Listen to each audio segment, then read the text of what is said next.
No, I don't believe it. I do not believe it. Hang on, I'll get to it now. I do not believe this for a second.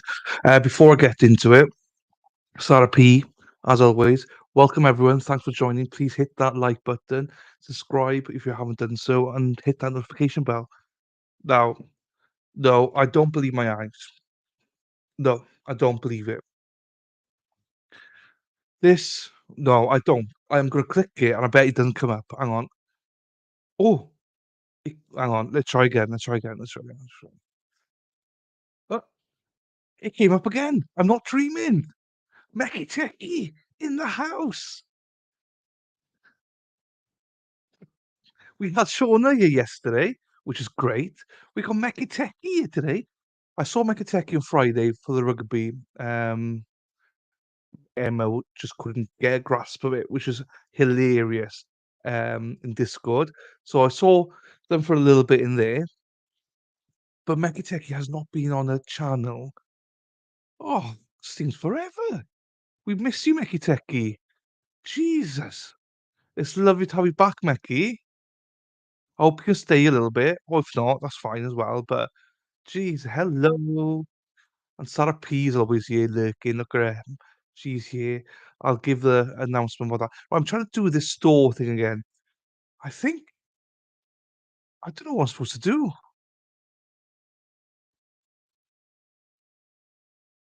Because I have I've got the merch up now on my channel.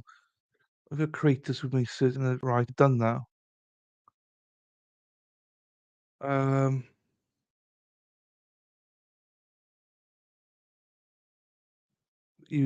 so if this is why it says it might take 2 to 3 days to appear. Fine, that's maybe why. That's maybe why. Um, Fine. That makes sense. I was wondering why no one could see it. Wondering.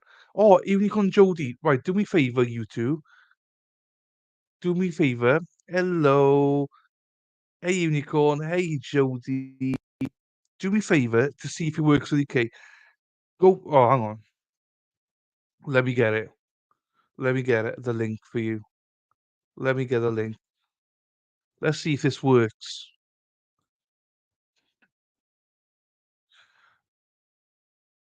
Let's see if this works. It might not work, but let's see if my store comes up for you because it's just come up on mine. Hello, Ghostry. Hello, hello, hello. This is a link to my store, right? It should be on my YouTube channel. Sarah P can't get it. Mine, it wasn't displaying anything earlier. Now it's working. Does it work, Jody?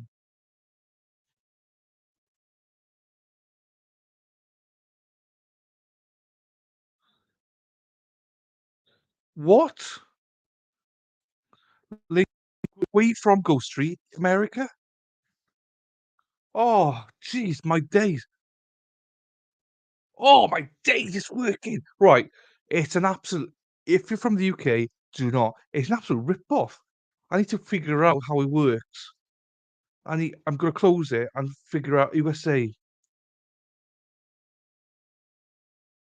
So I need to work out how this works. I mean, you're not being blocked by anyone in here. We don't block. Well, we do. I've got 9 people blocked so far. USA, thanks, Ghost Street. Happy days. It's Tweety. It's all good. Um, So I'm trying to figure out this store, right? It's not built for UK people. It's not. It's built for American people because um it seems it's cheaper in America.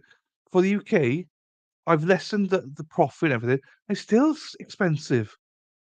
So I was like, so I need to figure out. I need to figure out. But my main thing was let's figure out how to get the store first. Then I'll concentrate on the merch and stuff. So happy days, I can actually concentrate now on some merch. Well, obviously that's gonna be there, but I need to get the right I don't stuff, but I don't wanna go for expensive stuff. But for the UK people, Jesus, it's way too expensive. America, I think is reasonable prices because I need to find out how Nick got his because his mugs are like 11 quid UK wise. I think mine's like 12 or 30 something, and I've gone for the cheapest one. So I don't really understand how he's got it cheaper than me, unless because he's in Europe, maybe that's why he's got it. I've literally gone for the cheapest mug, but then you got Recovery Addict compared to his is bloody he's gone full out for profit. He's doubled it. He's just gone, "Fuck it. I'm gonna make, like, $30 profit on everything." It's like, Jesus, mate. So his is quite expensive to compare. So I need to play about with it. I need to play about with it. But at least we got a store. What are the hoodies in the USA? Right, hang on, I'll tell you now. I'll tell you now. Uh, damn, wrong one. Let me find do you know when you got loads of tabs open? No, that's not those are not the ones I want. They're not the one I want. They're not the one I want. Ooh, ooh, ooh, baby. They're not the one I want. They're not the one I want. Ooh, ooh, ooh. Honey, s is this right? Log in. I'm logging in. Right. My products.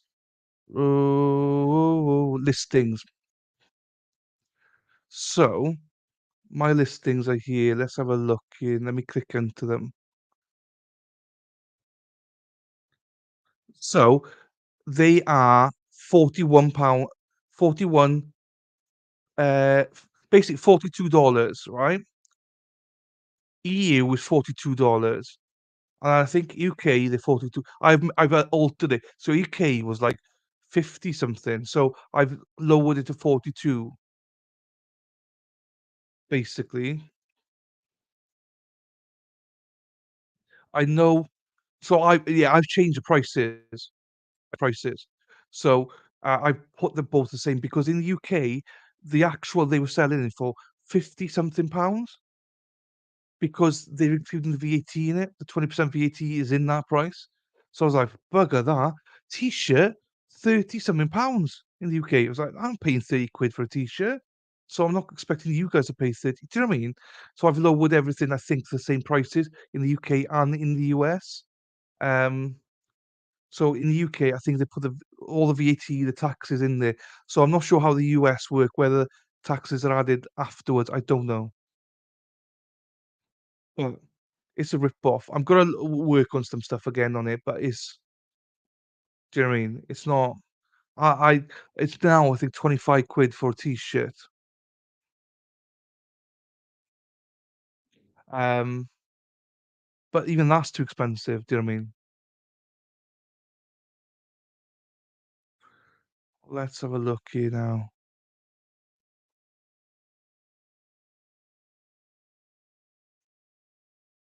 Oh, no, wrong one. I need to edit, don't I? No, actually click on that. Let me go back. Dee dee dee dee dee dee dee dee dee dee.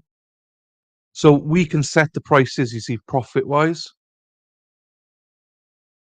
That's how oh, the mug I think I made the mug cheaper, a pound cheaper or something. I had no idea. I need to I shouldn't do this right now. It doesn't really matter.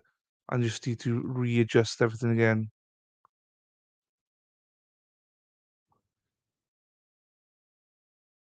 The main thing for me was to try get it to work. Oh, hang on, I got it here. Edit details. That's it. I'm still playing with it. Do you know what I mean? So, oh no, wrong one. It's not edit details. I'm still playing with the bad boy. So, settings. That's the one. I think. No, it's still not that one. Anyway, I need to look at it properly. Um, I need to look at it again. Um,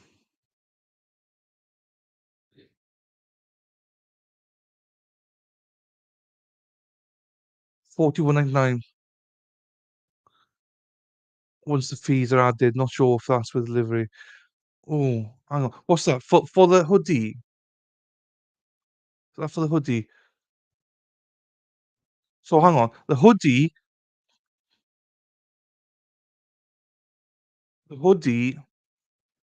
is the hoodie's 41.99 on its own. Delivery's like £3 or £4. So yeah, I mean, it's too expensive. Too expensive. I'm going to switch it off and then just try something else. It is a good layout. I will use it, but I need to play about with it. I need to play about. I just think it's too expensive. Do you know what I mean? 41 plus, so it's 45 quid. I just don't like that. I think that's too expensive, you know. So I don't know how much it would be in the US then. I don't know, but I don't like those prices. So, but it's good that it works. Right. So what I'm going to do is I am now going to switch it off. You've all had enough time to nose about now, I think. So I'll switch it off now, and then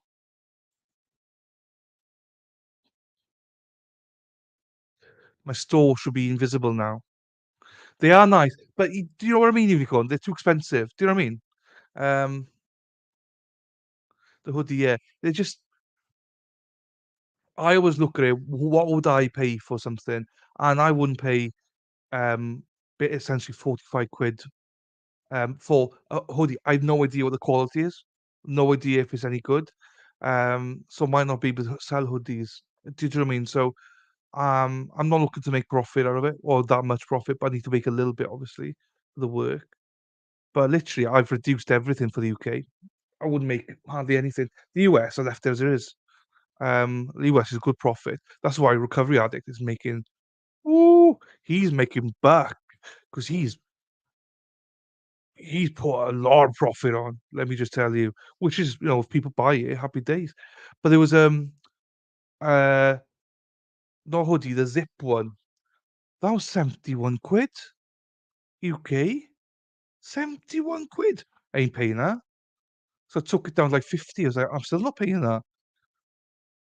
So there'll be designs up there, of some of this stuff, and we'll put some fun stuff up there. But I want to make it as cheap as possible. Do you know what I mean? So anyway, hello Hannah. Hello Hannah, how are you? I hope you're well. You're just in time for day two. We're gonna start day two now. No one's here. I don't know where everyone is. They're all sleeping.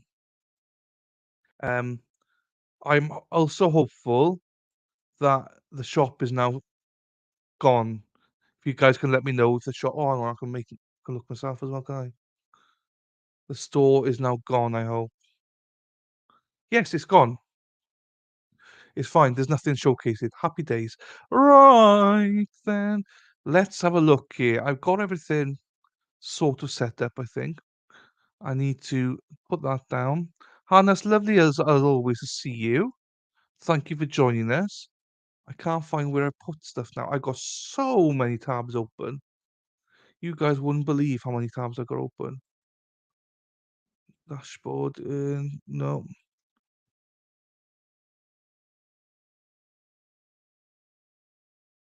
Uh, okay, activate. No, not the ones I want. Where are the ones I want now then? I set everything earlier on, but now I can't find the bloody things. Uh, Oh, here it is. It was there all the time. Right. Let me put it on. Oh, let's get it on. Let's get it on. All right. Present. This is day two. Othal Wallace, day two.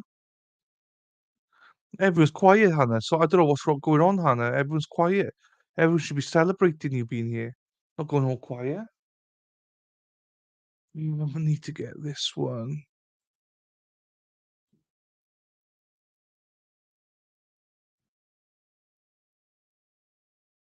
Alright, so got everything set up. We're all ready to go, I think. Just move this one down to here. Oh, no, don't really have. Oops, not that one.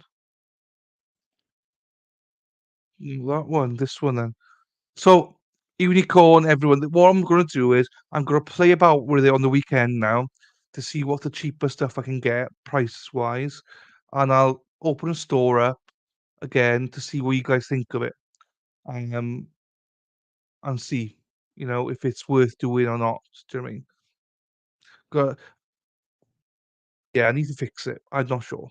And maybe it's because Nick's got it cheaper because he's just got words on it rather than logos. Maybe logos cost money. I don't know. I need to play about with it. I need to play about with it. But I promise you, I will make it the cheapest I can. And if it doesn't work and it's still expensive, I won't do a store. I don't like taking the piss out of people. Um, and also, like, I wouldn't be making anything off of it. So it's not even worth it in the end. So but also I can do Shopify, which was cheaper, but it cost me 25 quid to do it. So again, it's not worth it. Do you know what I mean? So anyway, fuck it. Stop swearing, Sarah, please. Stop swearing. We've been good. We were yellow lit yesterday all day. I think it's because the tits were out. Um, but today's been green so far. Touch wood. Sounds good. And Hannah's here. Lovely Hannah's here. Let's. I got pizza in the oven. I'm just gonna take my pizza out, and then Well, I'll start this anyway. And then go and fetch my pizza. I'll be back now. Proposed jury instruction would illuminate anything else other than what is in the standard. It wouldn't expand what is in the standards. I only confuse the issues for the jurors. I think the standards sufficiently cover what needs to be told to the jurors It's as your far as what fault. the law is in this case. And then that would be the basis for my ruling. And I'm heavily guided by 776.0511, which specifically talks about uh, not having that ability to resist, at least with deadly force, a law enforcement officer's execution of their duty, whatever that may be. With the court permits, I guess we're looking for some clarification on the ruling is, why is it inappropriate for the jury to learn about the types of police that encounter even for cross-examination? Why is that relevant? Because it's relevant, Judge, because the threshold is not. What is it proving or disproving in this case? Proving the fact that Officer Raynor could have been not lawfully executing his duty and could have been investigated. If he is disregarding certain observational cues in terms of approaching this vehicle, and he's unlawfully detaining someone, that's not a lawful duty. There's a different case law that says the person cannot be convicted for resisting a violent battery and law enforcement officer. And even more precise than that, that's not a lawful duty if it's an unlawful detention. That's why I use the word obfuscation in the order. My ruling stands. Okay. Just in regard to the search of the apartment, we're putting the apartment on active data this morning. So we're not going to go into the search of that apartment and guidance for the found. I'm not agreeing with you. We're not going to cross communication here, but we're not. Okay. Where do we stand as far as scheduling? Judge, I think we're running two witnesses slow, but we might be able to pick up the pace. And if everything goes well, by Wednesday afternoon or Thursday morning, the state should be done presenting the case. Okay. How about your instructions? We were going to go over them on lunch today, and we'll get a copy to the court and defense by close of business today. That's okay? I do need them. Yes, sir. Because if you all have the proposed self-defense you're going to use, I need your, because it's very, okay. We'll add it. All right. Anything else we need to address before? I don't believe so. Okay. Then let's take a short break until 9 a.m. All right.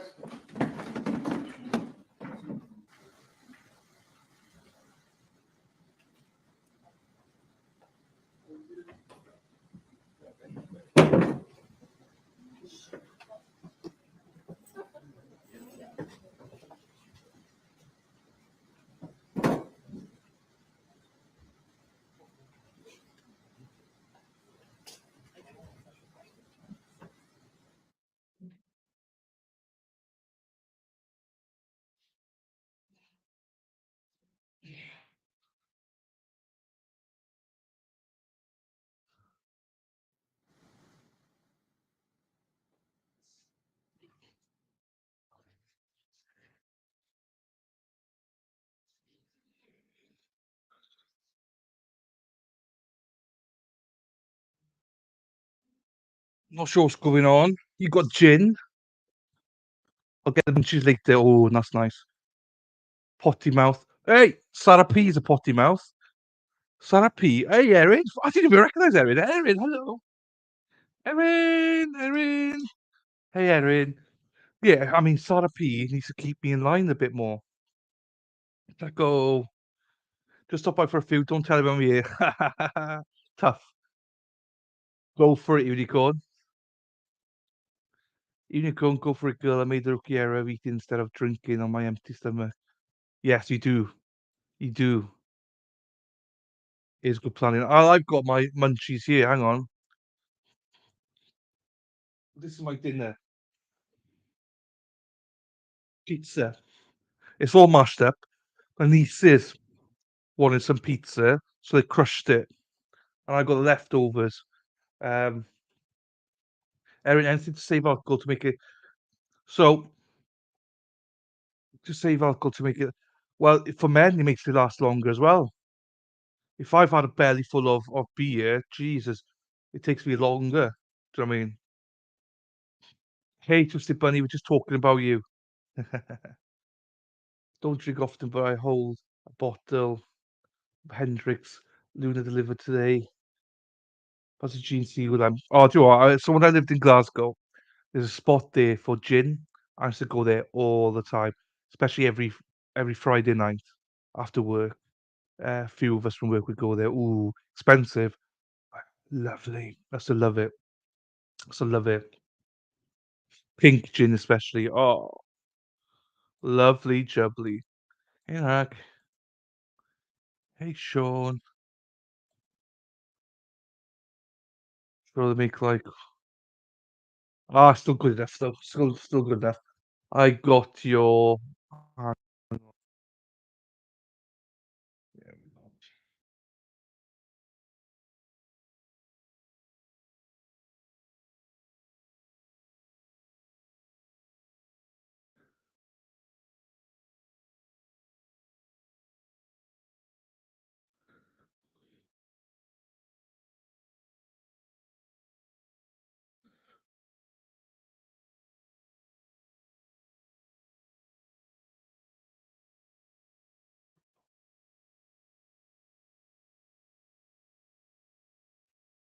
Let's type in here. They're done.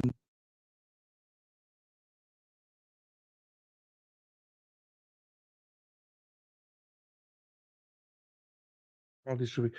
I mean, I love Pinchy. I love it. It's expensive. Where I was drinking it, but it's nice. Sorry, I missed your first stream this morning. I woke up a bit late. That's all right. It was a bit quiet. But it was a good one. Good opening statements. Having a cocktail at the moment. Cock or cocktail? I got so sick and then hungover once. Smell of Christmas trees still make me gags. I had a bad experience last time I had it, and I haven't touched. Oh yeah, well, I mean that's different then. I like all sorts of gin, all sorts of it. I never used to like it, but then I went to Glasgow and I just got into it. It's a gin. I'm state gag. Start a gag. Hey, tell her husband pull it out then. If you start a gag, Jesus, too much info, Erin. No, but I do like other pit. You see, it's gone downhill already. It's gone downhill already. Did opening statements and now it's cliffhanger to continue next Wednesday. Yes. So watch it and join us next Wednesday. That's what that's the purpose of it because people are sleeping and people that miss it, you can join again. Um Hi Sylvia.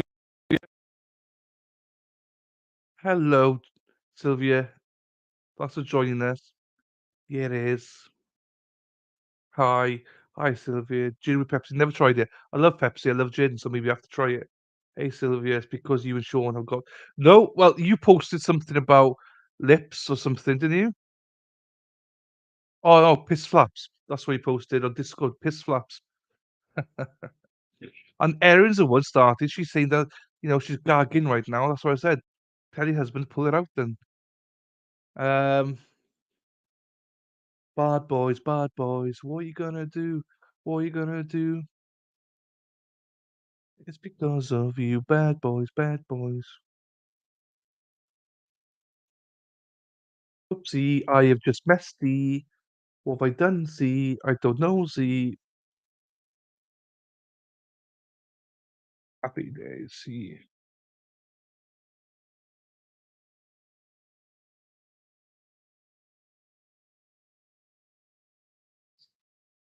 Okay. I don't know why. I thought we started. That's why I was like, I collect and research.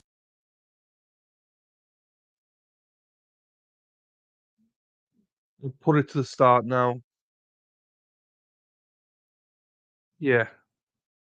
Chat for a bit. No worries. That's all right, Sean. Hey, I watched a bit. My co-workers are driving me a bit back. I'm ignoring the messages for a while. I need a new job. That's Erin's problem. No gag reflex. I know that's a problem. I have that problem. What gag reflex? You as well, Therapy. Jesus. See, everyone can be so stupid sometimes. Yes. Right. I will get us to the start now. Oh, I think we're there. I'm gonna pop off screen to eat my pizza and let you women discuss gag reflexes. Um, maybe I should be a trial verdict bookie, take bets all day on verdicts. Absolutely. Can you imagine? You make a bit of cash on that, wouldn't you? Right, 11. Here we go. Right, I'll be back in a minute.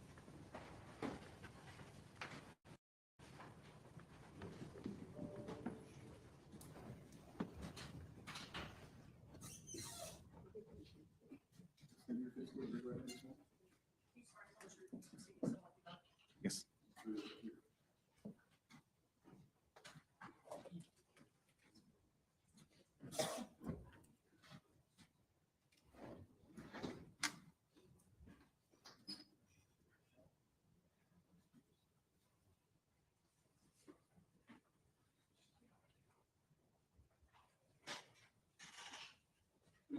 Morning.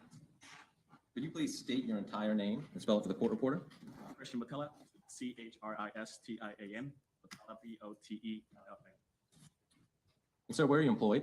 City of Daytona Beach Police Department. And in what capacity are you employed there, sir? I'm a detective in a criminal investigations division. I'm currently the criminal intelligence detective.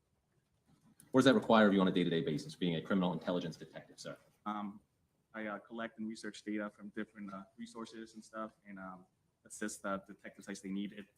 Monitor social media, look at the reports, gather and collect other bulletins from other agencies. Does that include assisting robbery homicide detectives in that branch of the detective investigative division? Yes, sir. If you can just speak up a little bit. Yes, sorry. That's all right. And how long have you been a law enforcement officer? 10 plus years. All with Daytona Beach? Yes, sir. Have you been a detective in any of the other divisions, CID? Yes, I have. I started as a property detective, and I was the auto theft detective, and I'm currently the criminal intelligence detective. And how long have you been the criminal intelligence detective?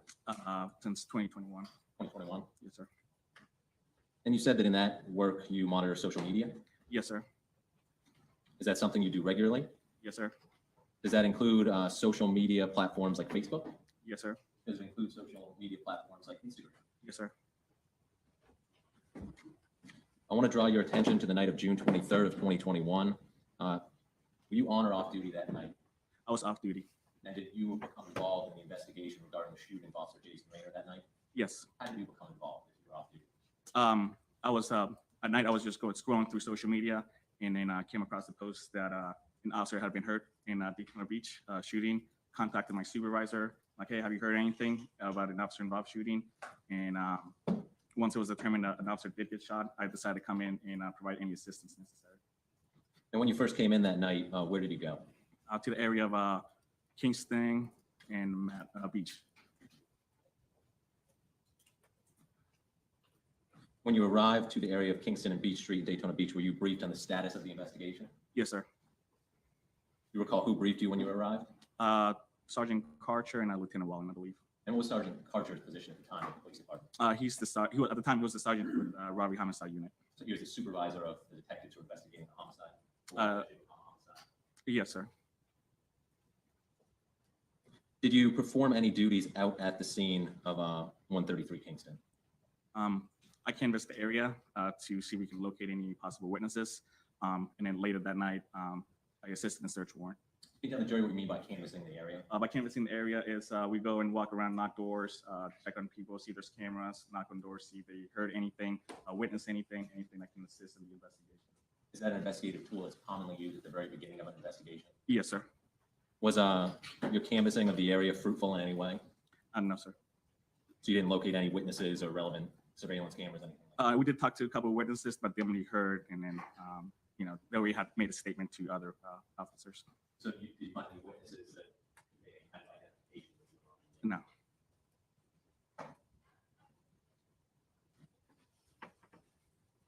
Did you go somewhere else after you were at the 133 Kingston area? Yes, I met at the Justice Center, and then I was assisting.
So we forgot to do the wheel. We forgot to do the wheel, Sarah. That's what I'm doing for the last video. That's why we're going to do another one later on at the end of the video as well. If we forgot to do it, if Hannah hadn't said anything, it'd been fine. But now she said it, it's like, oh no, I got to do it. So this means officially we'll celebrate this. I'll get back to that. It's all good. It's all good. Right. We'll get back to this. Let me somehow, some way, live. Jeez, I gave away 3 yesterday as well. Do it that way.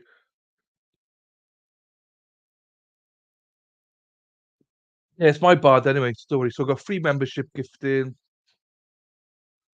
1 membership. So thank you to Hannah for reminding us because otherwise no one else did. Lazy buggers. Lucky of you, Hannah, otherwise we'd be stuck, wouldn't we? Let me. Right, membership's on the way through. It's been gifted. Who's got it? Amy Gall. Oh, I think I know Amy.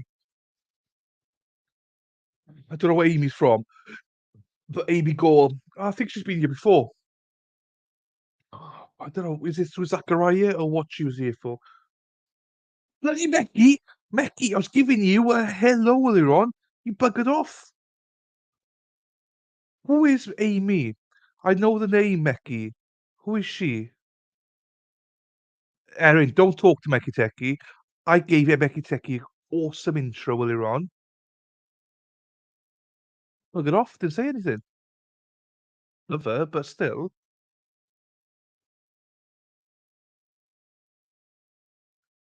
Yeah, well, hey, tell her she's got one. Tell her she needs to come in and say hello sometimes. Um, Let me just check one thing.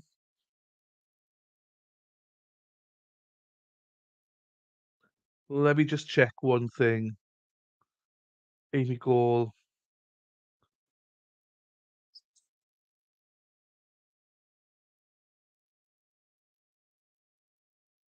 Um, oh, geez, she's a member of lots of. She's subscribed to lots of channels. Oh, yeah, okay. She's subscribed to everything. Okay. No wonder she's not here then. She's in everything. Fine. But that's what you should do. Like, so I'd just like to announce as well. No worries. I thought it was like, bloody hell, Mecky. Love you, Mecky. Thanks for being here. So I know this is slightly cheating, but Amy Gall for this month or wherever it is, she's our 100th member. So we got 100 members. Now, that's skewed a little bit. I think I've given like 40, 50 memberships out. So it's definitely skewed, but we still got 100 members. So still good. And thank you to those I've also gifted memberships. I know that a lot of you are here, like Erin, Unicorn's done it. I don't want to miss anyone out, but you know who you are. Wendy gave loads out the other day as well, and Kim's given some away, and last night Thierry gave some away, and so Josie's given some away. So yeah, I mean, I'm now somebody. So, um, but thank you very much for gifting. That's 100 members. Hopefully, they do decide to buy it. But I think about 40 of them, they never come to this channel. So, and at least 10 are boycotting this channel. So it's a bit of a waste as well. So, but we still got a landmark, still got 100, even though I basically, as I say, paid for most of it. But a landmark is a landmark. So we celebrate it. You mean rigged? Nothing rigged. Next Sunday, not just this Sunday, next Sunday. Can't wait. I can't wait for it to be topless stream as well. They're always amazing and they're always appreciated and everyone's so generous in doing so. I always get a little bit. Oh, Unicorn's gifted. I didn't really realize. Thank you, Unicorn. Nice one, Unicorn. Um, I don't get to see Rods. Right, Rods, Quills, Betsy. Who the hell is that? Never heard of them. So Rods, Quills, Betsy. If you ever watch this, please come on and say hello, and you can thank Unicorn. Literally, I've never heard of them. They're a subscriber, obviously, which is great, but we need them to come on as well. Um, but amazing. Hopefully, they do come on. But thank you, Unicorn. That's 101. We 101 subscribers.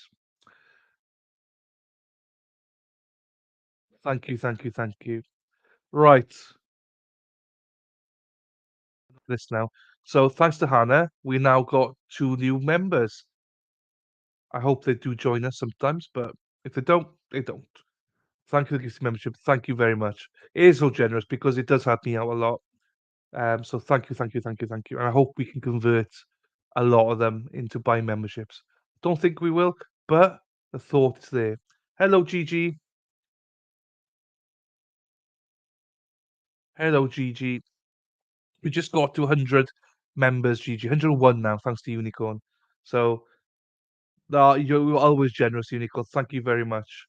Pop in, nice one. I do hope they pop in. I hope they pop. Like, to be fair, Hannah is a good example. Hannah came here because Nick shoved them over here, like, which is awesome of Nick. So they came in here. Then um, Hannah got gifted a membership. She popped in and was like, "Hey, I got gifted a membership." And look at her, she's here. I'm sure Hannah would never be here unless she was gifted one. So Hannah, thanks for doing that.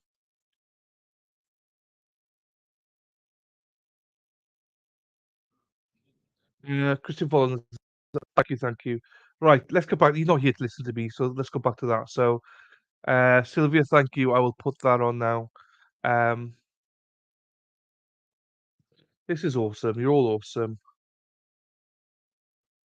I I always say my chat is awesome, but that must be because I'm awesome. So, right, let's go. Volusia County deputies to check another location, I think up in Ormond Beach, for a possible associate of Othal Wallace. And was that fruitful in any way? No. Did there come a time that night when you were given a particular task in regard to social media? Yes, sir.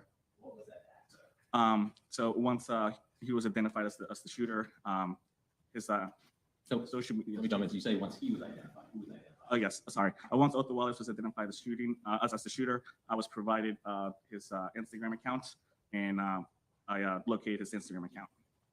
And do you recall the screen name for that Instagram account? RBG Vibes. This account a public social media profile? Yes, it was public. Are you comfortable telling the jury the difference between public versus private social media profile? Yes. Go ahead. You know, once you have an Instagram account, you can either make it private or public. If you make the Instagram account public, anybody with an Instagram account can view your stories, can view your photographs, can view your friends list, and can also view any type of like post or information you post into Instagram. So if you describe to the jury that night, once you, if you had the name, RBG Vibes, Yes. how would somebody locate that account on Instagram that night? So you go on Instagram and then you hit search and then you type in the name RBG Vibes and then the account will pull up.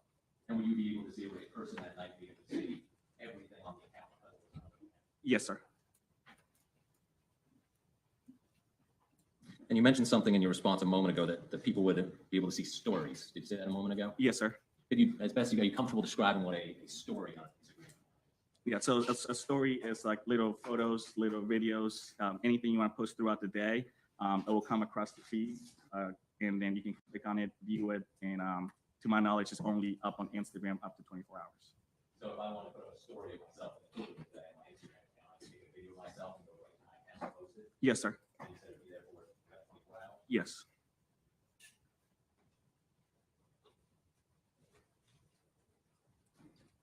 When you went to the account for RBG Hi, Unicorn. Vibes, was your attention drawn to a particular story post that was on that Instagram? Yes.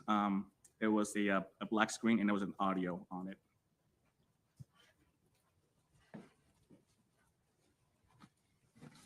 Without going into the content of the post, can you just say why your attention was drawn to it? The time that it said it was posted approximately 2 hours. And what time were you looking at this post about? Did you see it? Approximately 11 o'clock, 11:05 at night. 11:05 p.m. the night, PM, yes. the night that Officer Raynor was shot. Yes, sir. Did you make an effort to memorialize this post?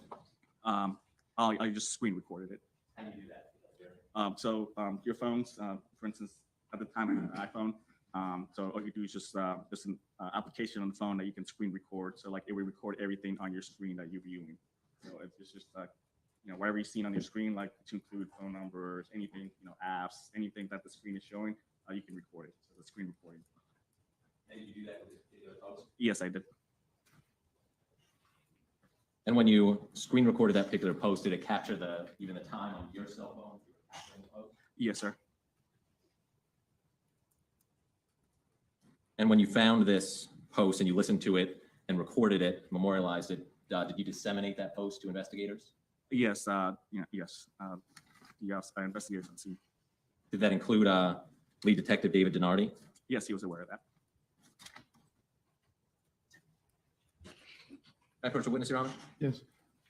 Sir, I'm approaching you with what the marked by identification as State Exhibit R. Do you recognize that DVD? Yes. How do you recognize that DVD? As a signature. Does it also have a date as well? Yes. Did you view the contents or listen to the contents of that DVD on that date? Yes.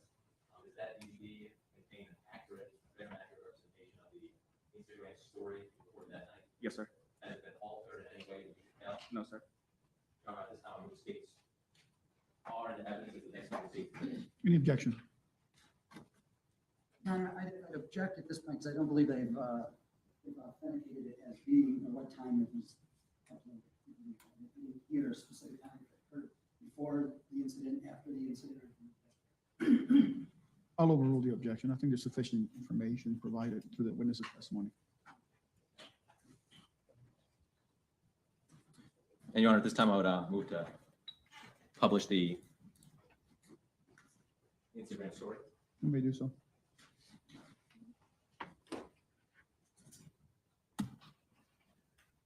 No. I want y'all to know something, man. I love y'all. I want y'all to know something, man. I love y'all. Black power. Stay strong as a nation. Keep fucking fighting. Move fucking forward. Don't let these pussy ass pigs fuck with you. I love y'all, Black Power. Shit.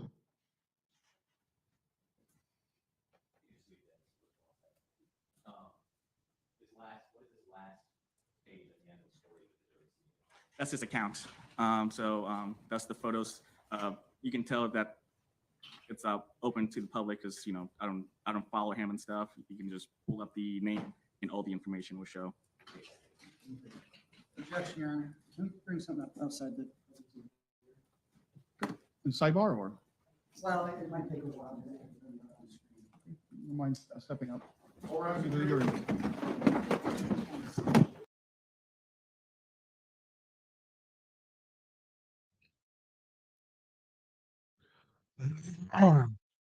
Sorry, I was eating. Well, thank you, Hannah. But you were exactly why we give memberships out because you were lovely enough to come here in the first place, and you got a membership, and you're lovely to come back as well. I never expect people to be here all day or anything, but I just love when people pop in and say hello. I know, Gigi, you don't give empty compliments out, so I appreciate you. I love you. Thank you very much for that. I do appreciate it. And talk of the devil herself, the 101st member this month, Amy Gall. Hello, Amy. Welcome. I was saying to everyone, it's like, Amy, I know Amy. I know her, but I can't place her. The name, I know. And so I went in to see who you subscribe to. Bloody hell, you subscribe to like 5,000 people. It's like, Jesus. She's true crime. Um, so you're more than welcome. It was Unicorn that gave it to you. Um, Han Solo. That's the one. That's the one. I sorry, I jumped to it. You. Do you know what I mean? I said I thought you were here for Zachariah trial. Ah. So as I say to everyone, you don't always have to be here, wherever. It's more of a thank you for popping in. I really appreciate people pop in and say hello. Like I always give Erin the shout out. Erin's like a whore. She's a trial whore. She goes everywhere, but she always pops in and says hello, even if it's like for 2 minutes. Um, she always pops in, and I always love that about Erin. Even though, as I say, she's a whore, a trial whore. Sorry, not an actual whore. And that's why I appreciate anyone that is watching other trials. Please just pop in and say hello to us. Welcome to the Blue Wenches, Amy. Yes. You can manage your membership subscriptions through your account in the Google Play Store. Oh, I didn't know that. I don't know how to manage accounts. So thank you, Gigi. Han Solo. Um, sorry, working, but as long as you lurk, that's fine. But always say hello. It's fine.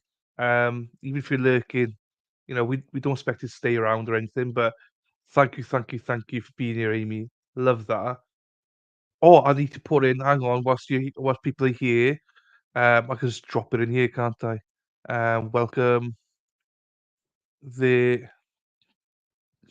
Excuse me. Paste. That's the Discord. If your Discord name's anyone that's members, if your Discord name's different to your YouTube name, just let us know and we'll just lay you in. So just that's the link to join. Expires in 7 days. If it's different, our Discord, we're starting to get a little bit dirty now. So we've had discussions about piss flaps and stuff today. So we're starting to get a little bit dirty in there, but I love it. Talk about hoes. I prefer hoe, but you're the blue wench hoe. Blue wench hoe with her own taco. Um, Amy, I just got here now the lunch hour stuck with me. Never stuck with you. We love you. We love when people are here. This goes there. Lol, Sylvia, I was here yesterday, but meetings all day and couldn't get away. Ah, happy days. Happy days. As I say, I always appreciate when people are here. As I say, we've only got 11. We got 11 people here. People take the piss out of me for that, but I don't care. I know you all, and I love interacting with you all. So that's my main goal is to interact with you all rather than having shit tons of people. Sorry, Amy. Haha. No worries. If it's different, just let me know. We'll let you in. So just press that whenever. Right, let's go. Here for me. I still got a little bit of pizza left as well. But I saw Amy. I was like, geez, I gotta say hello to her. But um, Unicorn, who literally gave it to you, she literally just left. So she literally just left. She's gonna have to take her children, do mother stuff, she said. So, um, but it was actually Unicorn. I don't remember who the 100th person was now. I'd never heard the name before. So, all right. So about Zachariah, did anyone else see the career cover of the trial? Or the judge watch? Yes, I didn't see it, but I heard about it. That he said scratch a year or something, and he did scratch his year. So yeah, I didn't watch it with him, but I did see it with him. Did see afterwards. Yes, he's recovery has done well for himself. Do you know what I mean? I couldn't believe he's not even been streaming for a year, and he's got I think 35,000 people subscribers now. Like I don't know. I started out watching him as well, so but I don't watch him anymore. But I did start out. But Jesus, done well for himself. You gotta give him credit. Right, here we go.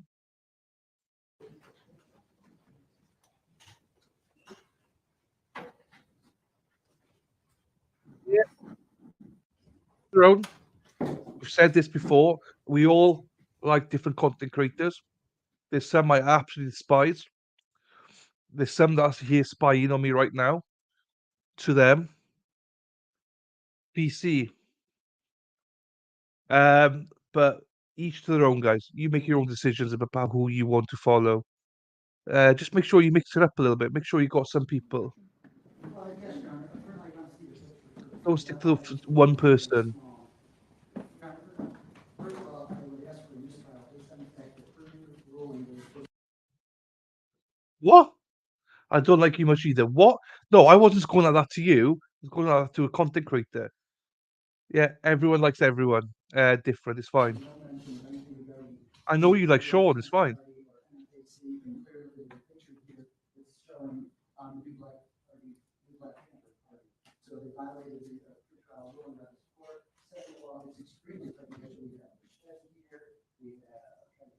This is the picture with the AK-47, and they're not supposed to be entering into evidence only by stipulation. I'm gonna have to come down there and look at it. I can't see it on my screen. It's too small. I'm assuming that your screen is just as small. Well, I think if they take this photo back with them, then they're able to look at it, and all of a sudden you can be able to see the new Black Panther. It's not a photo. I'm sorry? It's not a photo. It's not like it- This is from his This is his, Instagram account. as I understand, this is what shows when you open his Instagram account, that is the, Yes, sir, at the time. okay. Let me just come, I can't see what you're saying.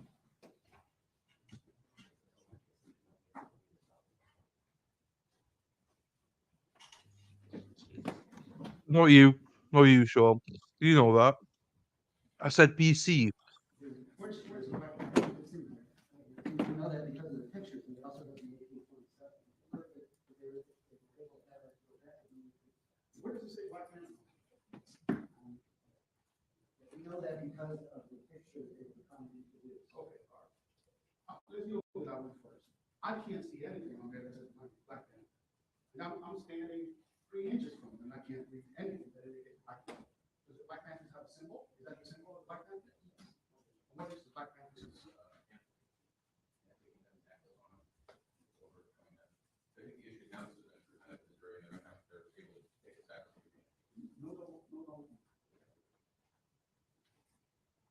All right, anything else? That's the Black Panther, I'm not denying the motion. It's almost impossible to see what's on there. Are you saying that the rifle is on there too? Yeah, it's got it. Okay, so you see looks like the back of the rifle. All right, what was the other one? Well, the other was the machete. Anything else? Anything else? Okay, All right, I'm back. However, I'm back. screen is actually necessary. The defense executive will have to take this goes to authentication. They're all speaking to the mic, so we can't hear them. That's why I left it. Of course, it wasn't still the defense. Let me just refresh that. I understand that. I don't know if you guys are arguing. This is I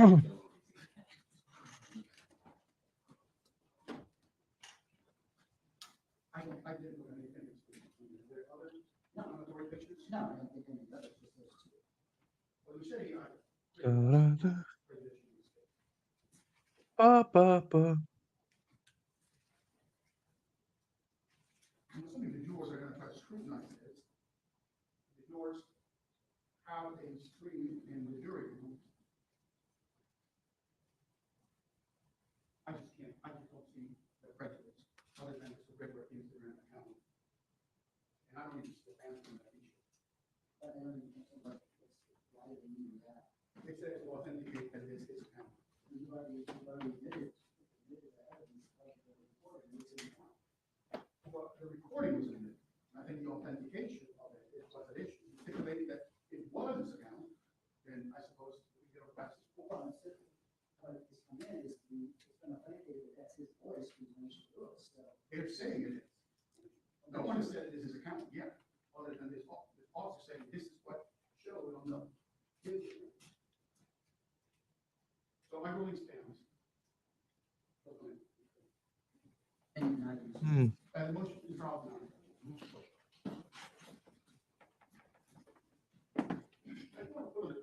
now. They're looking at his Instagram feed, but I couldn't make out what they were saying.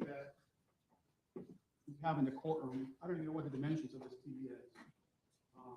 But it's extraordinarily large, and I can't make out any of the things that are made up, raised by the defense. I know the jurors in the jury room have a screen, which is probably half the size or smaller than this one.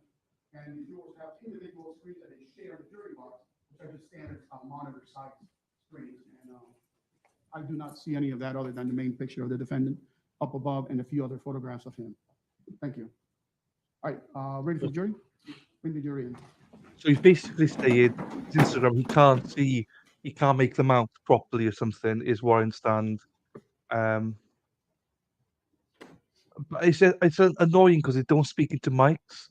Once they do, it's perfectly clear. It's just looks extremely outdated in them. Yeah, I mean, it'd be cool to go into some of these. I think All rise for the jury. I'd like to go to the Murdoch one. I'd like to go to the Murdoch one. I think it looks like my house. Jesus, do you have the crest? Do you have this thing in your house, Jody? Can I get a quick photo 1970s again? look. Can I come to sidebar? Can you? Do you need some help? Oh, I can't answer for. Yeah, it's not much going on. GG, it's all good. If you got something else to do, GG, it's all fine. I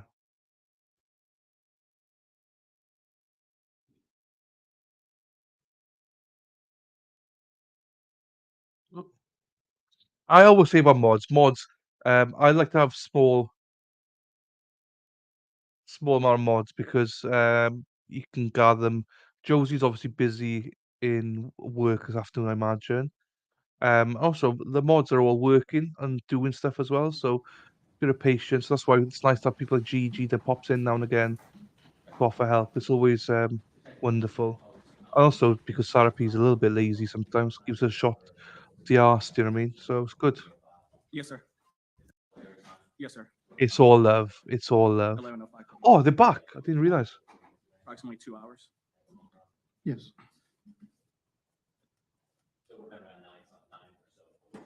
Yes, sir. Any cross-examine? Do you need the screen? No. Can you move the screen back? Yeah. I've only got 3 mods. I've only got Josie, Sarah P, and now, well, officially, GG's my 3rd. Officially. But GG does Nick all the time. But when she's free, she pops in to help out. You may proceed. So I don't have mods anymore.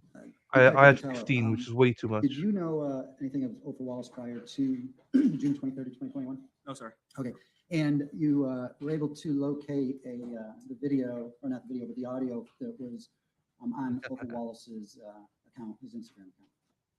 Okay. Is it possible to record Exactly, sure. an audio And then download it at a later time? Yes, like for Instagram we talked Yes. about? So you don't know if he downloaded the audio 5 days before and then I had some great advice for some people that said less mods are better. Some people advised me. Some people disagree, but I think you know, um, you know, having a good combination of people. Like Josie knows the stuff about Zachariah and stuff like that, which I'm big into. Then Sarah's clockwork. Sarah is like clockwork. Well, she's been a bit lazy lately, but she's pretty clockwork. She's always first in. She's always got everything templates done for me. Welcomes everyone. Sarah P is an integral part of. Like literally, she's a welcome master. She's like boom, and every text and stuff she puts up ready for me. As much as I like to joke about her, she's fantastic. So I would be lost without the two of them. I think they're worth about 10 mods. So, and obviously Gigi, wonderful Gigi comes in to help out as well. Right. downloaded it that evening, or if he downloaded it I'll take that all back. What you 3 said. months before and then downloaded it that night, do you? Correct. Okay. And then you had no idea that was Othal Wallace on the audio, do you? No, sir. Nothing else? Thank you. Any direction? All right, may the witness be excused. Yes. What's the May it please continue. DCFS? Thank you, sir. Yes, sir. I don't know what that is. What to do to avoid being called a... Knows exactly what to do to avoid being called. She pushes the All right thank you. Next buttons. witness. She keeps me in the controls. Since Sarah, I've only had a handful of days where I've been demonetized since Sarah took over the job. So she calls me out, and I like that. Josie's a bitch though. Erin, Josie's a massive bitch, but in a good way. Do you know what I mean? She calls my bullshit out all the time. Means more on so many. Yeah, she is. She does too much. See me now. He's back. I wasn't, but no. I compliment you sometimes. Compliment. I do love Sarah P. Sarah P is my favorite. She's great. She's been with me through when other people left me. She stayed strong. So I always like loyalty. Child's relief. Oh, okay. I didn't know that. When you come to England, I don't plan to come to England for a bit. I don't think. I used to go to England quite a bit, but I don't. Yeah, I've not been there for a while now. You'll Well, come we around to do the have right, on my left. on right. What your we'll have left. to do, you see, when we get bigger, when we get hundreds of people watching, we'll have to do a meetup. One in the UK and one in America. Eh? My right.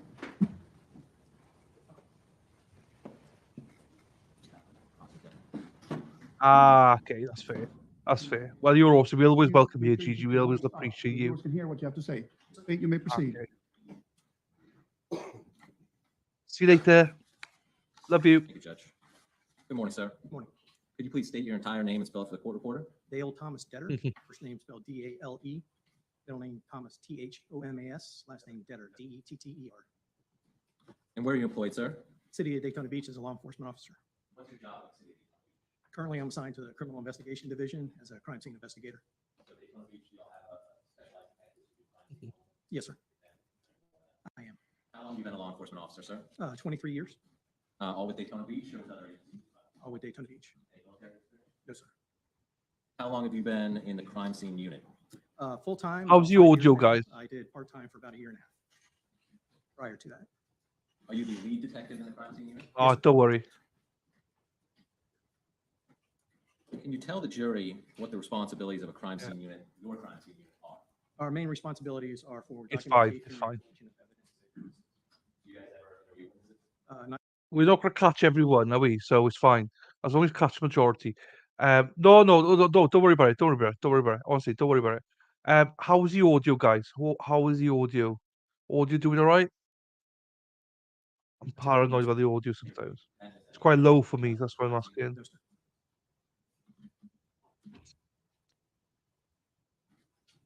Can you describe for the jury any specialized training you had in crime scene investigation? Basic crime scene investigation training, homicide investigations, injury and death investigations. There's a forensic application of DNA, which relates to DNA with genealogy.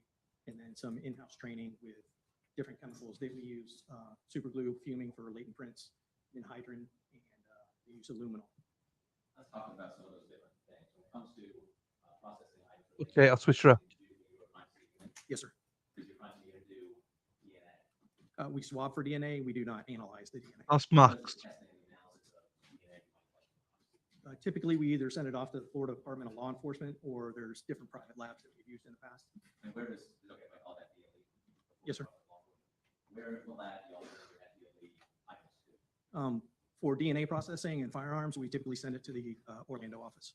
Occasionally, how- you also utilize the Jacksonville office from time to time. We do for ballistics and/or latent print.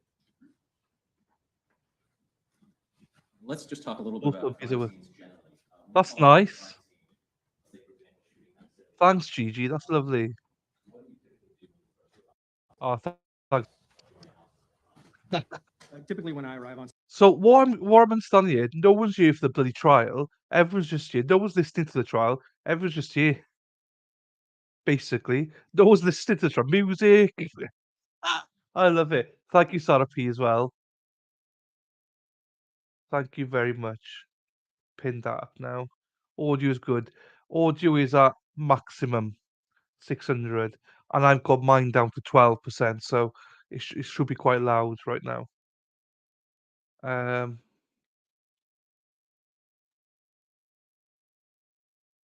Audio's good. Here for the crack, yeah.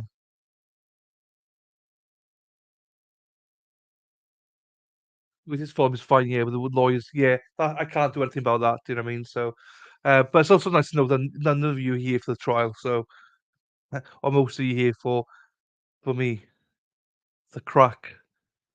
Don't say crack too loud, though, Jody. Sean will get the wrong idea. What's it called? My something, my crack. scene, it's already been cordoned off with crime scene tape. There's usually an officer or two there that are there for security reasons at the scene. I will get with either a detective or one of the first responding officers to kind of get a brief rundown of what may have transpired. From there, I will walk the crime scene, mark any items of evidence that I think are pertinent at the time. Crack as in your ass. Photographing the scene, and then eventually. Oh, all right, you got it, you got it. And when you collect evidence, let's say you found a firearm. There was a firearm at the scene, Right. Let's say you found a firearm at the crime. How do you package something like that? Typically, we will, if it's on the scene, if I don't have a firearm box with me, it will be put in an envelope, and once back at the police department, we will download it, put it into a firearm box, and then submit it in a property and evidence. What about say you found an item like clothing? How would you package that? Typically, with items that are bloody, they need to be dried before they're packaged, otherwise they'll do and change. So we place them in a drying cabinet, and then once they're dried, they will be packaged, placed in a property and evidence. And do you occasionally, when the case dictates it, full time of evidence actually in the crime scene unit? Yes, sir, we have. And is evidence still there as well? Yes, sir. I want to draw your attention to June 23rd now of 2021. Were you still in the crime scene unit as a detective at that time? Yes, sir. And did you respond out to 133 Kingston Avenue Yes, sir. that night of June 23rd? Yes, sir. As you already described for the jury, when you got there, did you get that general briefing? Yes, sir. I met with Sergeant Karcher and Officer Acosta. Sergeant Karcher advised that Officer Raynor had been shot and was transported to the hospital. And then we began our processing. So you had that knowledge you're going into a crime scene that involved a shooting. Correct. And was anybody working with you? Did you have anybody else? Officer Acosta, she was one of our part-time crime scene personnel. Oh. Can you describe the crime scene? Oh, when you hear says say Kachi, it's who? It's a S-H-I-T. single building Kachi. apartment complex with 2 stories. It's the rear parking area of that complex. The whole area of the back parking lot, more to the east, I would say. How was the lighting back there? Or it was dark towards the back part of the parking lot, and the lighting that was there was more up on the building. Did you have that? Did you bring any lights to illuminate the parking lot? We brought one of our portable lighting systems. Were there also vehicles back in that parking lot still? There were a couple of vehicles, yes, sir. Before going to, did you photograph the area? Yes, sir. Before going to those photographs, later on that night, did your agency use a drone to take some aerial photos? It's my understanding there was some drone work that was being done. And have you reviewed photographs from that drone? Yes, sir.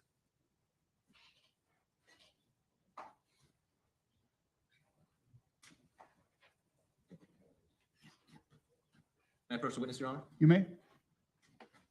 Sir, I'm showing you with mark identification states exhibit S.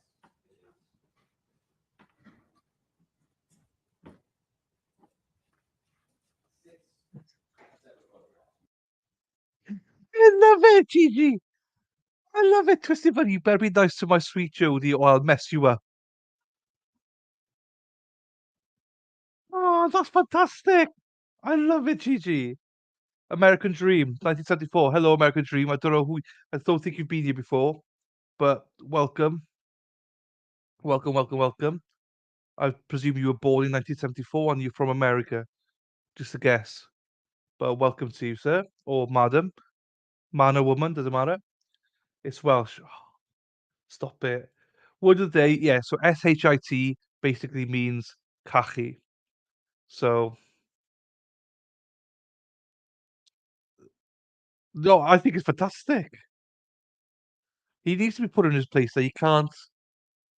What do you call it? Mess with you, basically. I know you're joking. It's fine. Thanks.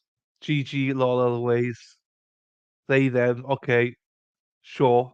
Hey, American Dreams. I presume you say JK. Joking. Hello all. He might want to mess with me though. He definitely wants to mess with you, that's for sure. Let me tell you now he wants to mess with you. Hoi hoi!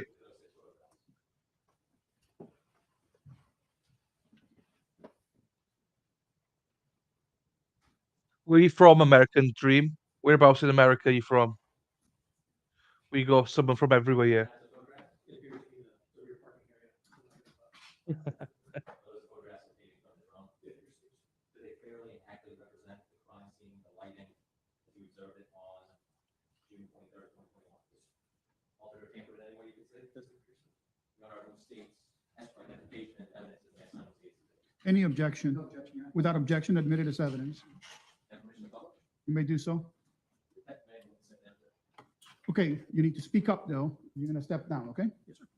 And have him stand on the right side, Tell the lawyers speak up then. so as not to block the jurors. Wisconsin, I like Wisconsin. We got Dave from that area as well. Daddy. Green Bay supporter. JJ Watt, TJ Watt, Derek Watt. Some of the items, like where's the building in this photograph? The building would be down here along this bottom portion of the screen. And towards the back here behind the red car, is this the fence line back here? Yes, sir. There's some curbing here and then a fence line as well. And the car to the far left, whose vehicle is that? This is Officer Raynor's patrol vehicle. Had it been explained to you that Officer Raynor's patrol vehicle had been moved? Yes, sir. Is this the lighting that y'all brought down here at the bottom of the screen? Yes, sir.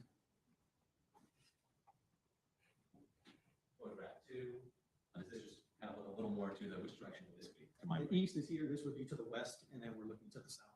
This photograph takes a little more of the parking lot to the west. Correct. Photograph 3. First, can you orient us in terms of what the building is? Again, this would be the building. The photo would be taken kind of from the eastern end of the parking area, looking towards the west. So again, if I go back to the previous photo, we're seeing the red burgundy vehicle here. It's the same red or burgundy vehicle. Yes, sir. And again, is this your illumination that you all brought? Correct. Again, can you orient us in terms of direction first? Again, we're more towards the center of the parking area, looking towards the west. Again, this is the same room vehicle building over here on the right. Again, parking lot, this is illuminated by your lights, not by the lights from the apartment. Correct. So are there any street lights at that time you recall being back behind the apartment? No, the only lighting I recall was the ones that were on the building. Such as this one here in the upper right of the screen? Yes, sir. Jordan Love did well. Packers did well. Again, can you orient us in terms of Shame about Aaron Again, Rodgers this would though. be from the very eastern Genuine end of the, shame. Parking lot looking to the west. I love To our JJ right would Watt, be the TJ building, Watt, Officer Derek Raynor's Watt. patrol vehicle Love them. on the bottom left. Can we get a better JJ overview Watt of is gonna the left side of the be on fence the and Pat shrubbery? McAfee show every Wednesday Yes, sir. now. The curbing here, season. and then the shrubbery is Announced actually on today. the fence. Photograph E, You need where's his the game building of kind of streams, the currently? ones that. We're looking kind of more towards the building, Oh. again, facing to the west. And so the jury's aware, is this pathway here, is that one access point for vehicles to get back into the parking lot? Yes, so there's actually two. There's one on the western end of the building, and then there's also one on the eastern end of the building. So kind of right behind the road, there's another roadway. And then Kingston would be on the exact other side of this building. Yes, sir. Thank you, sir. For now, you can return to the witness stand. Yeah, Aaron Rodgers out for the season. Not nice. You know, he's a Packers legend though, even though he's in the Jets now. Still want him to do well though. I got Nick Bosa. I'm not a Niners fan. I've got loads of jerseys for the NFL. I'm a big NFL fan. Big. While you're down here, Detective, I'm going to show you State's Exhibit T. Through the- Two of my mods are Niners fans. That's why I got this on.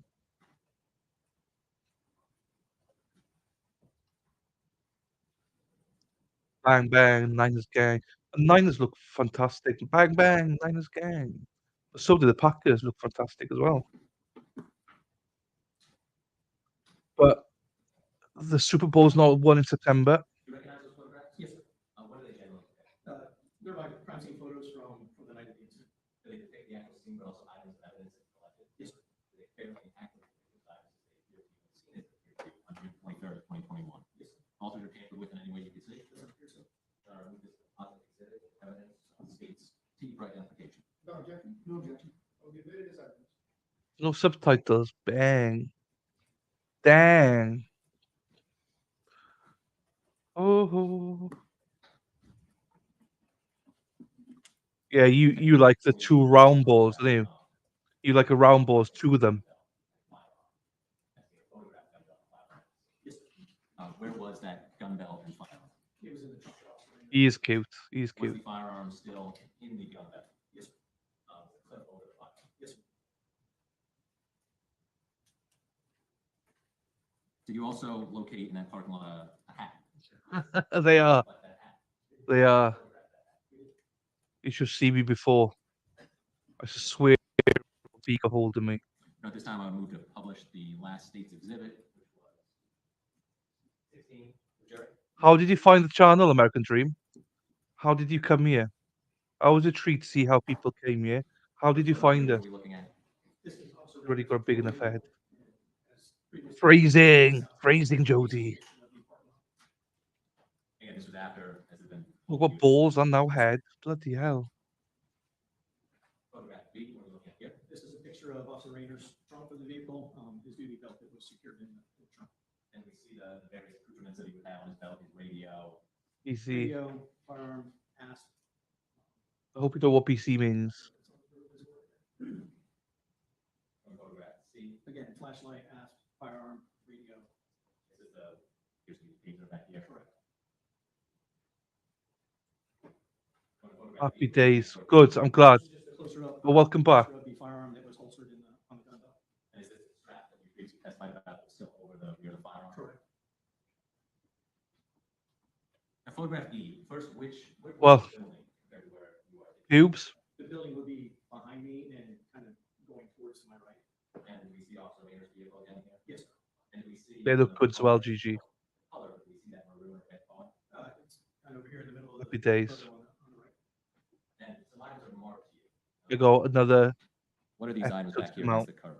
Uh, Oh, Item A is where some of the items where they had treated Officer Raynor. Yeah. Items of evidence The located there. BC hater. There's, we call them keepers, duty belt keepers. attached- Jeez, I also got spies here right now, I bet. Secure. There's, I believe, a credit card that was located there, and then there were two, a long sleeve shirt and a white t-shirt. that were located there as well. This is another angle of kind of the items. Big C. No. Turn against. Randy Chitchwell. Correct. Again, items A and C are in there, and then B is the hatch that was located in the parking lot. And again, the same maroon color that we saw in the drone photo. Photograph G, kind of self-explanatory, there's a building to your right here. Yes, sir. That would be the building on the right. So you look back to west end. Pretty much, yes. So with these last three photographs, it's just you turning more westbound with each photo to document the scene. Yes. H, what are we looking at here? What direction? Start with that. We would be looking in a southeasterly direction. Yeah, my back would be to the building.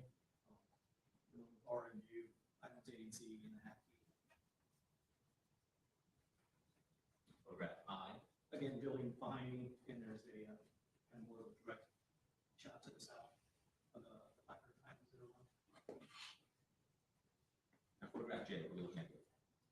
And this is for items marked with A.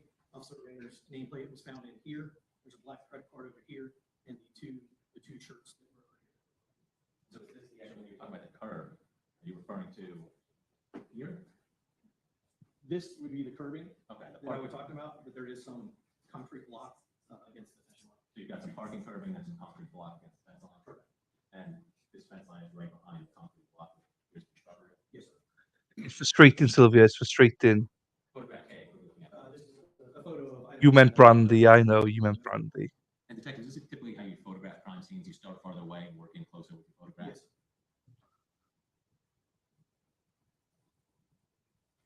Thank you, detective. Now you can go back to the witness for now.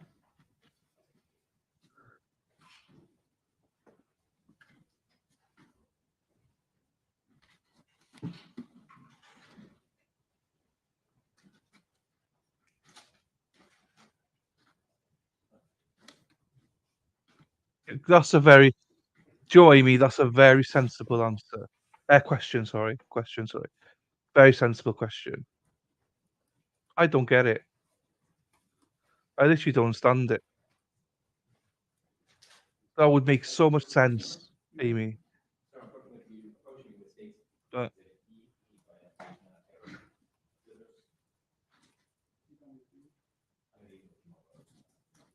especially if they just clip-ons.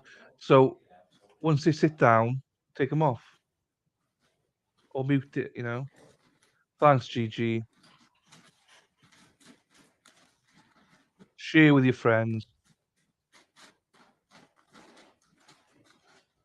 We are a really nice channel. Do you recognize the item that's contained inside that bag? Yes, sir. What is it? What's in it? It's the baseball hat that was photographed in the middle of the park. Is it in the same or substantially similar condition when you photographed it in the parking lot? Yes, Was that item should have been sent to FDLE? Yes, sir. How can you tell? Typically, they use the red evidence, and they also have their yellow sticker. With the initialing on it as well. Has it been altered with other than FDLE? Looking at it based on the case there. Doesn't appear so. You know, we decided that evidence is the next proceeding. No objection. Without objection, admitted.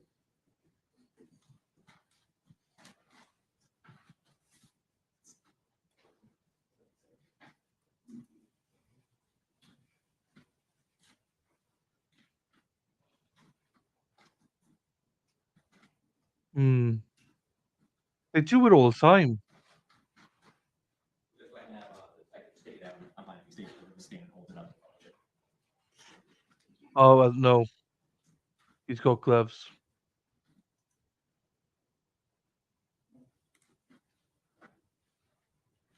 Jesus.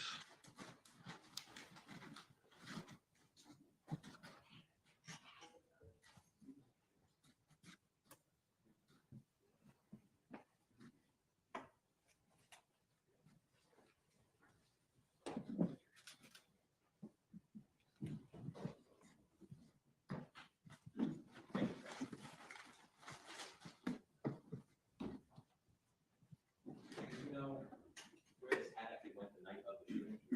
I had turned it over to Captain Loomis, who was in turn going to be giving it to FDLE to have it processed.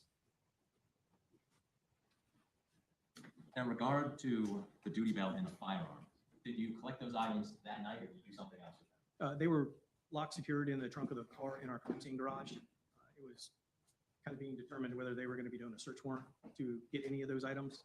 Eventually, it was determined that they were not, and the duty belt was taken out of the vehicle and placed in the crime lab. And can you tell the jury how a car gets from this location to the Daytona Beach Police Department and Superior? We have a contract record service, Daytona Record Service.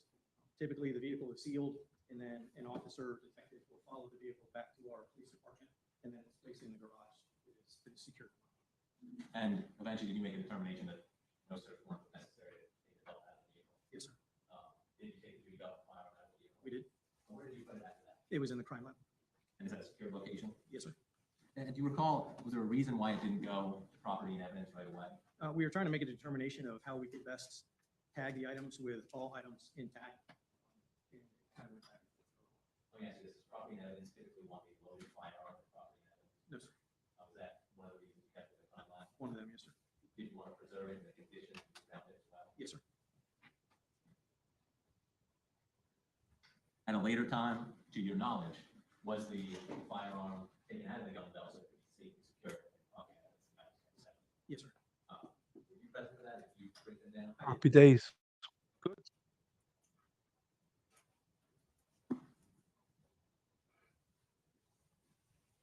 Probably she's working, so she's hoping that he's going to be on for like 8 hours.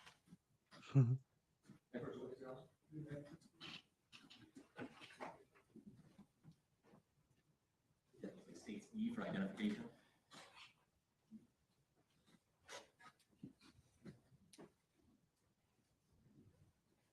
You recognize this item? Yes, sir. What is it? Other than being mounted on this board, the same similar condition is photographed it, they were removed from the front and then placed together. Yes, sir. So the difference is fine. But otherwise, the same condition. At this time, I will state E for identification and evidence. Jesus. No objection. Without objection, admitted second.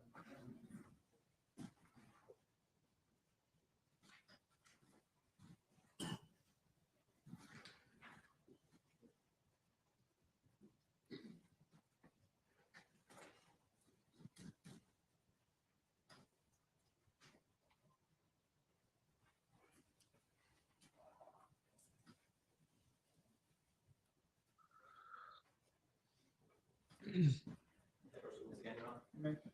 So I'm now approaching you with state tax for identification. You recognize this item? What is it? Here's the officer. Raynor's file. Is it the same or is it similar condition as when you broke it down for the attitude belt? And you placed it in that, all the handle it, and you can see other than being mounted on the front board. Now, we'll see tax for identification and evidence. No objection. Without objection, admitted second.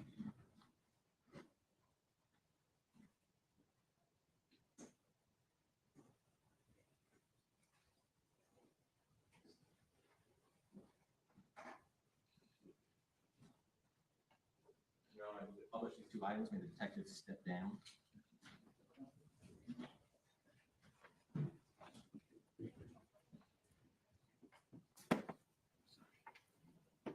First, we publish 18. We pull that up to the jury for a moment. Oh, that's a belt. Thank you, sir. Next, we publish dates 19.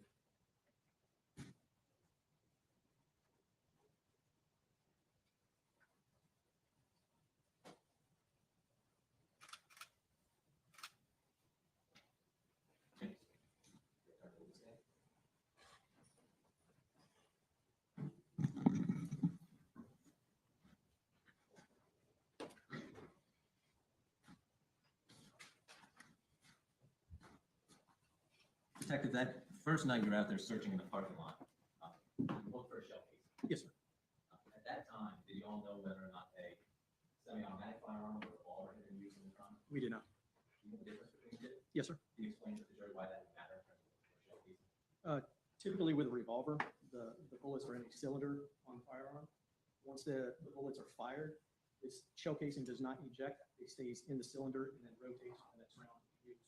The semi-automatic firearm, once you fire a round, it actually extracts the shell casing, it comes out of the firearm, and seats another bullet to be used. So if a revolver was used, would you expect to find a shell casing? No, sir. If a semi-automatic firearm was used, would you expect to find a shell casing? We would hope to, yes, sir. Did you spend quite a bit of time looking that night for a shell casing? We did. Was that fruitful in any way that night? That night, no, sir. Did you do something about that the next day? Did you take another crack at it? Yes, sir. I had told Officer Karcher that I felt we needed to come back in the daylight hours with normal everyday lighting to have a better look at it. Once we came in the morning, we went down to the scene. A couple of detectives had arrived prior to me, and then when I arrived. And were you able to, y'all able to locate the shell casing? When I arrived on scene, Detective Toledo advised me that she or they had found a casing. And did you do the same thing you did the night before? We saw the crime scene photograph the area and the casing before collecting it? Yes, sir. Can I first this again, Your Honor? Right. Showing the state's B for identification. And a 4-page response.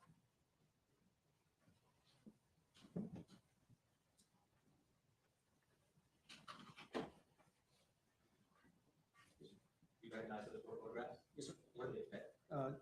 The photos of the day that the casing was found of the parking lot and the casing. So you took daytime photos of the parking lot, time one, and all their anchor, and what you can see, this is fairly accurate, represent how the parking lot looks. You might be using it in 2021. Yes, sir. It's not like this case being the evidence, it's the next one to exhibit. Okay. No objection to this evidence.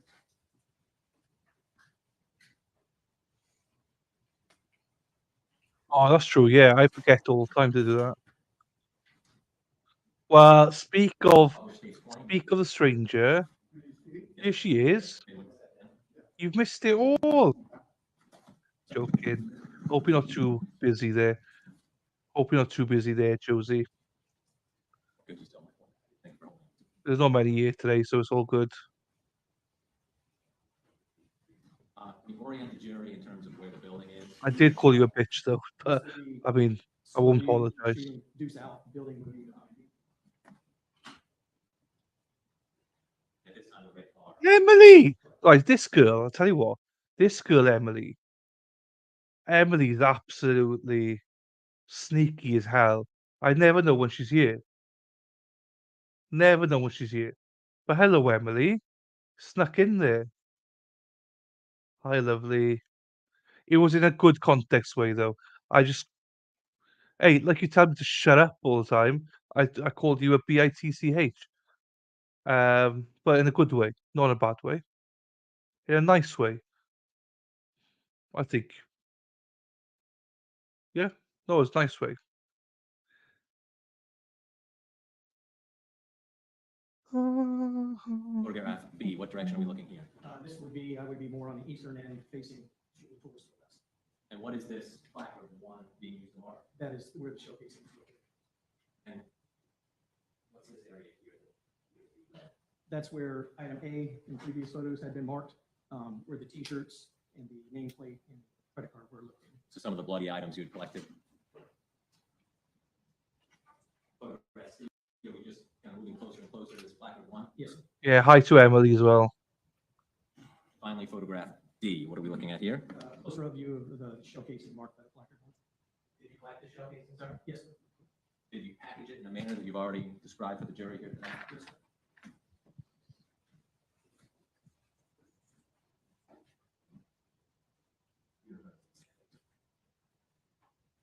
I don't think you need your gloves. You've not missed much.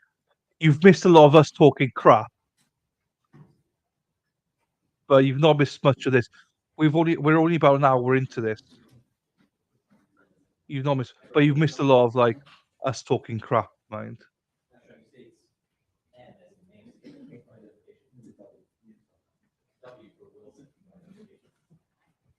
The context of me calling you a bitch was because everyone's saying how good the mods are, how awesome you guys are, but all that. You know what I mean? I was like, I just called you a bitch. I was like, SRP, whatever, slagged her off for a while. Then I said, I like Josie because she's a bitch, and that's why she puts me in my place. But I need that sometimes, and that's why I called you a bitch. But in a complimentary way. I used to Erin Hack as well. I call Erin Hack a bitch as well. So, so yeah, but it was in a positive way.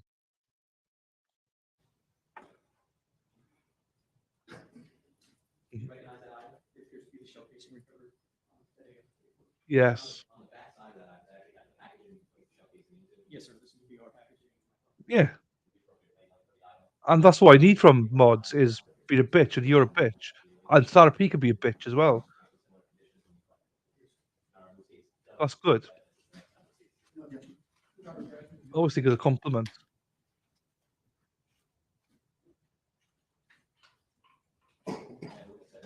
You always tell me, calm down, stop being stupid, you dickhead, blah blah blah.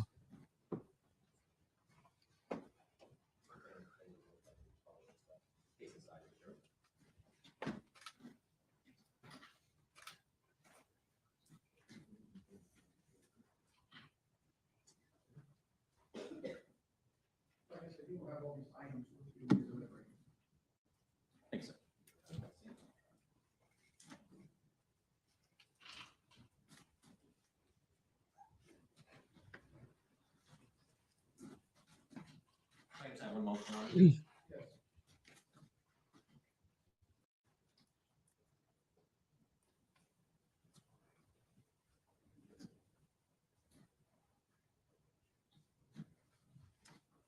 Thank you, Detective. I'll tender the witness, Your Honor. Defense, you need the TV? Yes. Ms. Magoo. Yeah.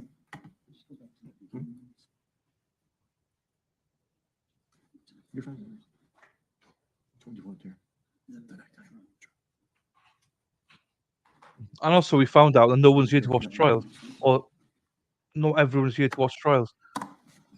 Oh, also, we got now 101 members, Josie, for this How are you month. today? Pretty good with you. And that's the other thing, actually. I did thank you, Josie, as well, because I know you contributed members as well.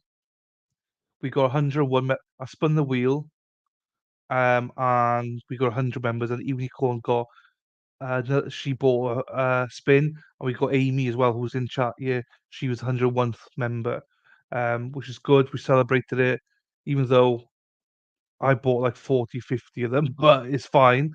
And then obviously Josie, you've bought a bunch. Erin bought a bunch. Do you know what I mean? So I was just thanking everyone for buying the memberships as well. It's not a true reflection of the amount of members I have, but still, it's good. When I was a prison guard, the inmates couldn't say if I was a horse, bit or bitch asshole. Yeah, it is a compliment. I wouldn't call no one a bitch unless I liked them. Do you know what I mean? Or you'd know I don't like Good. you and I'd call you a bitch. You weren't the lead investigator on this case, were you? No, sir. Who was? I think it was Detective Denardi. Denardi? Okay. All right. And when you were there doing these drone photos, about what time was that? I arrived on scene around 10 o'clock, so I'm not sure exactly when the drone photos. We had already set up our lighting and stuff, so I would imagine 11 o'clock. Okay. So this incident took place at roughly about 8:50. Does that seem right? From what I know, yes, sir. Okay. And would have been somewhat lighter at that point than it was when you arrived, with it being just after the summer solstice? Yeah, I would say depending on what time the sun goes down at that. Okay. All right. All right. And actually, if I could have you come down. So we can kind of go over a couple things. Thanks, Sylvia, but don't worry, it'll go back down to about 15 next month, but still, And celebrate small this landmarks. picture is depicting what? Thank you. This is the rear parking area of 133 Kingston. And when you were investigating what was going on, you knew that Raynor's vehicle had been moved? You know approximately where it was when the incident took place, based on the investigation? From my understanding, it was somewhere in this area. That's why it's so generous of people. I never want people to buy if they're broke. It's only if you can afford it, and you can really afford it. But that's why I want to thank people like Josie and Erin and everyone that donate. I don't remember who gave it to you, Gigi. It might have been me. It might have been Wendy. Wendy bought 10 the other day. So thank you to everyone.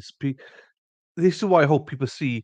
People that do give memberships out is for people like Gigi, who does all this work for nothing.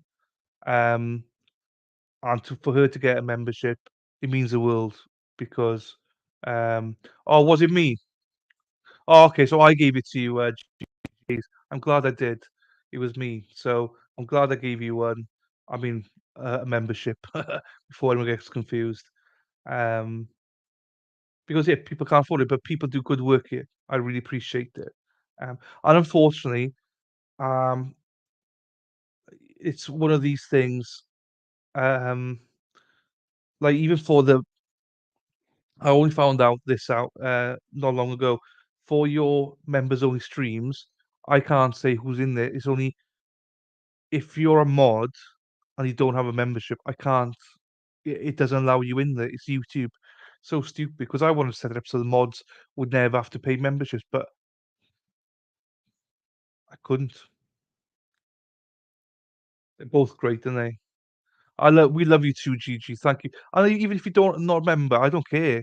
Do you know what I mean? I really don't care if you don't remember. I just appreciate it, your contribution. So thank you. And then do you know where Mr. Wallace? And also, Josie doesn't like compliments because she changes the subject all the time. She's like, "Shut up, move on, stop talking about me." I think Josie's the type of person that wants me to really slag her off all the time. I think Josie's the type that likes me to call her a bitch and tell her to F off and stuff like that. But if you say something nice about her, she's like, "Oh, stop being gay." Do you know what I mean? Type of thing. And if I wasn't married, I might let you give me one. Gigi. Thank you, Gigi. From what I know, That's awesome banter. I love it. Was here in this area, and I believe that. Do you? I give you compliments all the time. You had this maroon car. You always ignore them. And then you have Officer Raynor's vehicle. So I just think you didn't like it. And then Mr. Wallace's It's good to know. in this area. Yes, And then is there a fence back here? There is. So basically kind of blocked in, Mr. Wallace was. I'll still take the piss out of you though, because that's my compliment. I don't know for sure how. You don't know how- I hate this how call. it Come works. on, In get the the mic truck, sorted, there guys. was an object to, if we're looking at this, Can I get you to step farther down? if we're looking at this angle, there was a vehicle to his right, correct? Mr. Wallace's right, well, to our right, Mr. Wallace's vehicle. Vehicle to his right. Yes, if there was a vehicle in front, or somewhat in front, not quite above, there was a vehicle in front. Correct. And then there was Mr. Wallace's vehicle to the left of the room. Yes. And then there was a fence behind. Correct.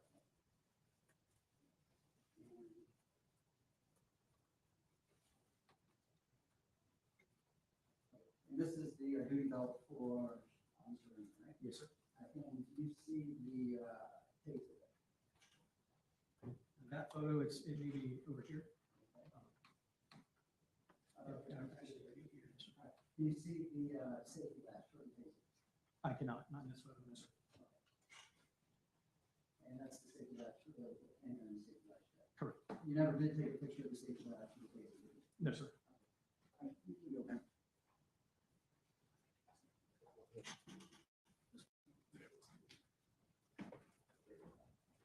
All right, Detective Vetter, were you, and I asked this because I can't remember, were you part of a evidence viewing on December 27th? I was not. You were not? Okay. All right. You stated that you broke down all the items from the duty belt. When did you do that? I believe it was in March. March of 2023? So, and how was the duty belt stored in the evidence locker? In a paper bag. Just a paper bag? Yes, sir. Okay. And so it was stored with the magazine was removed, I'm assuming, from the handgun while it was stored? No, it was all intact. It wasn't touched until it was broken down. Okay. All right. So from June until March of 2023, you had everything that was involved in the duty belt shoved in this paper bag? Yes, sir. Okay. All right. And when you broke the duty belt down, which was in March, did you examine all the items? I counted rounds. I looked at the items as I placed them into packaging.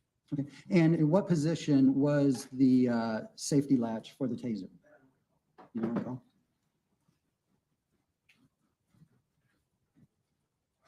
When we were looking at the video or the photographs up there of the drone footage from that night, was there enough room to look behind that maroon car? It was backed fairly far up against the fence line in the shrubbery. I agree. Could you have gone back and looked behind it? I don't know if anybody attempted to. Gigi, I know. She's never complimented me once, and I love it. I have nothing else, Ron. Thank you.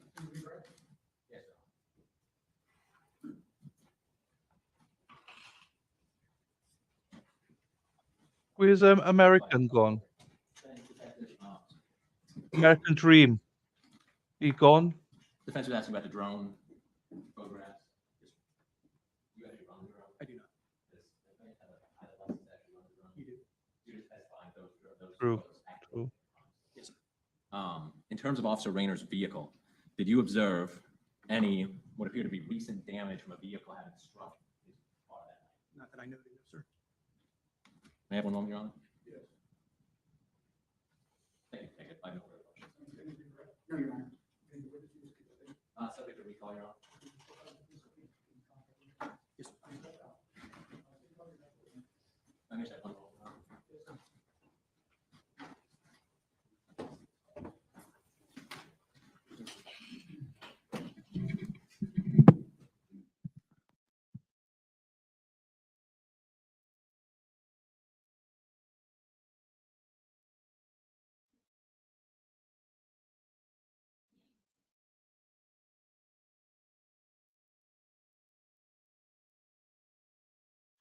Probably spy. I mean, they do come in here, but I was nice to them. That's totally thank you. Yeah, it's nice to see people like that. You're great. I don't. Yeah, no, I'm joking. I don't. I appreciate you being here, and I appreciate the role that you play as part. I think you and Sarah P have a great balance between you. Um,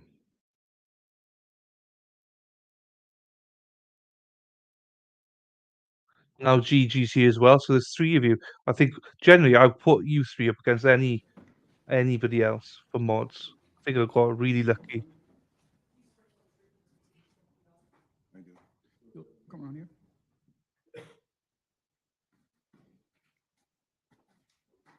Yeah, they went for a break, but now they're back. We proceed. Thank you, Your Honor.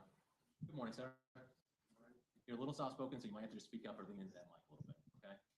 Please state your entire name and spell your name. William Garrett Nipper Jr., William Garrettnipper, And Mr. Nipper, how old are you, sir? 38, What city and county do you live in? Daytona Beach, Volusia County, And what's your actual address? 110 Kingston Street. Is this a house, an apartment, It's a two-story house. or a house you rent? And were you living in that same house back in June of 2021, sir? Yes, Are you familiar with the apartments located 133 Kingston? yes. In relation to your house, where are they? Perpendicular. Perfect, so they're kind of across the street, Yeah, at an angle. and then so that's to the west. Yes. Back in June, early summer, spring of 2021, there have been some incidents that were happening over at 130. With all the apartments on that street. So the apartment complex right next to it as well. Yes. Did this include some shootings? Several. Did your house actually get damaged by some of these shootings? I've repaired 9 bullet holes in a matter of 6 months that year. Did you end up that year getting some surveillance? Yes. Where did you get that surveillance? Off. How many cameras did you get? 8. Did you install them yourself? Yes.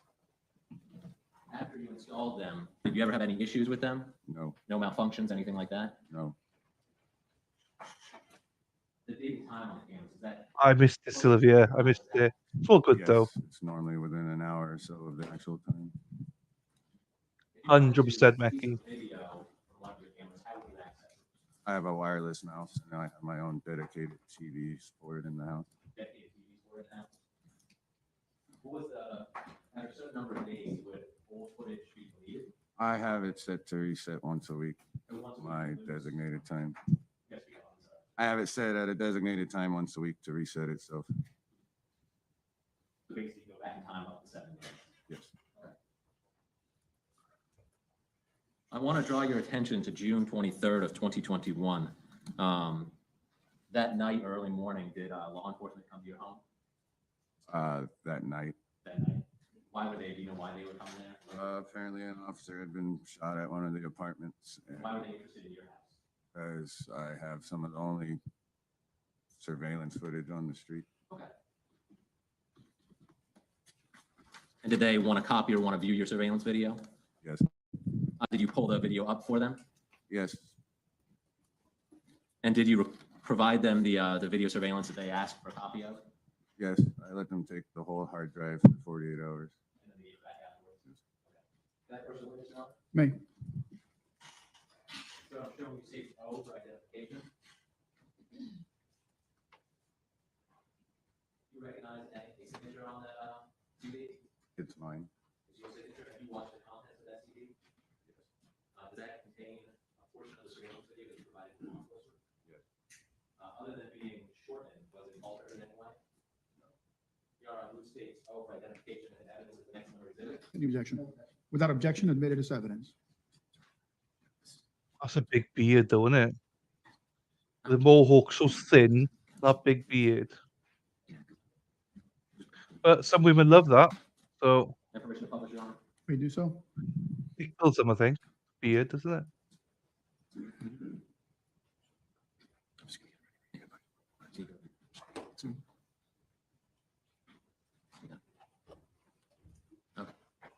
before I start playing. He it's definitely supposed to doesn't want to be there. what But neither would I. house are we looking at? One of the ones on the front porch, and it faces to the west, up Kingston, facing towards Ridgewood. And is this Hi, the John. far western apartment on 32 Kingston? It's not up here. Yes, Nice to see you, Jan. Access road, the parking lot behind on this far west side. yes, And and is there another access road between these two buildings back to the parking lot as well? yes. Would you like me to read the instruction? Yes. All right, members of the jury, you're about to view audio recording. The court instructs you that the recordings have been edited to eliminate irrelevant portions that would not add to your understanding of the case.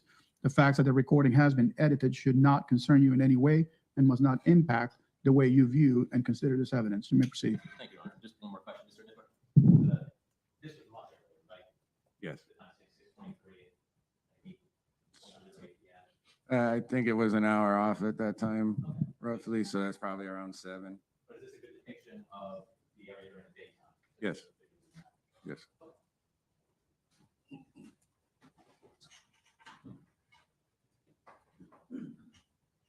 Okay.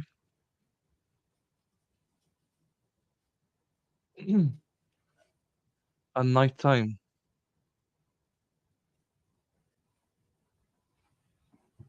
Because there's a lot of it's not a safe place to live, they said, wasn't it? That's why he's got cameras.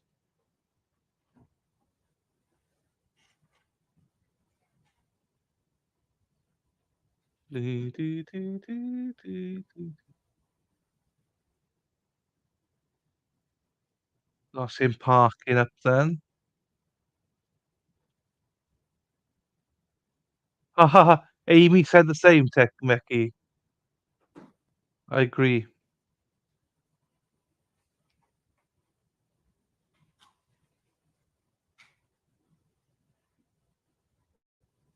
You probably don't have one in case if they wore it all the time. Imagine if they went to the toilet and had a shit or something.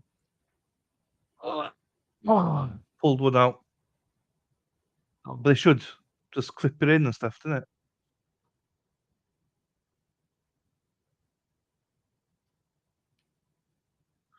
I don't know what's going on here now.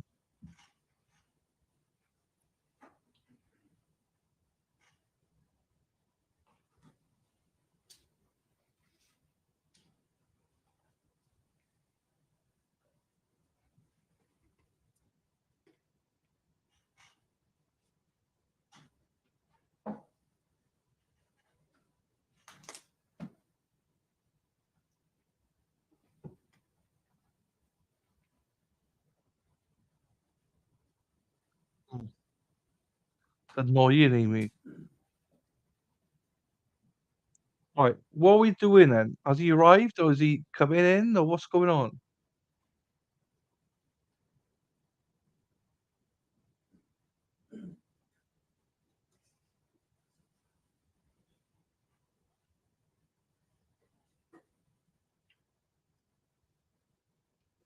To be fair, it's a good camera, mind.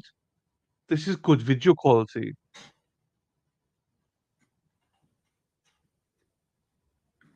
You know, I don't know what we're Sorry, no watching, further but questions for you. All right, thank you. Any cross-examination?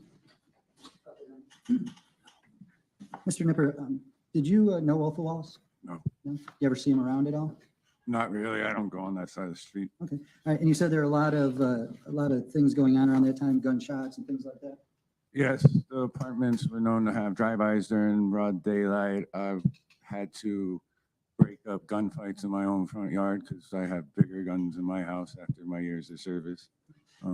Never have to break up a gunfight involving Othal Wallace? No, I do not know him. Ever have to encounter Othal Wallace? Not that I know of. Nothing else? Thank you. Any redirect? No, Your Honor. May the witness be excused? Yes, Your Honor. Defense? Yes, sir. You are released from the subpoena. he's gone. That was good quality video. Just what was the point of it? I didn't see. This guy looks like he has a green thumb.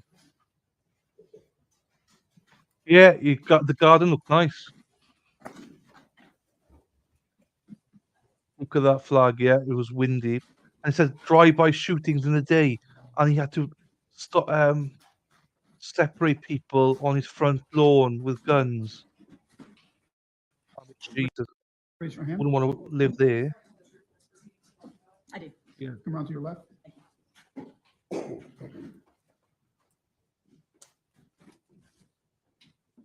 Biker. Grove. Biker.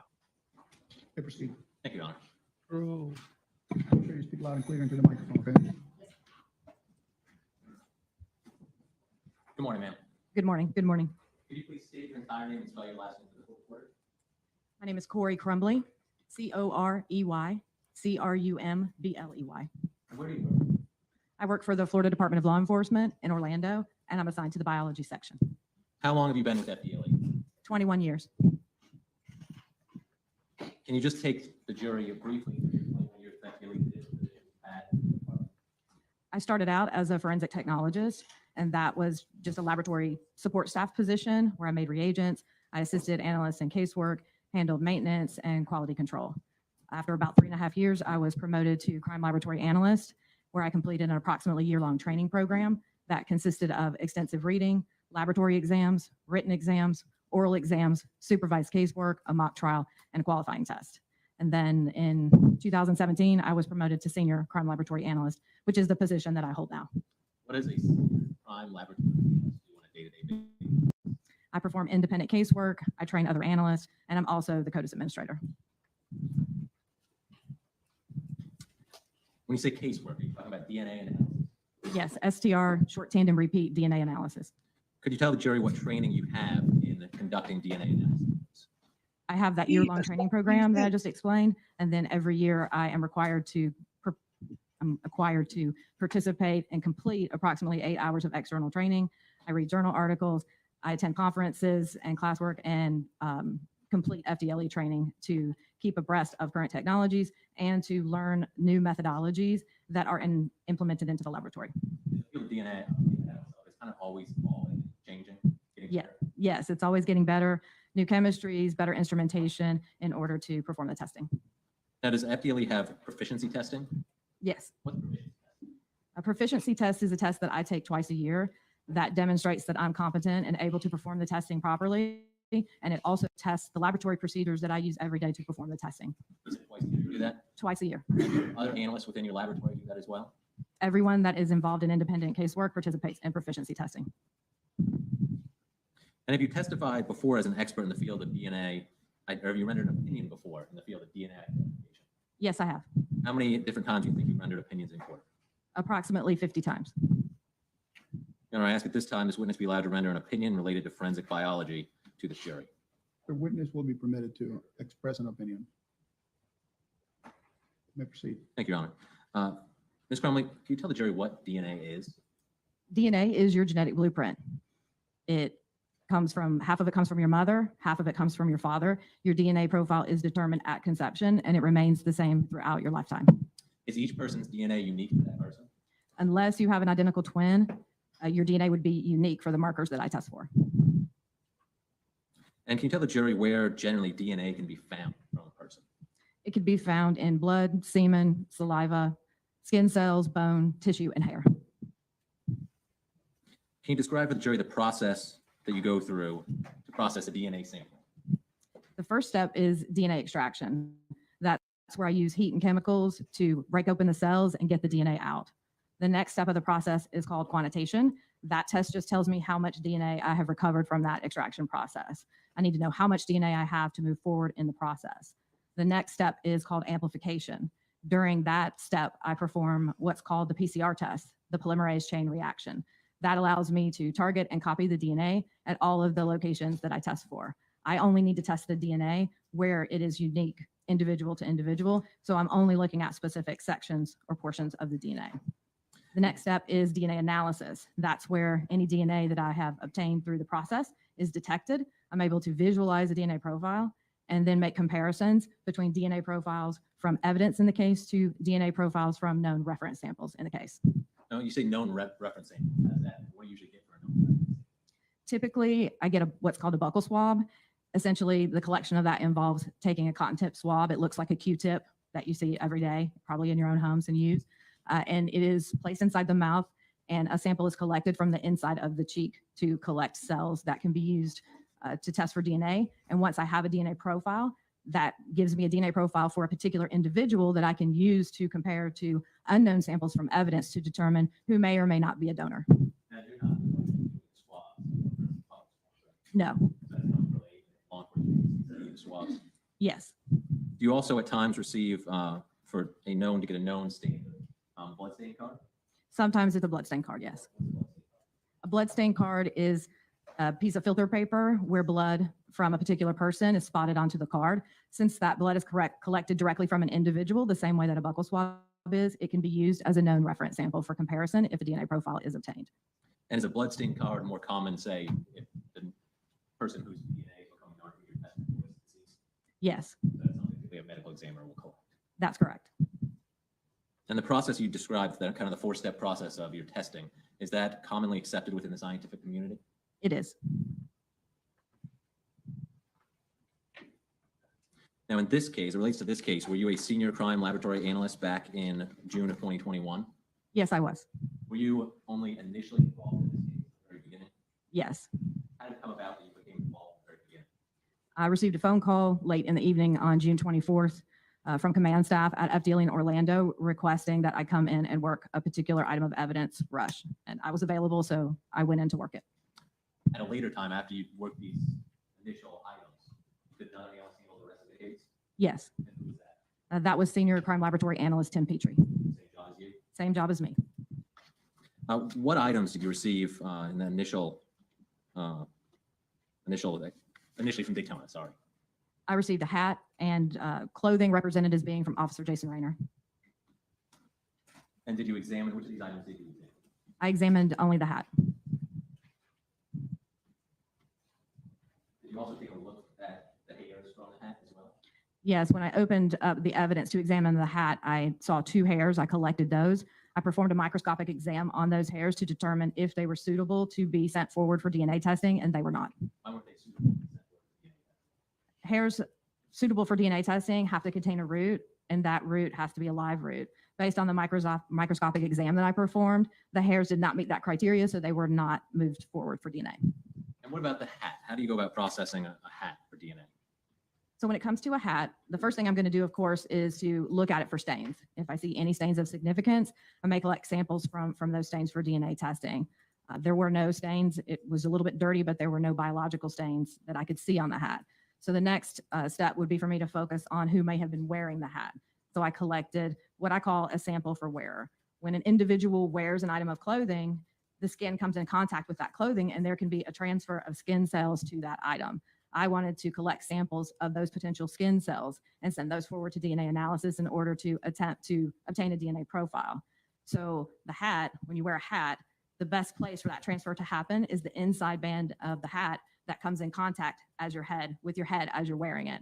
So I took a cotton tip swab, again, similar to a Q-tip. I moistened it with some deionized water, and I rubbed that swab along the inner band of the hat in order to transfer any DNA that may be on the hat to the swab, and I sent the swab forward for DNA testing. And did you take that swab to the same process you already described? I did. And what were the results of your analysis of that swab?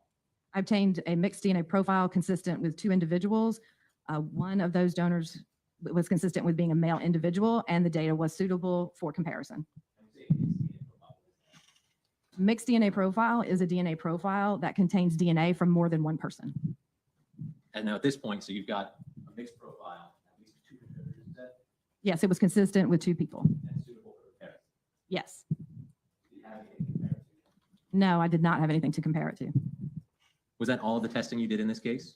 Yes. The rest of the work was performed by senior crime laboratory analyst. It's always a mouthful. Petrie, Yes, it was. may I have one moment, Your Honor? Yes. That's you. Thank you. I'll tend to the witness. Cross-examination.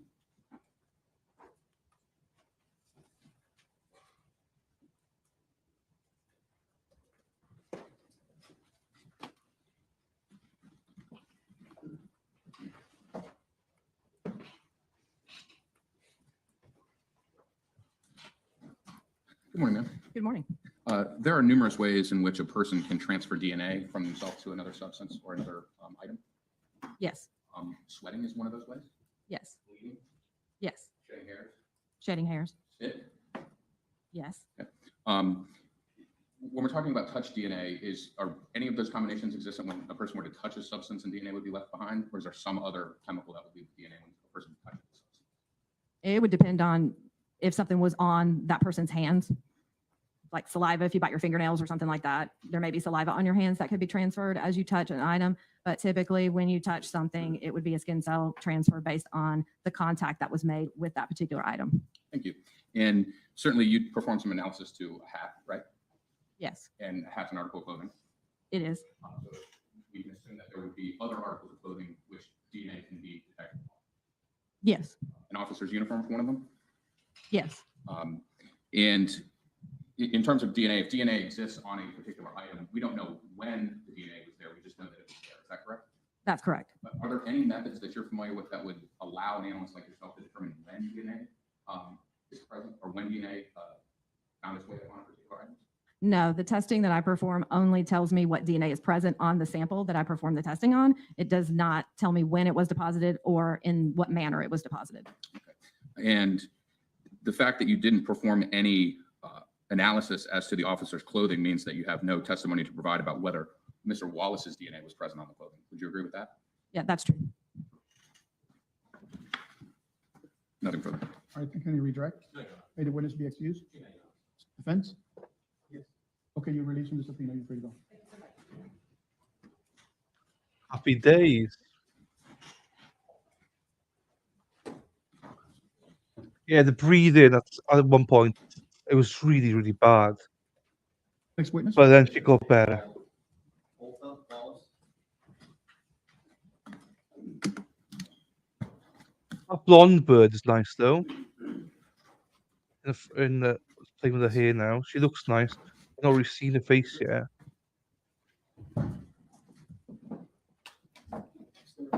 Oh, she's gone.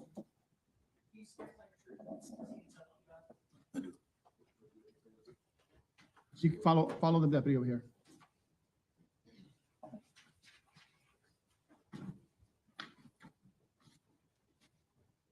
You may have a seat. Make sure you speak loud and clear into the microphone so everyone can hear what you have to say, okay? You may proceed. Thank you, Judge. Good morning, sir.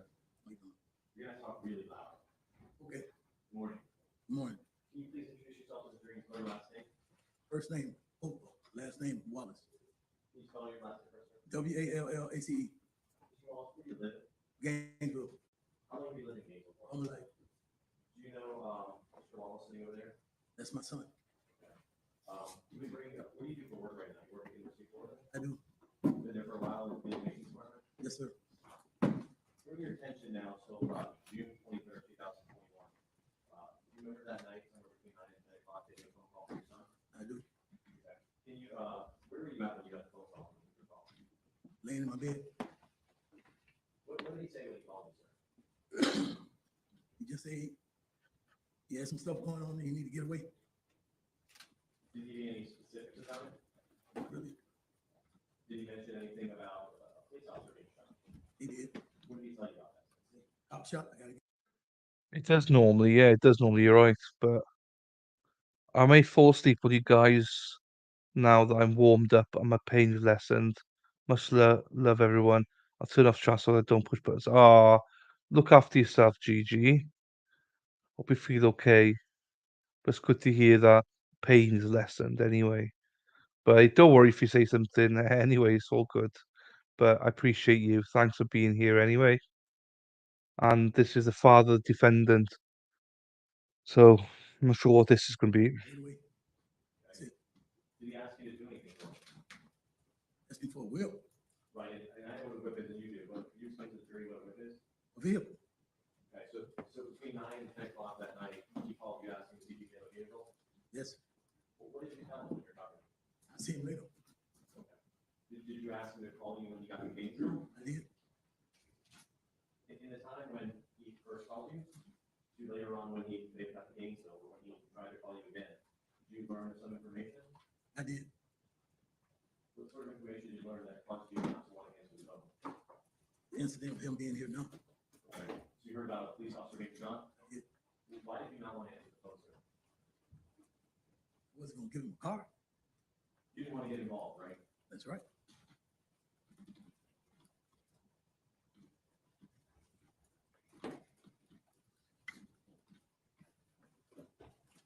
Did he eventually, did you receive his phone call, or did he try to call you that day? I did not. Did he try and call? I think he did, but I did not answer the phone. Right, but did he call you? You didn't answer. Yeah, I just shut my phone down. Remember, if he said anything about trying to get to the border? Or kind of like that? See, it was- I'm sorry? Overrule. Ken, so do you recall that at all? see, he was trying to leave.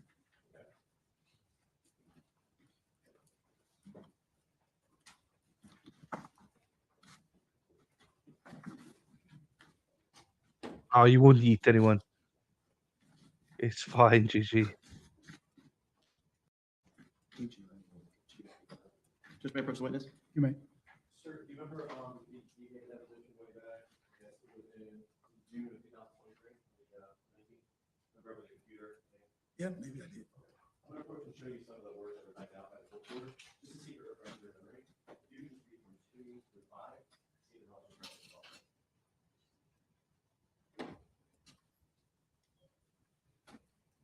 Yeah. Do you remember him making any statements about wanting to go to the border? He said something to that effect. Okay. Thank you, sir. There's a moment, Judge.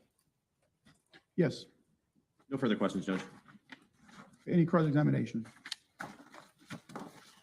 No, Your Honor. May the witness be excused. Yes, sir. Yes, sir. So you are released from the subpoena and free to go. State your next witness. Oh, Mr. Vanley's talking about front. We just, testify against your son. Jesus. Hard, isn't it?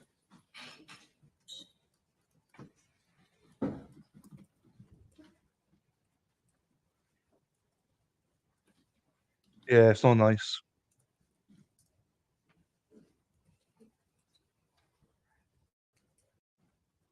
You want to take a step, you're Oh, welcome to stand up. thank you, Judge.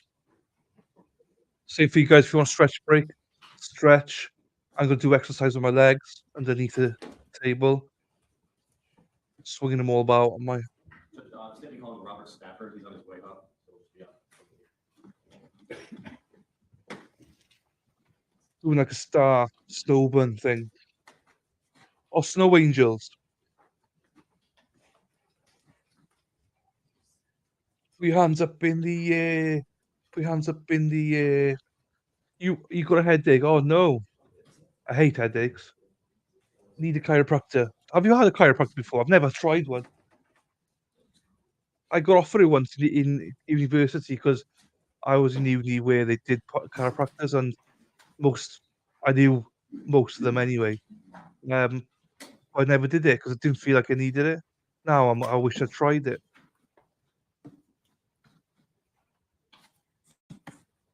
But now it's cost a fortune. Before it'd been free. Now it would cost me a fortune, so I can't be asked. I see it. You mean the videos where they pull them? Do you know what I mean the neck? They pull your whole spine. I'm not sure. I think Do you about it. find the drink suitable to your taste? Everyone okay? All right. Yeah, that's what I do. That's what I do. Watch Was them the as cleaner well. the one that you were looking for? It was not? Oh, which one were you looking for? Yeah, I like the ones where the U thing. Pull, pull. It's like because the guy in Texas does it, a few others do it. So, and you see some people. I love it when you see people walking. They go on the table, they can barely walk, and all of a sudden, after like 4 sessions, they back to normal. Even after 1 session, If you run out, let me know, okay? be good. Okay, I'm seeing her. I've not seen her then. It's only the guys I've seen. There's one guy I've seen. His wife's hot.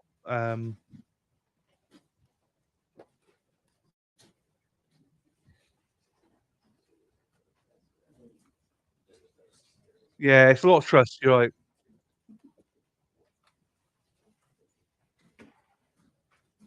I can imagine. Yes.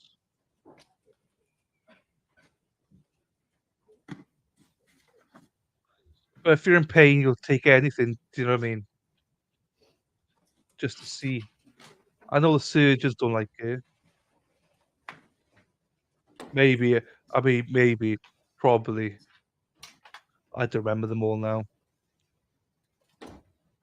Everybody, yeah, rock your body, yeah.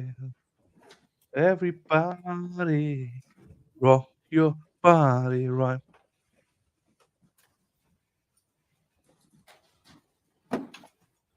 Yeah, you can use the restroom, now would be the time. Get my kid to walk my back your hair. But I imagine having a good one would be make a difference, right? I've heard you probably have to towards the neck break. Oh, yeah, you gotta be very careful. I've not heard those stories, but you don't do. I'm like, go hard, and I dread to think what the neighbors think is going on. Well, if Sean comes to visit, Jesus, what will they think then? I'll see when you're enough pain to try anything, absolutely.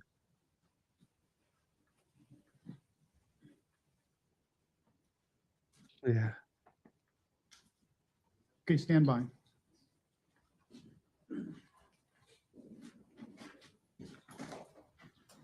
Stand by for a moment.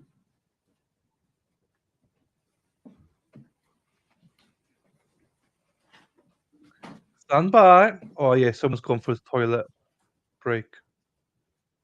Stand by Okay, me. come forward. Stand, You raise your hand on this stand one, by please. me. Haha. I do. Follow the deputy over here. Oh, stand. Therapy's gone, I think.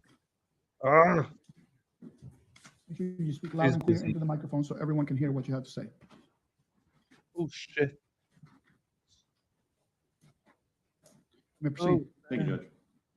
Good morning, sir. Morning. Can you please introduce yourself to the jury, tell me last name? My name is Robert Stafford. It's Stafford. Who are you for right now, Mr. Stafford? I'm currently a student. Did you law enforcement officer before? Oh, Did you retire from that? I kind of moved on to greener pastures. I moved out of state. Yes, sir. Let's talk about, back in, June of 2021. Where were you working at the time? The Alachua County Sheriff's Office.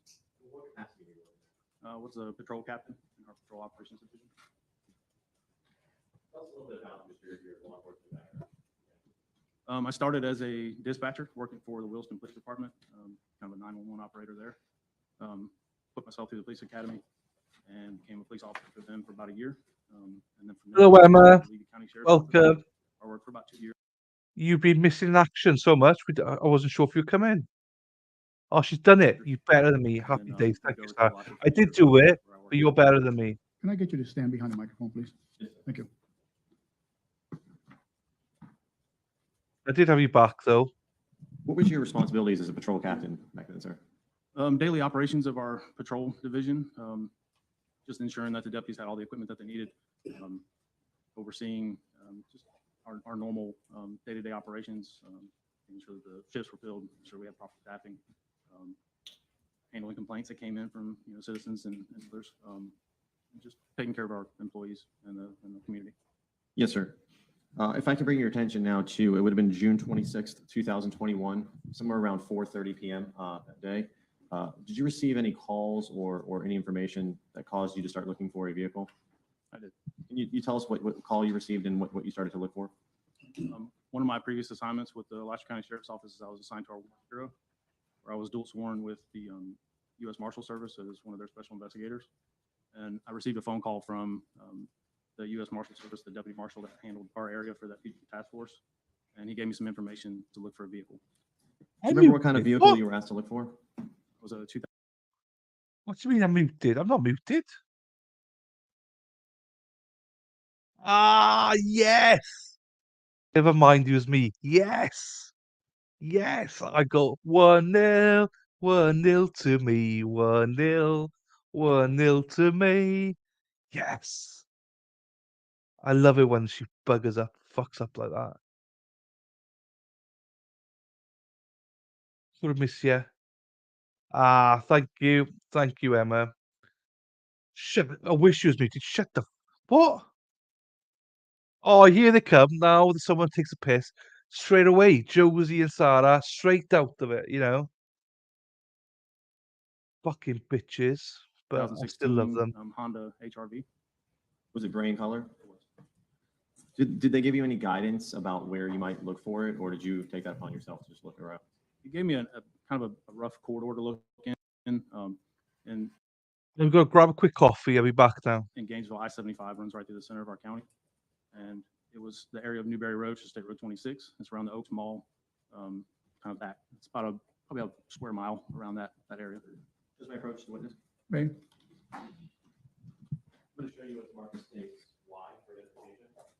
Take all of these cute areas.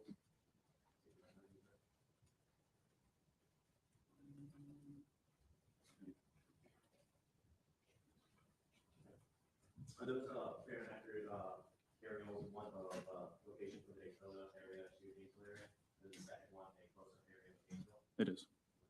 Anything to be changed or altered about those, or is it consistent with that? They look accurate from maps I've seen before. Just trying to say the moving states why. Without objection, admitted as evidence.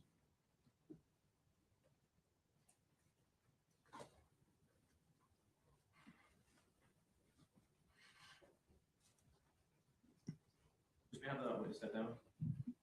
You do so, but make sure you speak up loud. Okay, you can stand on this side. Let's see, this is 23A evidence. If you can take this, I'm gonna have you stand on the side there so you can see.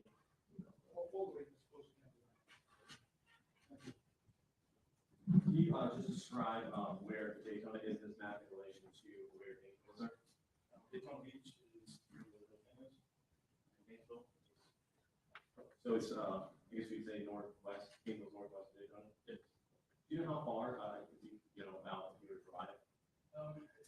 Typically takes about 2.5 hours to get from Gainesville to Daytona. Okay. And if I can have you stay up there, showing you what's 23B. Can you just orient the jury as to what this is a map looks like?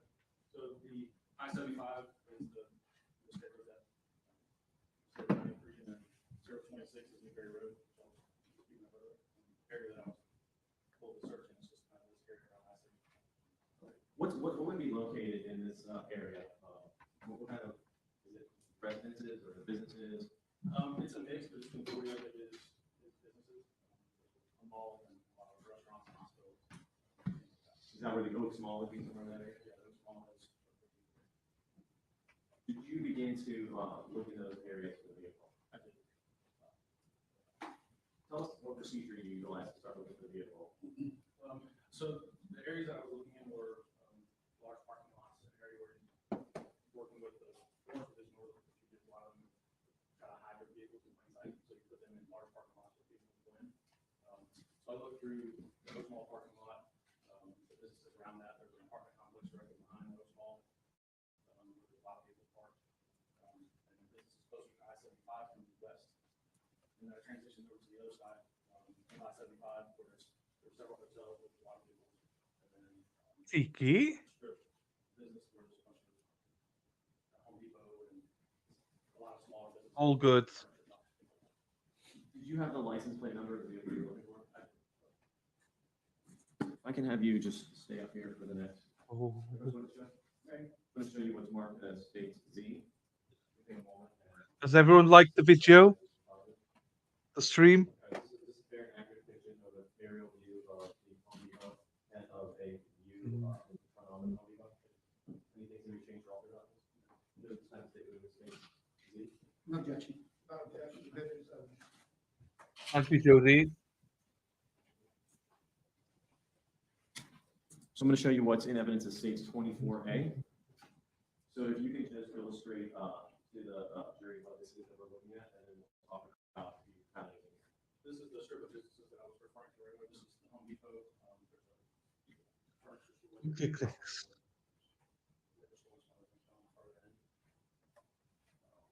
Did you have an opportunity to go through and look at? Thanks, Jody. Did you see a vehicle that possibly could have been the vehicle you were looking for? Can you tell the jury where you were when you saw that and what you had to do? I entered in the drive through the center drive here. Enabled that. And then on the back side of the lot, So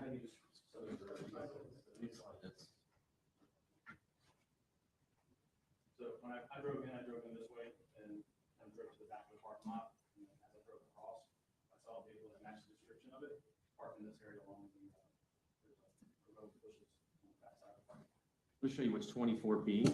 Is this a frontal view of we're just talking about right here, that area, that front view? Tell us where the car was parked and how it was parked, sir. It was 3 spots in from the edge back all the way against the bushes. When you say back up against the bushes, was the license plate concealed where you weren't able to see it at that point? Yes. When I drove in front of the vehicle, it looked like the car that I was looking for, just based on, I pulled up a Google image of Honda HRV to see what the body type looked like. It looked like that vehicle. So I drove out. I couldn't see it from the front, so I drove around to the outside here, parked on the other side of the street, and had to walk up and physically move the bushes out of the way in order to see it back.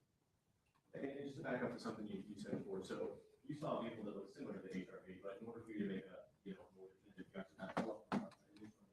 Yes. When you pulled the bushes away, did the license plate match the vehicle you're looking for? It was. Okay. Please sit back now. Thank you.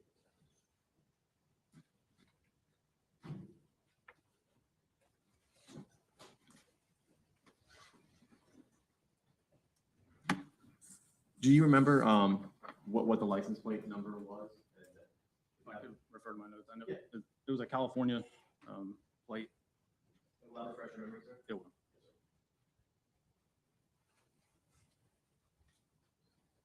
It was 7 NTX 532. It was California.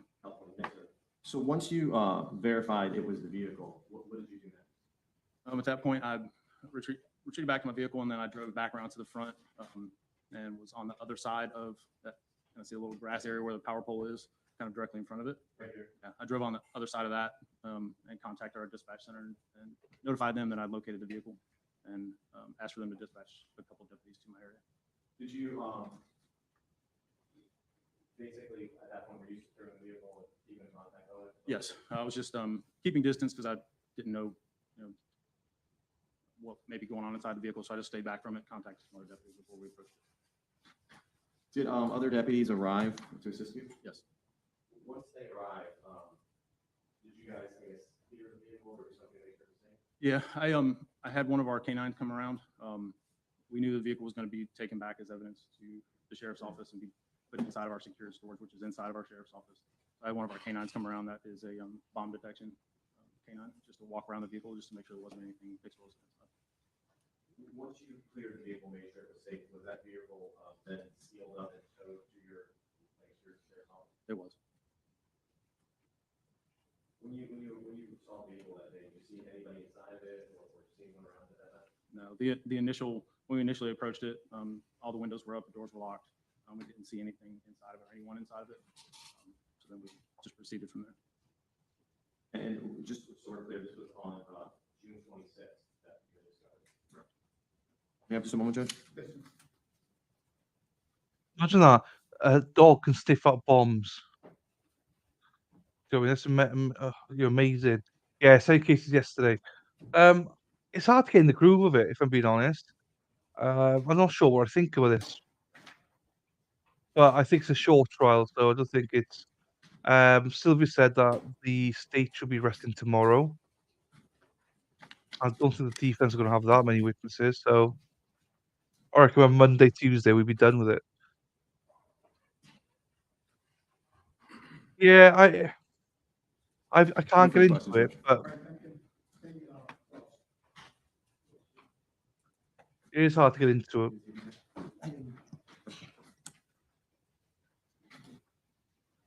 But we're here now, so you can listen to your music, you can do whatever you want. You can be here just for me. That's fine as well. And I was interested to find out some of you not even here for the trial, so I appreciate that you're here for Morning, the Mr. panel, the Stafford. chat. You said that you'd received a call that they wanted you to look for a 2016 gray Honda HRV. Is that correct? That's correct. All right. And then when you were searching around, it's not up there anymore, but when you were searching around, you found the vehicle that matched that in the Home Depot parking lot. I did. All right. And from there, you pulled up an image of it on a website or, internet just to confirm what it looks like? Previous to my search, I pulled up just an image of what that vehicle looked like, so I kind of had an idea of what I was looking for before I started searching. And you knew absolutely that it was an HRV, right? Yes. So when you went up and you look at the car and it's a different model, you can say, well, yes, it was similar, but it's not the right model. So you would have gone out elsewhere, right? Okay. And then once you did see that it was an HRV, you then walked around and looked at the license plate to confirm that it was in fact the car that they wanted you to look for. Correct. All right. And all you had to do was walk around the car and look at the license plate. I had to actually go around to the back because it was backed into the bushes. I couldn't see the plate from the sides. I had to go around to the other side of the bushes and pull the bushes out of the way in order to see the plate. But you were able to see it, right? Once you pulled it away. Yeah, once I pulled it away, it obscured it. And then when you had everybody else come in with the K9, all that, did you do any searching of the vehicle? Okay. Collect any evidence? I have nothing else, Your Honor. Thank you. Any redirect No, sir. You can be seated. from the subpoena? Yes, sir. Okay, you're free to go. You release the subpoena. Sure.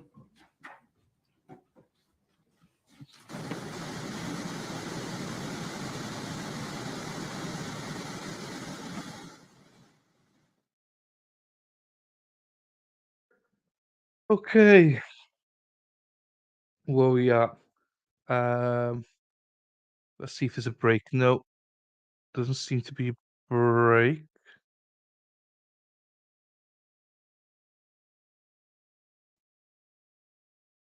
No break for about another 55 minutes or so. Was this the same? Oh no, it's a different guy. Okay, there's a different guy coming on the stand now, so no point me doing it. Oh, we got two. Yeah, I forgot that. Load. Jeez. What? I forgot you and GG. You two are prison officers. So GG used to be a prison officer as well. That's great. That is. Two of you wouldn't mess with you. I wonder how different it was between the American system and the UK system. Yeah, it was just like, here we go, GG.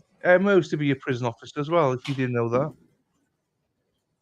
Maybe you did know, I don't know, but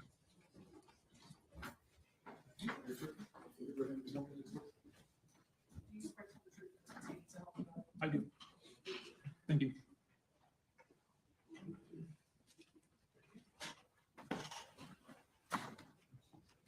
Could you speak loud and clear into the microphone so they can hear what you have to say? Yes, sir. Inquire, Judge. You may proceed. Good morning, sir. Good morning. Could you please state your entire name and spell it for the court reporter? Sure. David Dinardi, D-A-V-I-D, Dinardi, D-I-N-A-R-D-I. What is your current occupation? I'm a sergeant detective with the Daytona Beach Police Department. How long have you been a police officer with Daytona Beach? A little over 17 years. Were you anywhere else before Daytona Beach? Yes, I was a Boston police officer for 9 years. that's where the toughness goes How long have from. you been in the robbery homicide division, sir? I was in the robbery homicide division 7 years as a detective, and I've now been there 2 years as the supervisor. At the time of this incident back in June of 2021, were you there in your capacity as a detective? Yes. It's somewhat self-explanatory, but what types of cases does robbery homicide handle? The robbery homicide unit investigates robberies, homicides, missing people, and any other deaths that occur outside the care of a doctor. How many detectives are typically in the robbery homicide division? There are currently 5 full-time detectives and 3 part-time detectives as well. Does the robbery homicide unit have access to a crime scene investigation unit? Yes. When robbery homicide gets a new case, so new robbery, new homicide, is one detective typically assigned as the lead detective to the case? Yes, sir. But when a detective is assigned to a case, do they do every single thing that has to do with that case? No. How does it work? When a lead detective is assigned, does he rely on his other detectives to carry out investigative leads as well? Yes, absolutely. Like you said, while there is one detective who is assigned as the lead detective, we do operate and function as a team. So when possible, we all respond to the scene and then we all work together as a team. Is there typically an on-call detective from the division? Yes. Now, going back to June of 2021, when you were a detective in that division, were you the on-call detective on June 23rd? I was the on-call detective that week, and then I was also working at the time of the incident. So you're working nights that week? Yes, I was.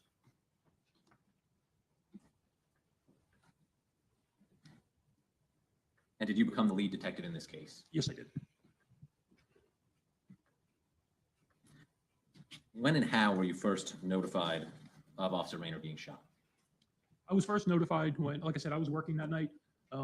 Officer Raynor was shot and killed in District 2, and I was in District 1 at the time, so I was on a different radio channel. But I believe almost, very quickly, the dispatcher on the Channel 1 radio said something about an officer being down in District 2. And did you actually go out to 133 Kingston? Yes, I did. Can you describe that building generally for the jury? Sure. 133 Kingston Avenue is a two-story apartment complex. It is kind of like a light yellow in color. Like I said, it's 2 stories. There are 12 apartments in total in the building. There's 6 apartments that face the front of the building, and then 6 that face the rear, 3 on each floor. How long after the actual shooting do you think you got there? I probably got there approximately 5 minutes after the shooting. Were there other officers already on scene? Yes. Was Officer Raynor still there? Yes, he was. What was going on with him when you arrived? When I arrived, he was being, there were several officers around him trying to help him, and I believe the ambulance had just shown up as well. So they were trying to tend to Officer Raynor. Were you there when Officer Raynor was taken away in the ambulance? Yes, I was. In terms of resources at the location, did you have multiple detectives at your disposal that night? Yes, sir. After Officer Raynor was transported by emergency responders, what was your focus? What was the #1 priority at that point in time? Most important thing right there was to figure out what had happened and who had shot Officer Raynor. It was our priority. And what was the most important piece of evidence you had at that point in time? The most important piece of evidence was Officer Raynor's Axon camera. And do you know, as the lead investigator, what happened to his Axon after he was transported to the hospital? Yes, the Axon was brought to the beachside precinct where it was docked so that the camera footage could be uploaded and then viewed by investigators. So that was disseminated to various investigators with your agency after it was docked and downloaded? Yes. Did you have an opportunity to review that video? Yes, I did. Was the person who shot Officer Raynor clearly depicted in that video? Yes, he was. Was the front of his vehicle clearly depicted in that video? Yes, it was.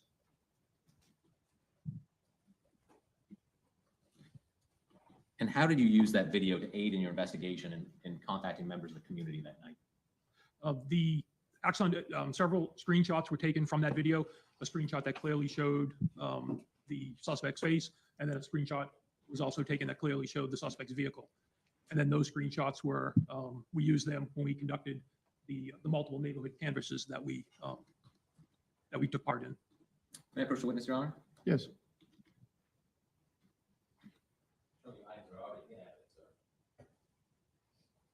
State 7.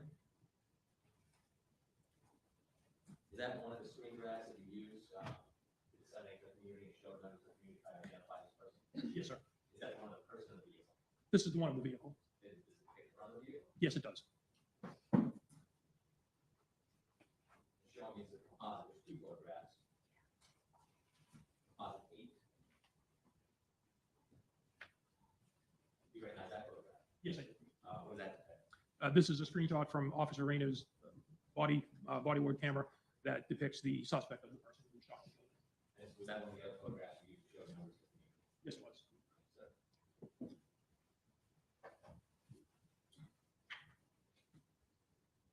So you said you did a neighborhood canvas. Who did this neighborhood canvas? Multiple officers and detectives. I mean, what is it? Is it just pretty much knocking on doors? Yes, you just knock on doors, just try to find any potential witnesses. And that include all the apartments at 133 Kingston? Yes, sir. I want to ask you about 133 Kingston. Was there any surveillance cameras or video that showed the back of the parking lot where Officer Raynor was shot? No, there was not.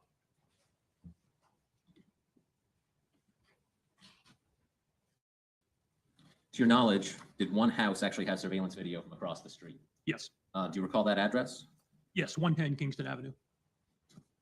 And was that video surveillance collected by your fellow investigators? Yes, sir. And what about in terms of contacting the residents at 133 Kingston? Did y'all have any luck there on your neighborhood cameras? Yes, we did. And what person was it that was contacted? Thaisa Lewis. And do you know who first spoke with Ms. Lewis? Yes, Detective Mary Toludo. And did Detective Toludo tell you about her conversation with Ms. Lewis? Yes, she did. Did you end up also making contact with Ms. Lewis? Yes, I did. And did you interview Ms. Lewis? Yes, I did. And did you show Ms. Lewis anything? Yes, I did. That include May- state 7 and 8 that you're just looking at? Yes, sir. Both of those. First state 7, you pulled out of New Jersey and we're talking about. That's the photograph. Step aside. Yes, this is the photograph of the vehicle. And was she able to identify the vehicle that was? Yes. Who's what? That was the vehicle used by Othal Wallace. And you also show her states 8. You pulled out from the jury and we're talking about. Yes, I also showed Ms. Lewis this photograph. Did she know that person? Yes. Who was that person? She identified this person as Othal Wallace. Sir?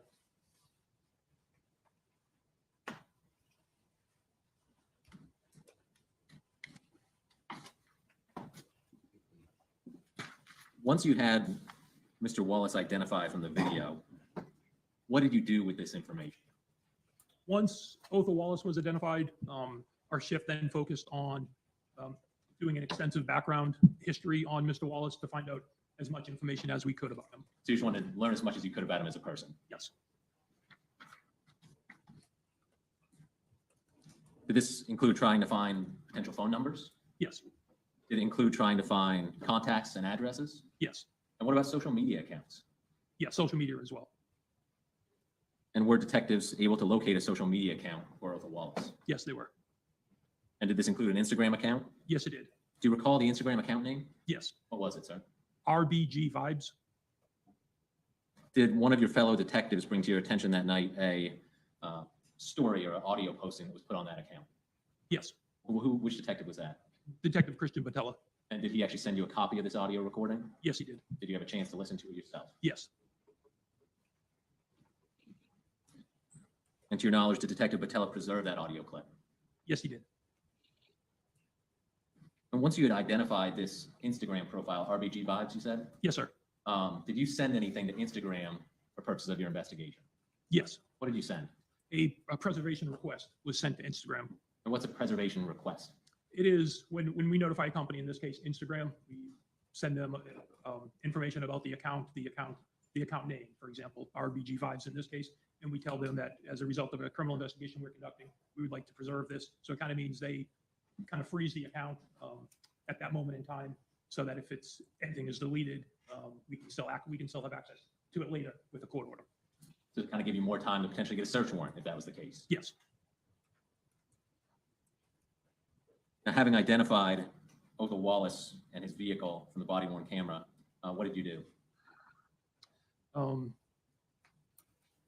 He was identified. We started to look for Mr. Wallace. And did you obtain a warrant for his arrest? Yes, sir. At that time, for what charge? Attempted first-degree murder of a law enforcement officer. And why was it attempted at that point in time? When the warrant was obtained, which was the next day, June 24th, Jason Raynor was still alive And where was he? at Halifax Hospital. Were you and your agency in constant communication with Halifax really over the next several weeks? Yes, sir.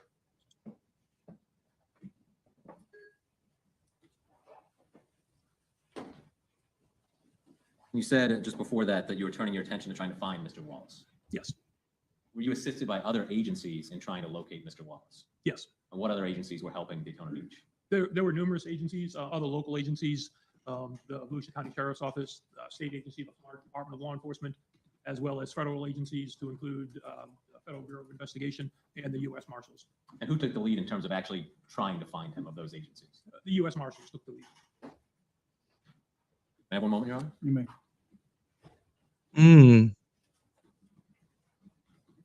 So obviously trying to hunt him down. I wonder how long it took to find him. All right, cross-examination.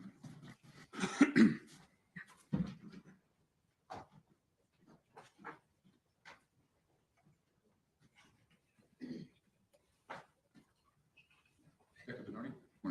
Good morning. Sir, you've been a law enforcement officer for almost 25 years, is that correct? Little over 26. 26, I'm sorry. You'd agree with me that, officers' powers of observation are important to hone in on, right? Yes, sir. Okay. And you would agree with me that just as important to observe those who are deserving of suspicion, it's also important for an officer to understand who are not deserving of suspicion. Would you agree with that? Yes, sir. You have many tools of the trade as a law enforcement officer, don't you? Yes. Body worn camera? Yes. Body worn camera was critical to this case. Yes. And the purpose of body worn cameras, I would say in a word, and correct me if I'm wrong, would be transparency. Would you agree with that? That's part of it. Yes. Also officer safety. Yes. The more information that we have on a body worn camera, the more information that you have to look into and investigate. Yes. One of the aspects of the body worn camera is that it is on when an officer is engaging a member of the public. Do you agree with that? It depends what you mean by the word engaging. Okay. Going up to a person who's sitting in their car out in front of their apartment complex. Yes, sir. In part of the policy for the body worn camera is when you press it, it goes back for 30 seconds, right? Yes. And that's set forth in the policy. Yes. Are you familiar with what Daytona Beach policy would enable an officer to engage sleep mode, thereby preventing the 30-second look back? Not without reviewing the policy. You reviewed the body worn camera extensively in this investigation. Do you agree with that? Yes, sir. Okay. And Mr. Raynor was shot on June 23rd, right? Yes, sir. And the next day on June 24th, you accused my client of attempted first-degree murder. Yes. Okay. And specifically in terms of the procedure in that accusation, you authored what's called a charging affidavit against him, right? Yes, sir. And that's kind of another word to say your report. Yes. Okay. And had Mr. Wallace been found that day, he would have been arrested for attempted first-degree murder, right? Yes. Based upon the allegations that you set forth. Yes. And you've been doing this for 26 years. I'm sure you appreciate the importance of report writing. Yes. And I think we can both agree that not every single fact that you observe or take in goes into a report, right? Yes, sir. But the important ones, correct? Yes. Foundational, fundamental facts should go into a report. Again, like you said, not everything goes in it. No, goes into a report. Okay. And there's kind of a difference between like the master, we'll call it like the incident report, and then supplemental reports, right? Yes. The supplemental report would be something that details your involvement at some point after you've already drafted a report. Yes. And you did, I don't know if you remember at the top of your head, I mean, I have a charging affidavit and I have several supplements, 4 or 5. Is that consistent with your recollection? That sounds correct. Yes, sir. And report, in terms of the procedure of doing a supplemental report, everybody in the agency would know that that's something that you can do if you come across information after the fact, right? Yes. All right. And are you familiar with the contents of your report that you drafted on June 24th, 2021? Are you referring to the charging affidavit? Yes, sir. Yes, sir. Okay. And you would agree with me that within the charging affidavit where you accuse my client of first-degree murder, you make no reference at all to Mr. Raynor potentially pursuing the stolen vehicle that we've been talking about. Overrule. So I'll repeat the question for you. You would agree with me that in the sworn charging affidavit wherein you accuse my client of first-degree murder, you make no reference of Jason Raynor going and pursuing a potential stolen vehicle. That is correct. Okay. You would also agree within that same charging affidavit, which you authored one day after the shooting, that there's no mention of Officer Raynor's suspicions being alerted due to my client engaging in any cannabis possession or stuff. That is correct. Furthermore, you would agree with me that there is no reference in your report about any contact that you had with Amanda Dickens and any information that she might have involving Mr. Raynor's duties that evening, correct? Yes, sir. In fact, there's no detail either in this report or any other report talking about you going and interviewing those that had contact with Jason Raynor on his last shift. Would you agree with that? Yes, sir. In fact, I'll characterize it, and you correct me if I'm wrong, but there's really no discussion within your charging affidavit about the origin or basis for Officer Raynor going and making contact with my client while he was sitting in his car in front of his apartment. That is correct. Yes, sir. However, you do make reference to, and I'm just reading from line 10, the black male failed to follow lawful commands. You put that in your report, right? Yes, sir. However, you would agree with me that also within your report, there's nowhere that talks about any probable cause that would justify an encounter between Jason Raynor and Othal Wallace. Probable cause is not necessary for an encounter. Because a person can just walk away from an irregular encounter, right? Yes, sir. And that's different than probable cause. You have to stay if you're detained. Yes, sir. Okay. And if an officer has a reasonable suspicion or probable cause, they can detain that person, right? Yes, sir. And they can make an order based upon such suspicion. Do you agree with that? Yes, sir. And if the person disobeys that order, that person is violating the law. Correct. So on the opposite side of things, if an officer has a proper suspicion and they command a person to stay, the command that is levied is a lawful command. We got into it, overruled. Right? I'm sorry, can you repeat the question? Absolutely. If an officer is acting on a founded suspicion and they make a command to a person in line with that suspicion, that command is a lawful command. Yes, sir. Okay. And yet you make no reference to in your report why you categorize Mr. Raynor's actions as lawful. Categorize it that way from watching the body camera video. Okay, understood. And let's talk about the body worn camera footage. Do you know approximately how many hours or minutes you spent looking at that video? No, sir. Over 50, over 100? Probably at least 50. Okay. Prior to charging my client, or? 50 overall, at Okay. least 50 overall. Understood. Do you know approximately how many hours you would have reviewed it in connection with your charging affidavit? No, sir. And in the video, you agreed that we don't have that 30-second look back. Yes, sir. Okay. And nowhere in your report do you contemplate the fact that Jason Raynor had disabled the normal 30-second look back and went into sleep mode. Correct. That is not my report. Had the 30-second look back existed, we would obviously have the depictions of what Officer Raynor observed in those 30 seconds from the time that he put his camera on backwards. Yes. You would agree that when the video first comes up, there is no observable criminal activity in the frame that you see. Are we talking about what possibly Officer Raynor observed or just from the video itself? I'm just talking about you relied on the video in connection with your investigation, correct? Yes, sir. Okay, so you were essentially charged in making a determination about what the video shows, right? Yes. And you would agree with me that upon looking at the video, there's nothing, let's just take the first 10 seconds when Raynor gets out and walks over to the car before he's even in between the two cars. There is no observable criminal activity depicted in the video.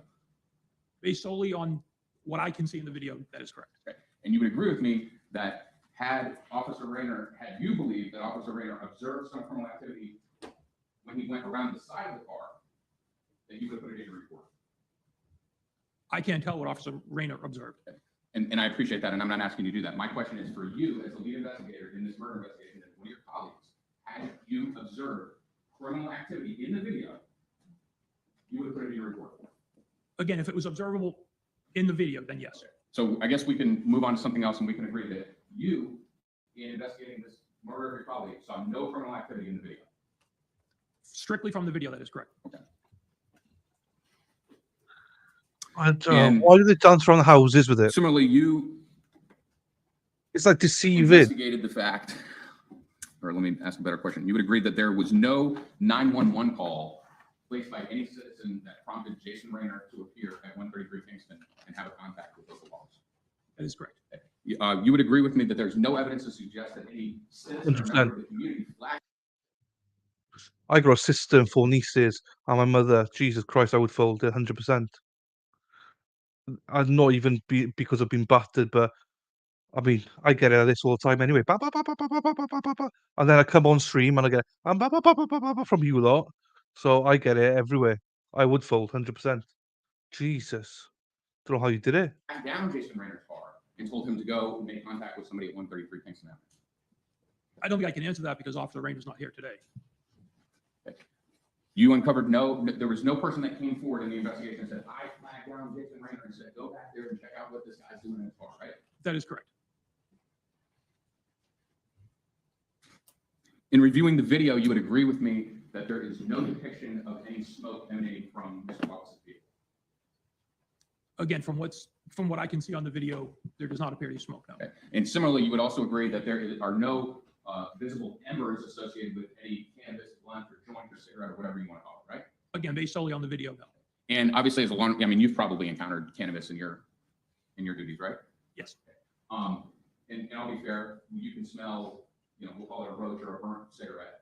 That has an odor to it, right? Yes. However, what is the more pungent odor that would arise suspicion would be if the cannabis is burning, right?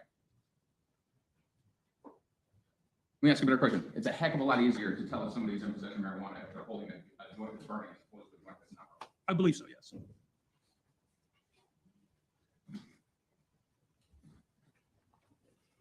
And again, there's not, and I know that I was singular in my questions about your charging affidavit, but if I'm wrong, please correct me.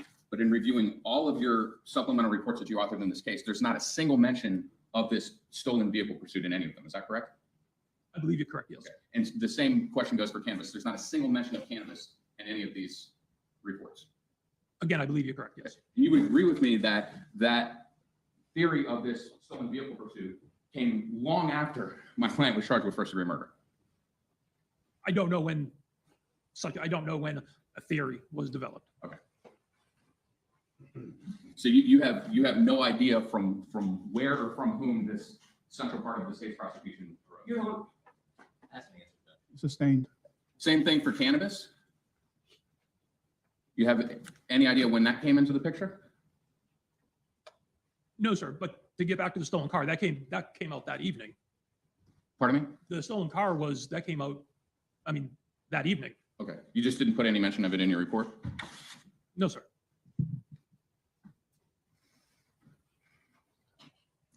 There are observable differences between the vehicle that's depicted in the Bolo and my client's vehicle. Do you agree with that? Differences and similarities, yes. Those similarities on the passenger side of the vehicle would be the back rear lighting of my client's vehicle? Without having the two pictures in front of me, I don't think I can. Let me answer this. Lighting. If you close your eyes, you can picture kind of the opening frame of the video, right? Yes. And you would agree with me that there's nothing that's obscuring Officer Raynor's ability to see the passenger side of my client's vehicle. Objection, also speculation based on what Officer Raynor saw. Rephrase the question, please. Sir, do you have 20/20 eyesight? No, sir. What's your eyesight? I don't know. Okay. You went to the scene that night? Yes. Okay, you stood in essentially the same area that Mr. Wallace's vehicle was in the night? Yes. Okay. You consider yourself a reasonable person? Yes, sir. Right. And if you're standing in the location that Jason Raynor was standing, using fairly decent eyesight, do you agree that there was nothing that was obscuring Jason Raynor's ability to see the entirety of the passenger side of Mr. Wallace's vehicle? Objection, speculation as what Jason Raynor saw. I think for a reasonable person in the same circumstances with good eyesight. Do you understand the question? I would like him to repeat it again. Okay. Was there anything blocking Mr. Raynor's view from seeing the passenger side of Othal's car? Objection, speculation. He testified what Officer Raynor saw. Sustained. Have you seen the video? You've seen the video, right? Yes, sir. You see in the video anything obscuring Officer Raynor's ability to see the passenger side of the car? You can see parts of the passenger side, yes. Okay, that's not my question. My question is, do you see anything that's obscuring Jason Raynor's ability to see the passenger side of the car? Again, it depends if you're saying passengers, parts of it, or the entire passenger, Let's start with the entire passenger side of the car. Ah, jeez. This is like, oh, why do you avoid the question? Why do you have to make? Just answer the question. It's a simple question. It's not even a hard question. This is what sometimes annoys me with witnesses like this, the lead detectives. The lead detective does not um wanna, like, he knows what he's asking for. He's like, oh damn, I don't really want to answer this like this. So he's trying to avoid it. But come on, dude, just answer the bloody thing. Anything obscuring? I don't know if there's anything obscuring, but I also don't know if Officer Raynor could have seen the entire passenger side of the car. So there's nothing obscuring. No. He didn't ask you if Me? And this is what Exhibit 7? Okay. And maybe I'm asking a confused question. When I talk about something it's tough obscuring, cookies, usually. Tough cookie. I can't see Usually. this solid item right here, right? Correct. Okay. So just point out to the jury, okay, tell me what items would obscure Jason Raynor's ability to see the side of that vehicle in that picture? Objection, speculation as what Jason Raynor saw. Okay. Oh, what's wrong? What do you see that's obscuring Jason Raynor's ability to see the side of the, what do you see that obscures the passenger side of that vehicle? Objection, speculation, the best evidence is the photograph of the vehicle itself. Isn't that the jury? The video is the best evidence. Sustained. Yeah, that's true. I mean, just come on, dudes.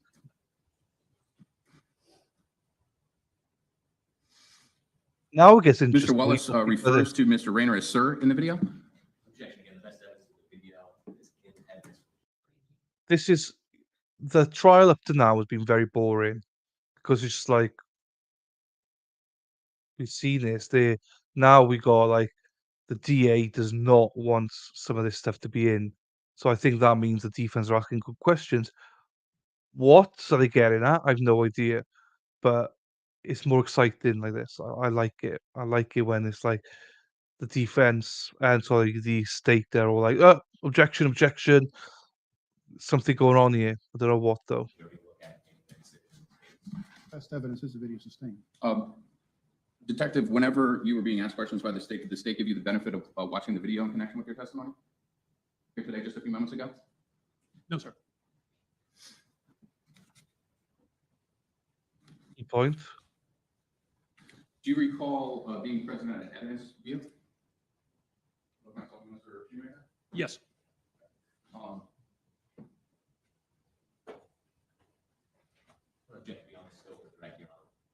Overruled. The duty belt in the case, very important piece of evidence, right? Yes. Sorry, the what? The duty belt? The duty belt was an important piece of evidence? Yes. Probably the most important piece of evidence? No, sir. Next to the video, second test? Objection, relevance, objection. On the phone, no problem. The duty belt was kept in this paper bag here? I believe it was put in that bag, yes. Just this bag, nothing else? I believe so, yes. And in the duty belt that we have for the jury, the gun is out of the holster, right?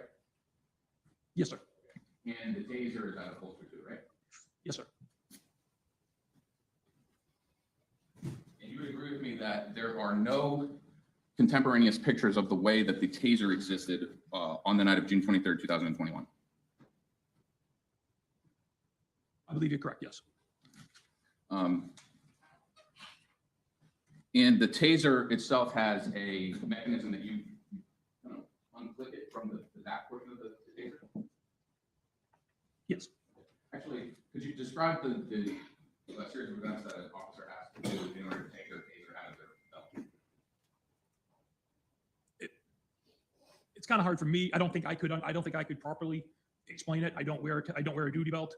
It's kind of just something I do from muscle memory. I don't think I could put it into words. And can you testify that during the interaction between Raynor and Wallace that Jason Raynor didn't go for his belt? Objection, speculation. Sustained. Can you testify that whenever Jason Raynor's belt was removed from his person, that the switch on his taser was not engaged for use? Objection, speculation. Sustained. You want to remain first witness? Yeah. I'm sorry to hear that, Gigi. That's horrible. Gigi, that just explains that we're all numbers at the end of the day. They don't care about you. Do you know what I mean? That's a shame. That's shameful, that is. I'm sorry to hear that, Gigi. Sorry.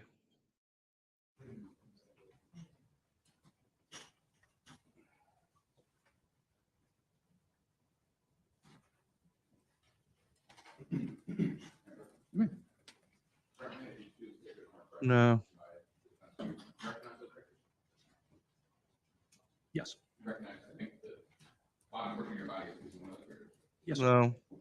And do you observe the taser in this picture? Yes. In what condition is the clip that we've been discussing? Objection, that's not evidence.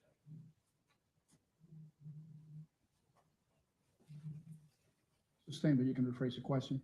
Are those fair and accurate depictions of the duty belt as was photographed in your presence on December 27th, 2022? It appears to be, yes.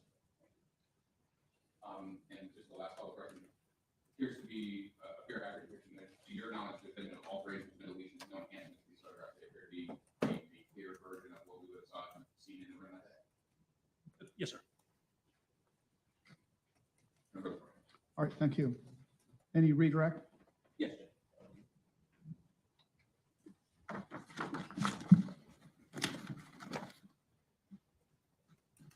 Detective Sergeant Denardi, what is the purpose of that charging affidavit, the probable cause affidavit? The purpose is to put in evidence to show to a judge that there's probable cause that the person accused committed the crime for which he's accused. Okay, so doing kind of an outline of the case to establish probable cause to get an arrest warrant, is that? Yes, sir. Okay. So do you put every single detail in a charging affidavit? No, sir. And your investigation, you said you got that warrant on the 24th? Yes, sir. Did your investigation just stop on the 24th? No, sir. Would that be prudent to just stop an investigation on the 24th after you establish probable cause to arrest somebody? No, sir. The supplements that you filed, did those go over several months afterwards, documenting some of your personal involvement in the case? Months and years, yes. And in terms of what happened that night, you mentioned that you were aware of the chase of a Honda vehicle that night. Yes, sir. Was that documented on other officers' body-worn cameras? Yes, sir. Was that documented on other officers' police reports? Yes. And all that is, of course, made available to the defense in a prosecution? Yes. Try not to leave, counsel. Yes, Your Honor.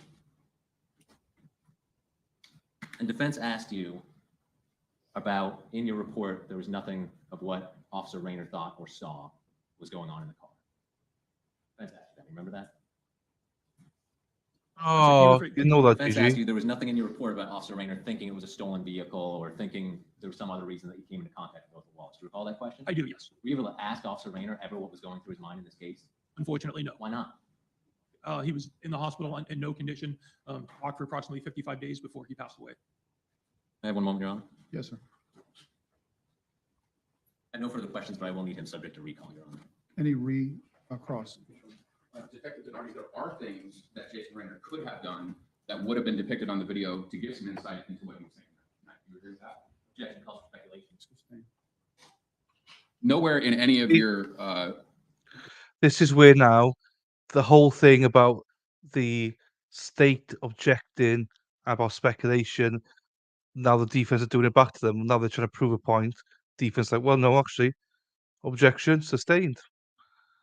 So I'm glad he plays both ways. reports, whether it be an incident report, a charging affidavit, a supplementary report, do you ever mention anything about a stolen vehicle?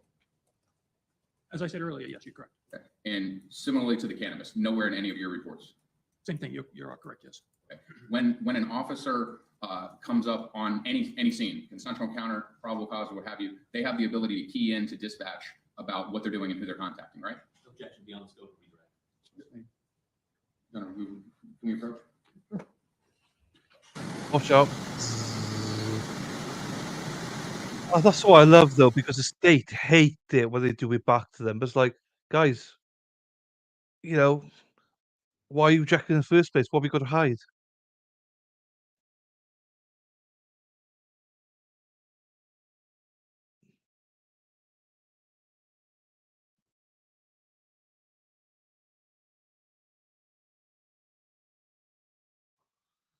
Really don't take it seriously, that's true, you're right.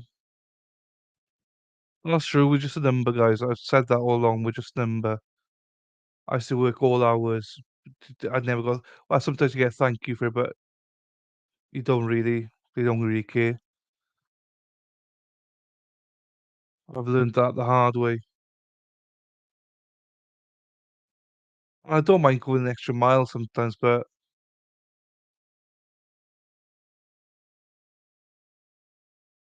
oh, they've muted it, thankfully.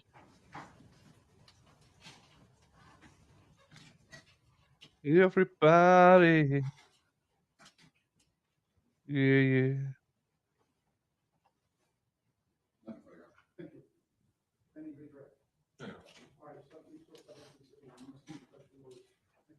Thank you, sir.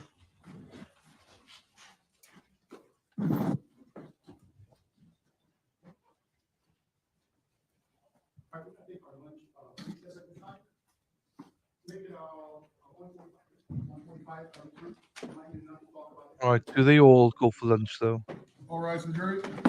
Well, they do. They all go for lunch. Let's see where they come back. There's not many people chatting. Where's everybody? You're all shy. If you're happy and you know it, clap your hands. If you're happy and you know it, clap your hands. If you're happy and you know it and you really want to show. If you're happy and you know it, clap your hands. See? There you go, Emma.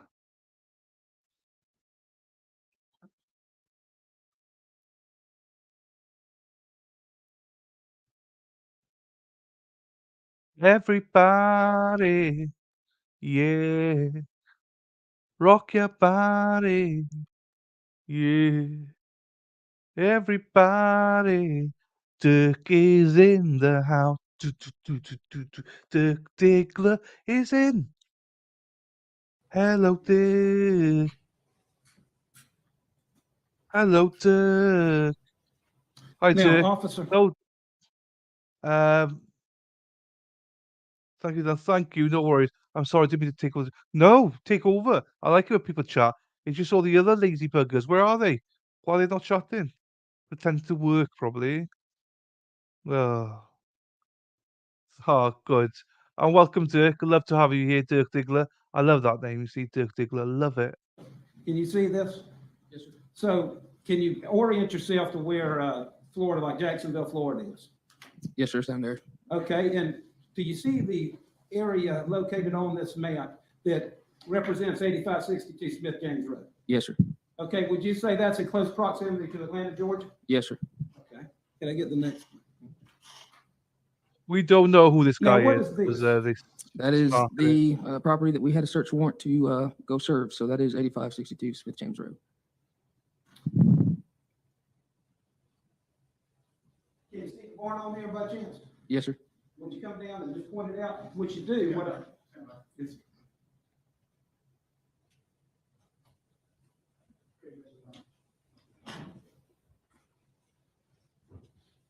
Hi, Dirk Diggler. stand to Chief.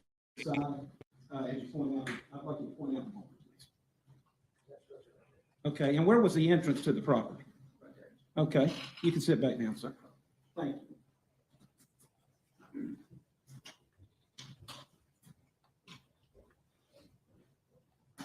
Now, you mentioned the Bearcat armored vehicle. How many were there? We had 3 on scene for this operation. Okay, and did each Bearcat have a team? Yes, sir. Which Bearcat team were you? I was assigned to Bearcat 4. Excuse me, what? Bearcat 4. Okay.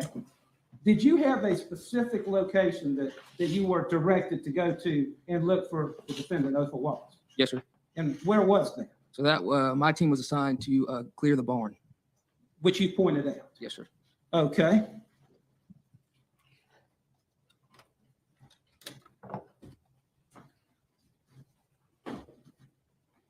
Did you go to the barn? Yes, sir. And with the rest of your team? Yes, sir. And what'd y'all do when you got there? So our plan was to do what's called a surround and call out. So we'll have members that'll establish themselves around the barn. We'll turn on the lights on the Bearcat and have a negotiator start giving announcements. Now, let me stop you a minute. Was it daytime or nighttime? Was it dark or light when you were out there? It was dark. Okay. Did you want your presence to be known? Yes, sir. Did you want to leave no doubt that it was law enforcement out there at that time? Correct. Okay, so how did you do that? Did you have a PA system? Yes, sir. Okay, so try to give us an idea of how loud it was. I mean, it's a PA system that's attached to the Bearcat. So just like a patrol car that has a PA that everyone can hear when when an officer is talking to it, it's a similar system but attached to an armored vehicle. And what about lights? It also has blue lights all around the Bearcat. So were the lights going? Yes, sir. And was the PA running? Yes, sir. And what was said over the PA? Do you remember? So typically, when the negotiator is making announcements, they will give the address of the location where we're at, tell any occupants at the structure that we are there for, that this is the police, come out unarmed, stuff like that. Okay, and was that done in this case? Yes, sir. And was it loud enough for people in that area to hear? Yes, sir. Any doubt about that? No. Okay, so did you check the barn? Yes, sir. Like I mentioned, it was dark, so we were under night vision goggles.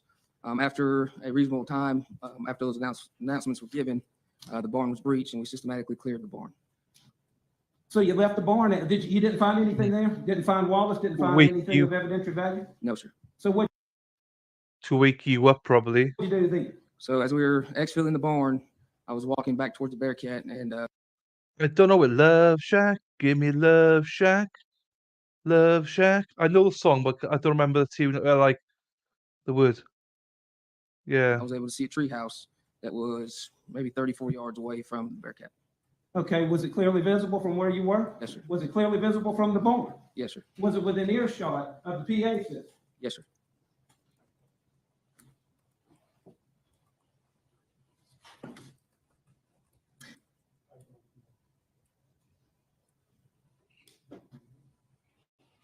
Let me ask you, you mind me to start for a minute, Jim?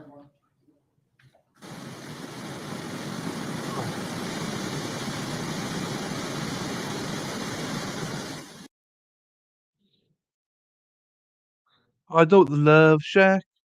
Show me Love Shack. Love Shack, baby, me. Love Shack, baby. Love Shack. Give me Love Shack. I know that bit, but it's all right though. I don't know that I'm headed down to Atlanta Highway. I don't know that bit. Love Shack, baby, me. Love Shack, baby. Love Shack. Give me Love Shack. Okay. So, Officer Salcedo, can you see the treehouse from this photograph? I don't see it from that photograph. Okay. So, what did you do when you saw the treehouse? So I let my team leader know that there's a tree house behind us. And we went up to the tree house, and I went up the steps of the tree house. Little place where we can to get go clear. together. You're on a permission. I don't know all of it. To approach one more time. I need to stop singing. I just left like 5 viewers. Bum, bum, bum. Is that a fair and accurate depiction of the front of the company? Yes, sir. Doesn't contain the treehouse picture, is that correct? No, sir. Your Honor, I believe this in the evidence. No objection, Your Honor. No objection.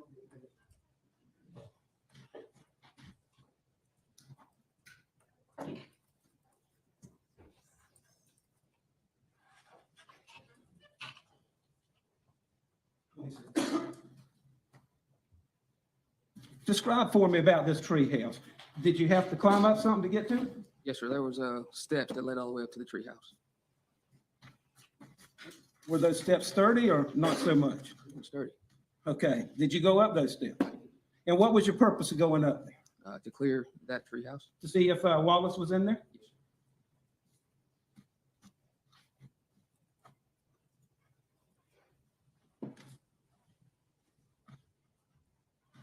What did you do when you got up top of the steps? Was there an ability to see inside?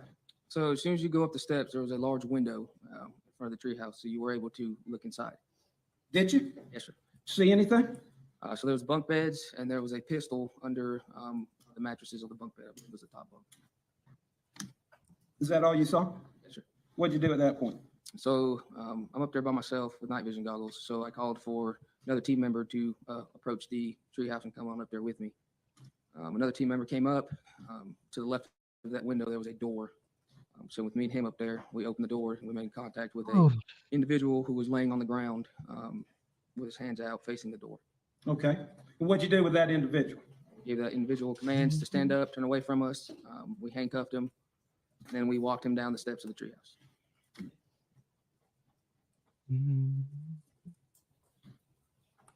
Now, just to be clear, from that treehouse location, is it your opinion based on the PA system and based on the lighting that the individual in that treehouse would have been aware of your presence before you went up there? Absolutely. I can see the Bearcat from that porch that was in the front of the treehouse.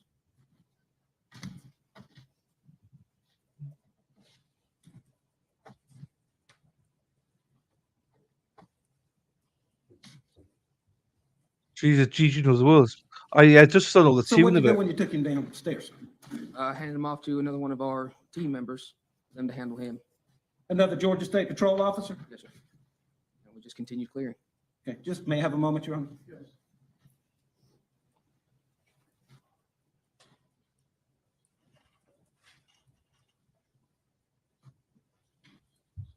Other than apprehending the defendant, did you have any other involvement in this case? No, sir. Okay, then to the witness.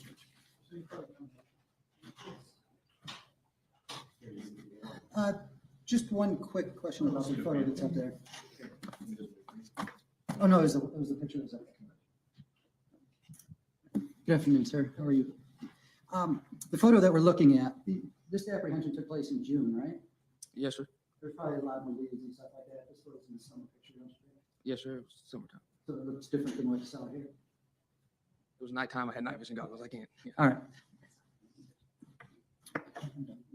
All right, and Trooper Salcedo, did you have any body worn camera on when you did this? No, sir. Is it standard protocol that you don't because you're with the SWAT team or? Yeah, SWAT team, we don't wear body cameras. Okay. All right, and when you came in, you were tasked with clearing the barn that we saw earlier, correct? Yes, sir. Now, as you're going in, I believe you testified, you did not see the treehouse when you first arrived, isn't that right? Yeah, we did not see it when we first. Okay. So you go into the barn, you clear that, you come out. and 30 to 40 yards away, up above you, is a treehouse, right? Correct. And it has a large window Yes, sir. and it also has, was it a little porch area? Yes, sir. And is that porch area large enough for somebody to come out and stand on? Yes, sir. All right. Now, wouldn't you admit that from that position up where he was, he had a tactical advantage over you when you didn't know that he was there? Absolutely. So if he'd wanted, if anybody wanted to, as you're coming up, and you saw guns in the treehouse, right? Yes, sir. Numerous guns? I recall specifically seeing that pistol. Or a pistol? On my neck stand up. Okay, so from up above there, if he wanted to, he could have just opened up fire on you, couldn't he? Absolutely. All right, and you would have had no idea to begin with where it was coming from because you didn't even know the treehouse was there, did you? Correct. All right, so once you see the treehouse, you then make your way there and you go up the steps. Now, and I believe you also said that there's absolutely no mistake in that everyone in the general vicinity knew that law enforcement was there.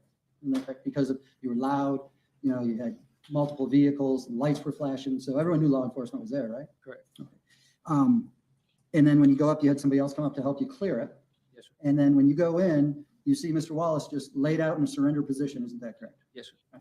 Never resisted at all, did he? No, sir. Never, I'm sorry. He was compliant. Very compliant, all right.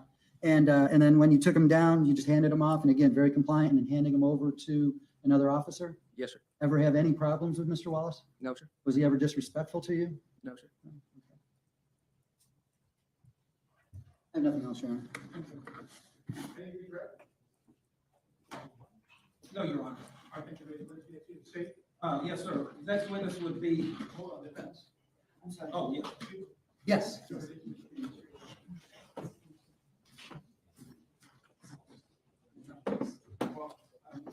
Your Honor, this next.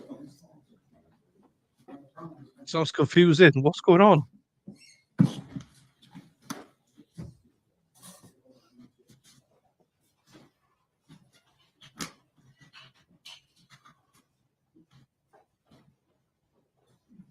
What's going on, Judge?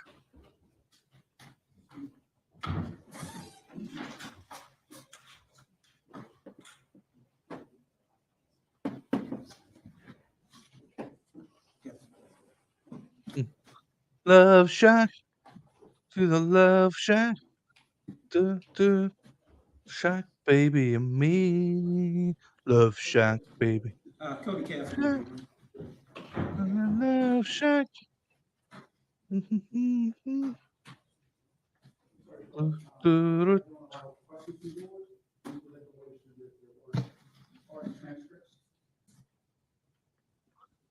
Hey, hey, hey.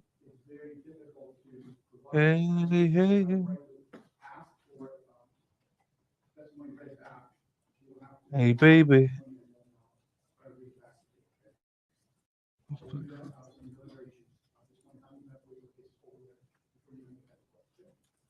You and me were meant to be. That's what Sean's singing to Jody. You and me were meant to be. Cody Cassidy. Gonna be only me. One fine day, we'll find a way.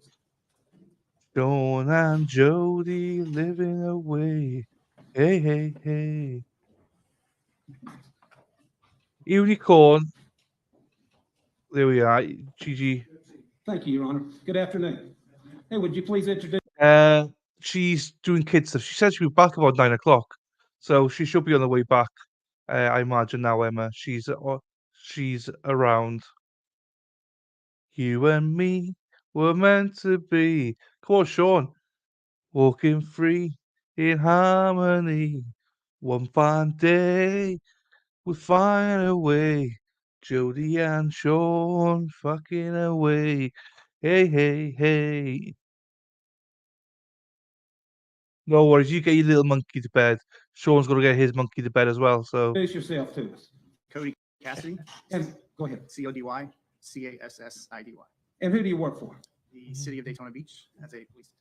And how long you been with the Daytona Beach Police Department? Since May of 2009, so just over. no, he's not. Any previous law enforcement experience? Okay. Talk to us a little Well, bit. you mean Educate it. us about, I don't how care. you came up the ranks at the Daytona Beach PD. Started working out night shift patrol. I was there for approximately 2 years. After patrol, I moved to the traffic division. What's where I this was guy's name as well? traffic homicide investigator. Bloody hell. I was there for approximately 7 to 8 years. After the traffic unit, I was assigned to special investigations unit. Oh, Sarah didn't. Thank you, Sarah. Where I worked, where I currently am, as a special investigation U.S. Marshal Service as a task force officer. Also assigned to the robbery homicide unit under the same title as a detective. So what are you doing now? I am a task force officer with the U.S. Marshal Service, essentially a detective with Daytona Beach who is cross-sworn with the U.S. Marshals. Okay. And back in June of 2021, back when Officer Raynor was shot, were you working in that capacity? Yes, sir. Well, I tried. If he, I don't know. I try my best. I try to hook you both up. I can't do any more than that. I can only match make a certain amount. So his loss, Jody, if he does not interested, but I'm sure he is. I'm sure he is. I think that he hasn't said anything. But I cannot do any more. I'm just a matchmaker. Bow wow. Bow Did you wow have some wow. involvement in this case? That's loud. Okay, talk to us about that. The night of the shooting, I received multiple phone calls advising Officer Raynor was shot. Immediately after hearing that, I responded down to the scene and stood by for orders from the supervisors that were there. Now, as far as the task force, why don't you take a minute and explain what this task force is for and why you're part of it? The task force is designed for going after subjects who have open felony warrants. Generally, we go after high crime, high violence subjects, homicide, robberies, sex crimes, anything with violence towards people. There's a group of us assigned to Central Florida. We travel all over going after these subjects who have active warrants. We're tasked with the U.S. Marshal Service. Essentially, just once we find a location for these subjects, we act upon it and take them into custody. Okay, did you become involved in the investigation a couple hours after Officer Raynor was shot? Yes, sir, within a few hours. And what did you do? How did you start? Stood by until a suspect was identified. And then once that happened, I began doing research and attempting to locate where he may be at. Okay, now some of the research you do, is that sensitive in investigative information? Yes, sir, it is. Okay, typically information that you don't share with the public, is that right? That's correct. It's protected information, yes, sir. And is that so that the folks that you're looking for don't know how you're going to find them? That's correct, yes, sir. Do not threaten me. Oh, and she doesn't like the fact that I put her name on screen as well. That's another gripe she's got. But oh my god, I couldn't think of nothing worse than don't you start, Sarah P. Here we are. So were you fruitful in using your investigative techniques to start to locate the defendant? Yes, sir, we were. Okay, and tell me the progression as far as where did you focus? Did you find one spot? I've already said it. I don't care. I don't hide it anymore. Help us with that. I know what you mean. Continue to progress throughout the 2 days. Started out, we traveled west towards Gainesville. Once we reached the Gainesville area, began going northbound. I want to talk more about it though. I hate it that much. Outskirts of Atlanta, which is where we essentially took Officer. Sorry. Which one came for you? Excuse me, Mr. Wallace in the custody. Okay, That's what they so do, though. did you actually travel up to Georgia? Yes, sir. Was it Snellville, Georgia? Yes, sir. 8562 Smith James Road?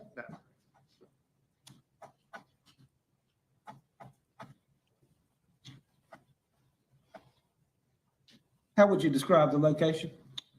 It was a very rural area. The properties, the houses that were on these properties were spread out. I know, Sarah P. I know. I don't really care that much about them in there. I Not do much know. city life, no You're right. major You're businesses right. that were in that area. Lots of woods, trees. Oh, I know you're just spread joking. out, more of a country setting. It's all good. And were there several agencies involved? Yes, sir, there was. Was the U.S. Marshals Service involved? Yes, sir. So there were U.S. Marshal personnel or agents there. How about the Daytona Beach Police Department? You were there, correct? Yes, sir. Okay. How about the Georgia State Patrol? They had folks? Yes, sir, they did.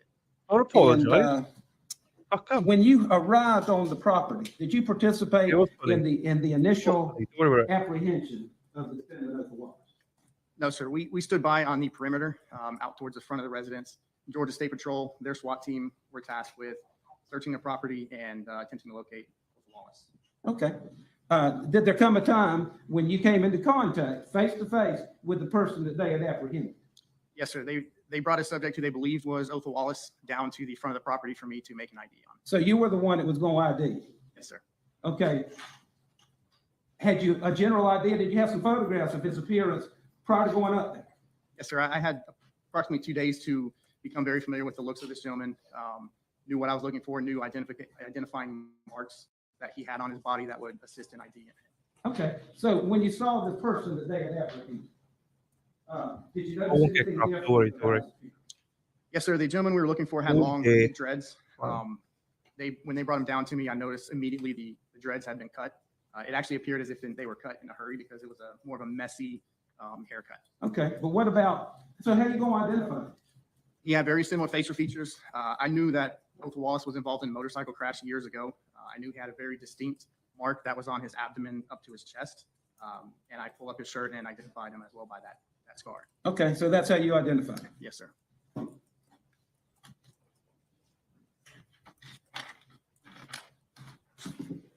Do you notice whether or not that same individual is here in the courtroom today? Yes, sir, I do. Could you please describe where he's at and what he's wearing? He's sitting at the table from there. He's the youngest gentleman up there, I believe, with a light blue stripe tie.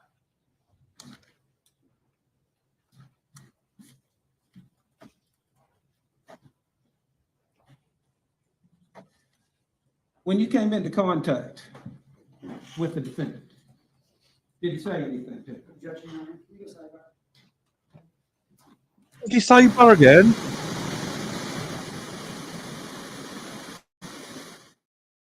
Jesus, sidebar. They love a sidebar in this place. I think the jury go down for a second.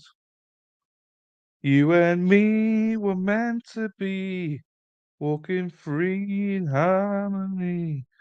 One fine day, we fly away.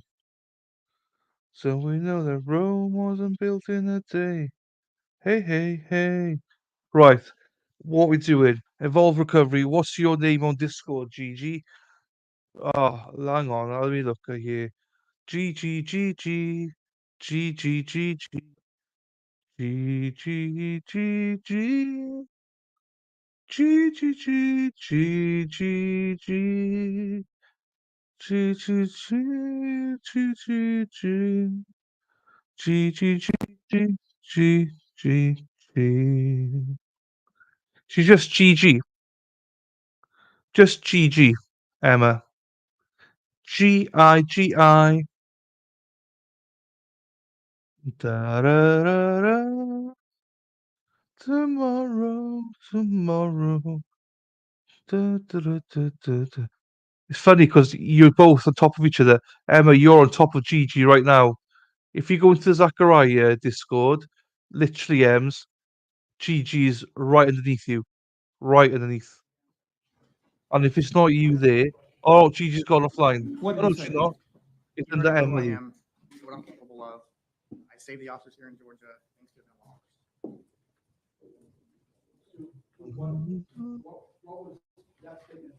What was your question?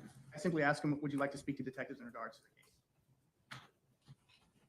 Your Honor, I do have a case I can share with you. Hi, Thierry.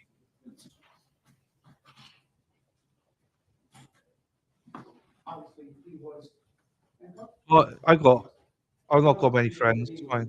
Your Honor, our position is it was not custodial interrogation. This case is an 11th Circuit Court of Appeals case, Your Honor. It was the closest case I could find on point. This was a case where an individual was accused of murder, and the detective by the name of McKeechin with the Bay County Sheriff's Office had questioned him.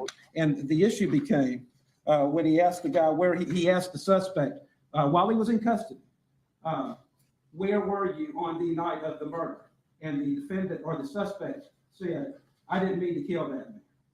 The 11th Circuit Court of Appeals ruled that that question was not custodial interrogation. And it's under headline 2 and 3.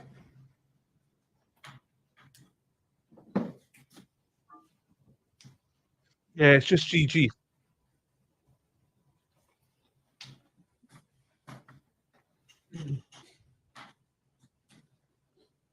No, you didn't know the tone. I mean, the tone's been set. I've set the tone. It's real low. He was So not I'll read start the room, angry with me, Judge. don't worry. And in fact, he had even said It's not something on. about an attorney. Yes, my apologies. We couldn't get it lower even if we tried. We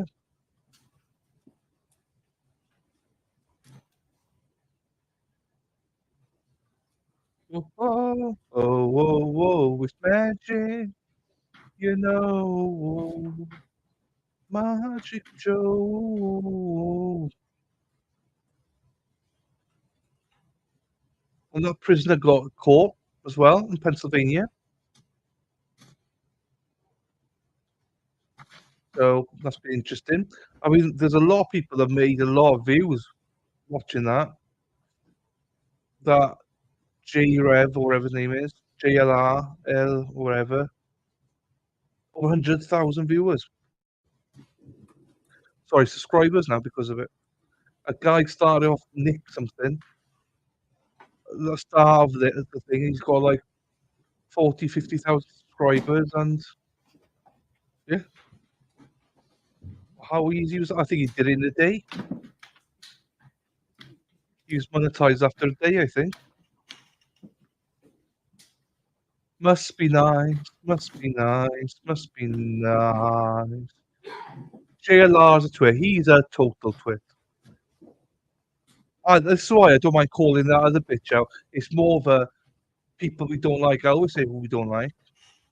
But JLR, I do not like him at all. I called him out for his false narrative for Brian Kohlberger as well. Your Honor, in this case, Ridiculous. he was read Miranda prior to speaking to him. Here, he's never read Miranda. He asked him a question, and I believe that he should have read Miranda before he asked him anything. He's obviously in custody.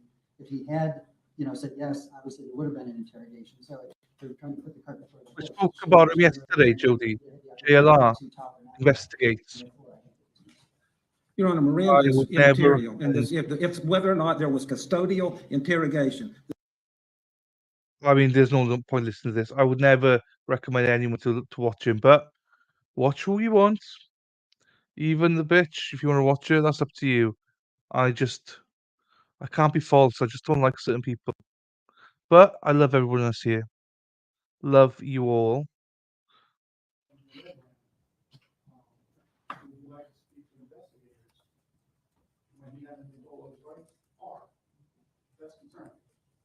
It may be concerning, Judge, with all due respect, I don't think it makes the statement the product of custodial interrogation. No worries, Siri.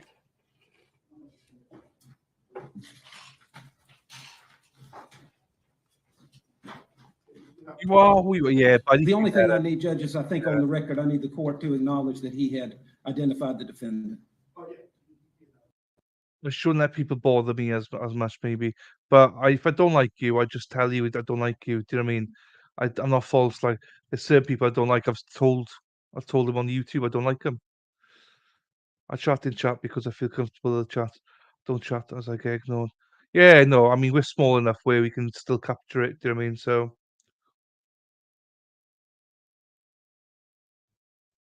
we got past 100 members now. So for the month, so that's good.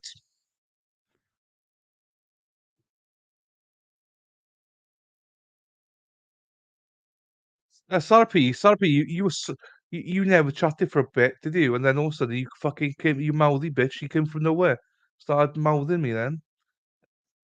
Yeah, that's true about you, Sarah. I don't, yeah, you do comment sometimes, but not very often. But then all of a sudden now you do all the time. Wait, hey, so it's good to see you comment, Sarah. Jody said for you, it's good to see you comment.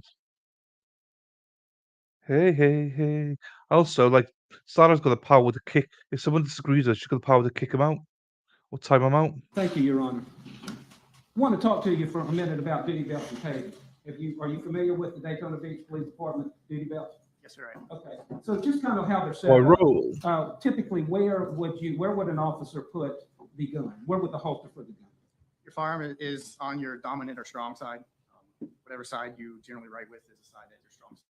So if you're right-handed, be on your right side, left-handed, left side? Yes. Okay. What about the taser holster? Is it on the same side or opposite? No, so generally the taser's on the opposite side. It's worn in what's called a cross-drawn, which is essentially the butt of the taser is facing forward as opposed to your firearm is facing backwards. You generally reach across with your strong hand to the taser in order to grab it. That way, your strong hand is always in control of the weapon in hand. Okay. I'll check you out now. Can't fucking shut you up now. Look at you. You give me cheek all the fucking time. But we love it. We love it. We love it. And she gives me rouse. Jesus Christ. No further questions. Thank you.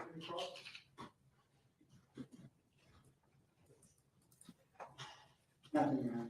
Thank you very much. Excuse me.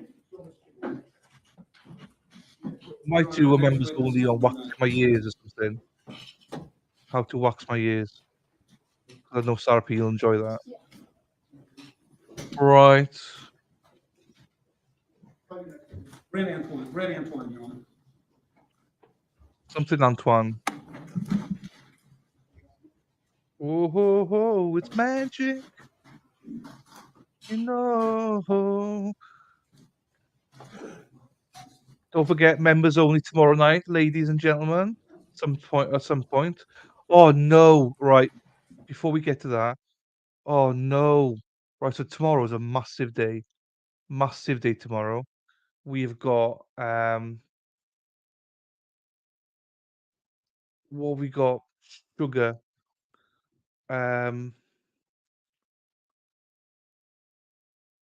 So we've got this day 3 where we're behind. We've got Murdoch in court tomorrow, which obviously we need to watch.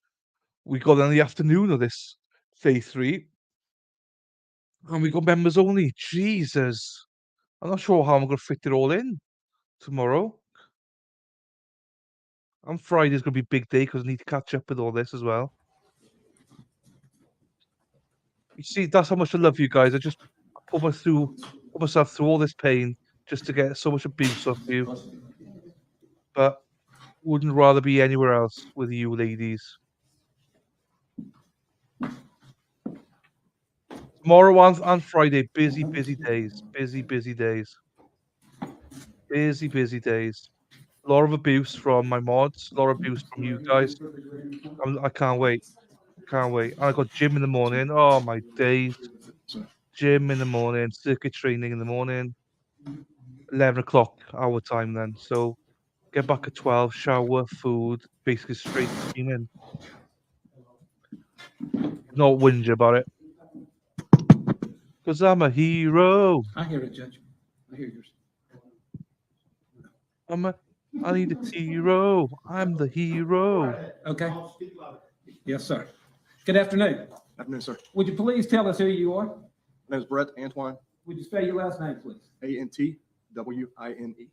And where do you work, sir? Bureau of Alcohol, Tobacco, Firearms, and Explosives. How long you been with the ATF? Since 2009. Did you work No, I don't think prior so. law enforcement prior to that time? Yes, sir. Approximately 6 years in state law enforcement. Whereabouts? 6 years in the state of Georgia. Yes, sir. Talk to us a little bit. Educate us about what you do and your duties and responsibilities at ATF. I'm an investigator for the ATF. I investigate. No worries. crimes It's all good, against Jody. U.S. code that would be in the purview of the Bureau of Alcohol, Tobacco, Firearms, and Explosives. Violent crimes with firearms. And Oh, good. do explosives and alcohol and tobacco investigations as well. Okay. And where's your field office located? Atlanta. Okay. I want to draw to your attention to June of 2021. Okay.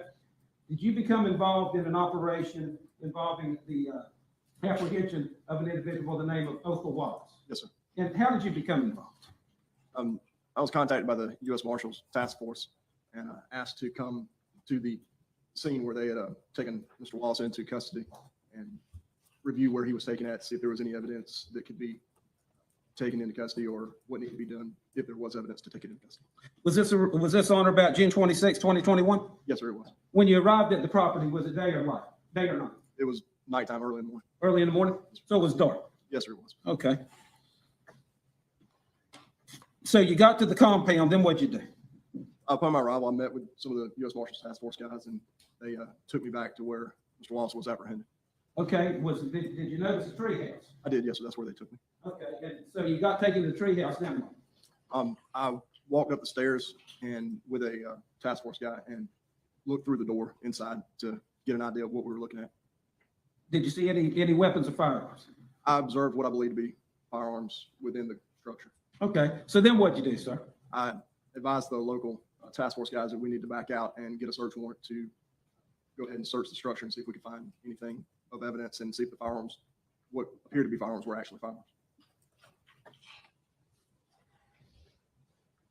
There was a search warrant obtained? It was obtained. And who was the person who was going to execute that search warrant? I wound up executing it. Okay, and on the same day, June 26, 2021? Yes, sir. And where was the location that you searched? The treehouse itself is what I searched.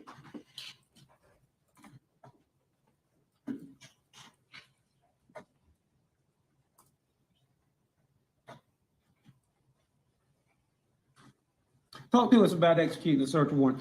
When you went back into the structure, once the search warrant was obtained, what did you do? I took a video of the outside as best I could, being in the dark, and it's a tall set of stairs that were really rickety and shaky. So at the top of the stairs, I stood there and did my best to get a video of the surrounding. Again, I was using a flashlight to try to take the video. What were the stairs like? They were shaky at best. It was kind of nervous walking up those stairs. Permission to approach the witness, Your Honor. May? I want to show you what's been marked state's eye. Would you take a look at that? Yes, sir. Do you recognize it? Yes, sir. Did you sign it? I did. Sign it today? Yes, sir. And did you review the contents of it? Yes, sir. They're an accurate representation of what's contained herein? Yes, sir. And is what's contained in here is a video of the treehouse? It is. Your Honor, permission. Well, first we move into evidence. Your Honor, I would just renew the objection to that from the motion limit that you've already ruled on. I've already ruled that ruling stands. Item will be admitted as evidence. I'm assuming is redacted or not redacted? It is not. Okay, we complies with my ruling. Yes, sir. Yes, sir, okay. Admitted as evidence.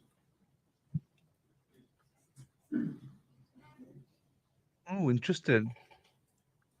Oh, we can't see this witness, so I'm not really sure who it is, what they're doing. Don't put it over there. It'll disappear. Yeah, sorry, Judge. Yeah. You may proceed. Okay, we're going to roll it and then just kind of have you take a look at it.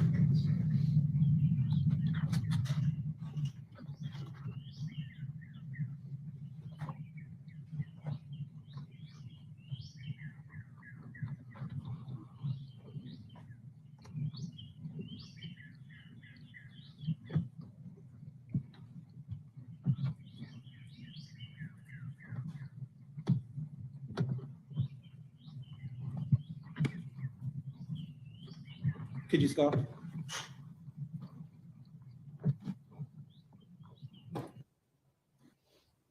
Stop and back it up. There you go. All right. Just want you, could you come down for just a moment, please? Hmm. And if you'd stand over to the side so the jury can see, just want you to point out, you indicated that you've seen some weapons or firearms. Could you point out weapons or firearms that you saw when you testified earlier? Yes, sir. There was this item here was a firearm, was a rifle, and then the picture down here is the end of the handle. Okay, was the pistol a Glock 17? Yes, sir. Okay, and was the rifle an AK type rifle? Yes. Did it have a banana clip? Yes, sir. This right here. Okay, dokie. Make sure you keep your voice up so they can hear. I apologize. Yes, the rifle would have a banana style magazine for it, so curved magazine, that would be it there. That would be the pistol grip, and then this is the, what should be, it's actually turned out to be an arm brace, not a shoulder stock, but it's the brace. And then this would be the lower part of the lower of the pistol. Okay, you can go back up to the stand. Yes, sir. Thank you.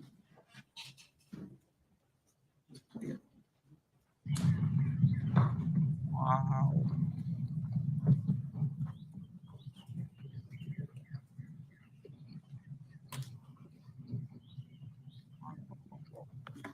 Okay. Okay.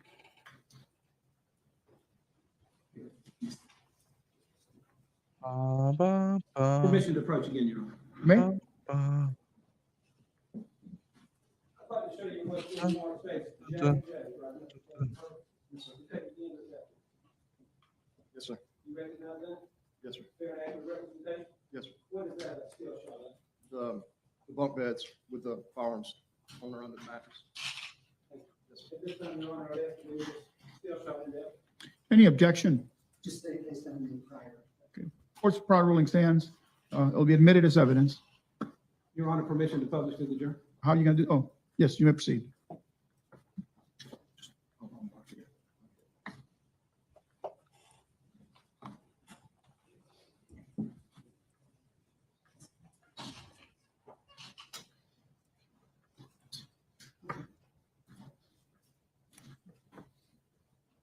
Could you step back down again, please, with the court's permission? Yes. Jesus. No, it's a little blurry. Agent Antoine, or Special Agent Antoine. But could you just point out to the jury what you previously testified to regarding the weapons that you were testifying about? Yes, sir. The rifle was under the mattress partially. Again, here's the banana style magazine with all the ammunition and the insert underneath the rifle. The pistol grip for the rifle, and then what would be considered either stock or actually is a four works. And then this would be the pistol. Okay, thank you. Yes, sir. You can take that.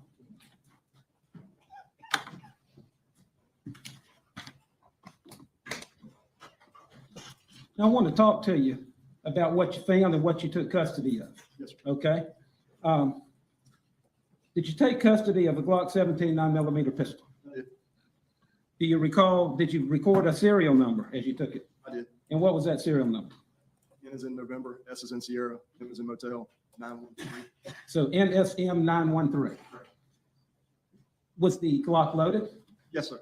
Okay, had a clip in it? Did have a magazine in it, yes, sir. Okay, did you clear that magazine or did you leave it like it was? Left it like it was. Okay. At some point in time, did you determine how many rounds? I was determined there was 16 rounds in the magazine and one in the chamber. Now, what does that mean? 16 in the clip and one in the chamber. What does that mean? The magazine would be the part of the firearm that holds the ammunition in a semi-automatic firearm. Once the ammunition is loaded into the magazine, then the magazine would be inserted into the firearm. And then in order to load the weapon to make it ready to fire, you would have to charge the weapon, or I think the common term would be a racket weapon. So you would rack the slide, and that motion would push around off the top of the magazine into the chamber. And then at that point, there's one less round in the magazine while there's one round in the chamber, and makes the weapon ready to fire. Okay, so you don't have to rack it and then pull the trigger. You just pull the trigger. Once you've charged it once, then it's ready to go, as long as it doesn't malfunction. Okay. Did you also find a black DeSantis holster? Yes, sir. Now, what did you do with those items? The Glock 17, the mag, the ammunition, and the holster. Ultimately, what did you do with this? Ultimately, we took it into custody, into ATF custody. And then after that, we would have transferred it down to Daytona. Okay. Okay, and I'll get into a little bit more about your process there in a minute. Let's finish up with, did you find ammunition up there? Several containers of ammunition? Yes, sir. And approximately, or a minimum of how many rounds? We determined to be more in excess of 500 rounds.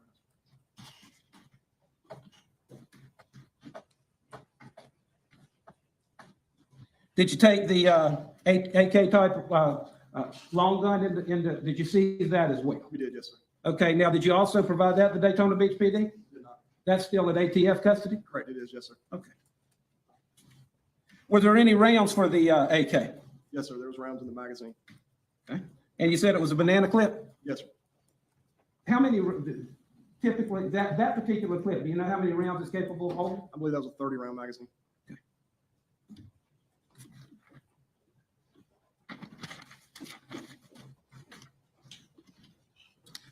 Permission to approach the witness, Your Honor, with an exhibit. Sure. I think it's behind you.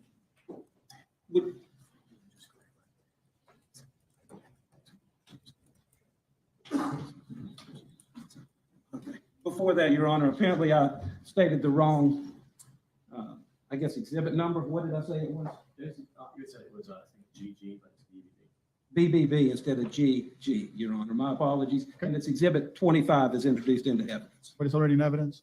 Yes. You kept it straight? Okay, thank you. All right. Okay. Now you want to approach the witness? Oh, Yes, sir, we do.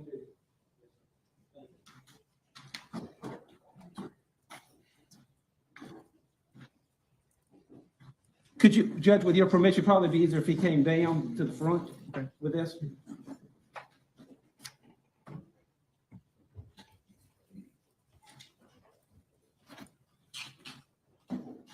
I want to show you what's been marked as exhibit L. For identification purposes.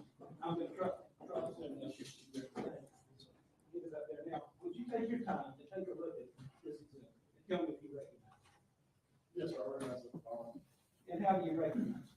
The serial number is 1-8, and that's 913. Okay, are there 2 serial numbers on this gun? There are. There's one on the slide, and then there's one on the full receiver, which actually is the problem. Are they both the same? Yeah, that's 913. Yes, they're both the same. Okay. Now, when you took this, you can go back up. Now, let's finish this. What about the other part of the exhibit? How about this? You recognize it? The ammunition which was recovered from the firearm was from these three back. Okay. Okay, you go back. I mean, I think you're still, okay.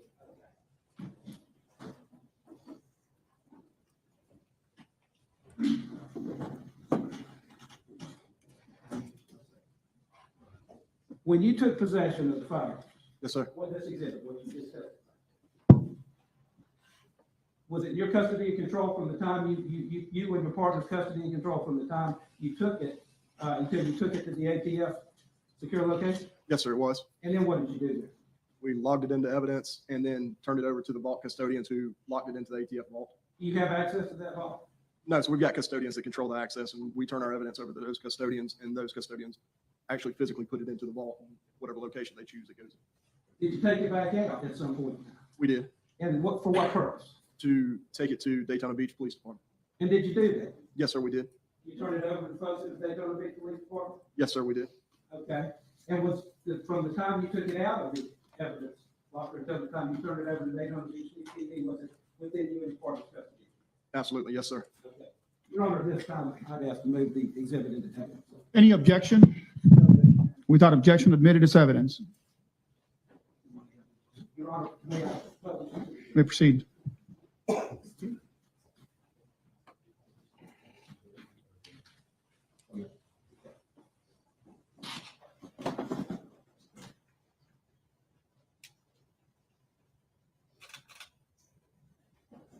If you don't mind showing the one yours got a creak in her neck because she's.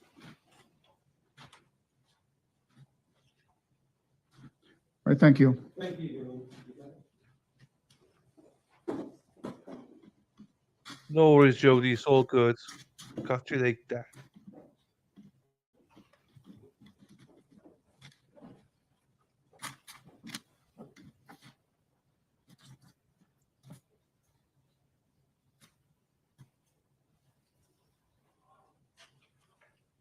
It's a little bit funny. There's not long left anyway. I think it's about an hour left, minus the breaks and stuff. Oh, hang on. Scroll onto the door quickly. Hang on.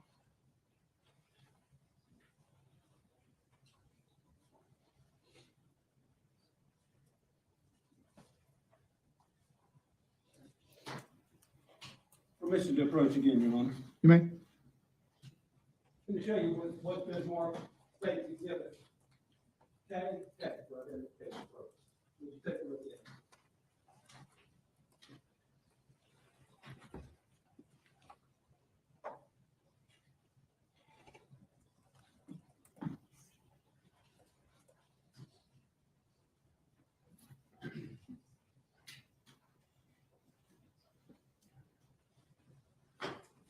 You ready? Yes, sir. And how do you ready? Pictures from the treehouse. Of the day that you executed the search warrant? Yes, sir. Were these pictures before or after the search warrant was executed? I believe they were before.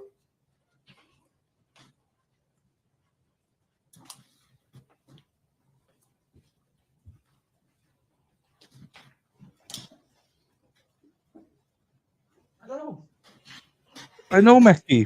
Nice to see you back, Mecky. I wasn't sure if you were still here or not. Yeah, it looked like so amateurish, but each to their own. Each to their own. After seeing the Murdoch trial and the presentations, I don't think anything is off limits anymore. All right, cross-examination. How bad they were. Your Honor, I'm sorry, there's one other exhibit I feel. Okay.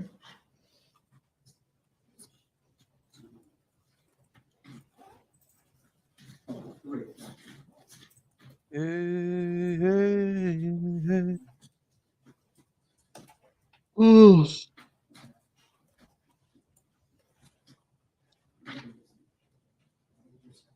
Suppose this is not the most enthralled trial I've ever seen. I'm gonna try one more time and show you what's been more. State exhibit AAA program, deposit exhibit 3 photographs, which state this is.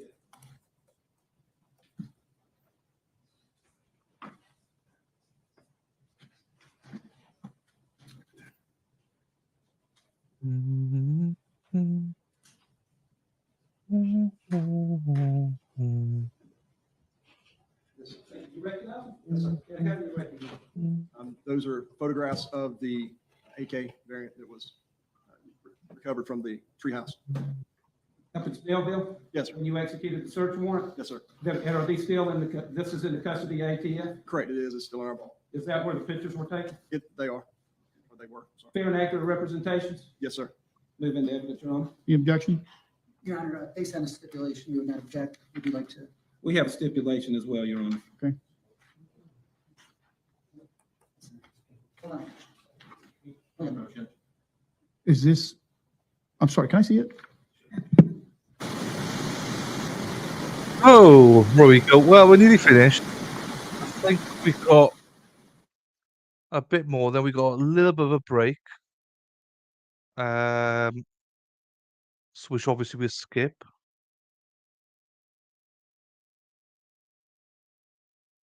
And then, yeah, that's about 18 minutes, and then we'll see it through to the end. So technically, there's going to be about 45 minutes left.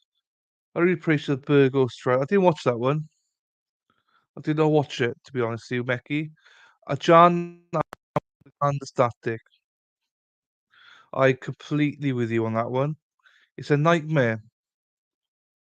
Just turn the well. I mean, they can have a sidebar, and no one's going to hear what they say anyway. Do you know what I mean? So, oh, look at this. All the bullets. That photograph, sir. Photograph of 7.62 by 39 millimeter ammunition. It's a AK ammunition. Ammunition that would fit into the firearm, the AK that you seized? Yes, sir. Could we go to the next picture? Yeah, I agree. Totally agree with you, John. Totally agree with you, Are John. these the ones that you took out of the That is tree? the ammunition I took from that firearm. And what's that a picture of? That's a picture of the firearm. Okay. That you seized from the treehouse? Correct, yes, sir. Okay. Same, Yes, sir. same rifle or long gun? Yes, sir. What's that on top of? That's the magazine that would have held the ammunition. We take them out to make the firearm safe before we store them, and then we will zip tie the magazine to the firearm itself and separate the ammunition from it. And that's the banana clip you testified would hold 30 rounds? Yes, sir. Send to the witness, Your Honor. All right, any Yeah, cross-examination? Martin. Yes. I'm Martin.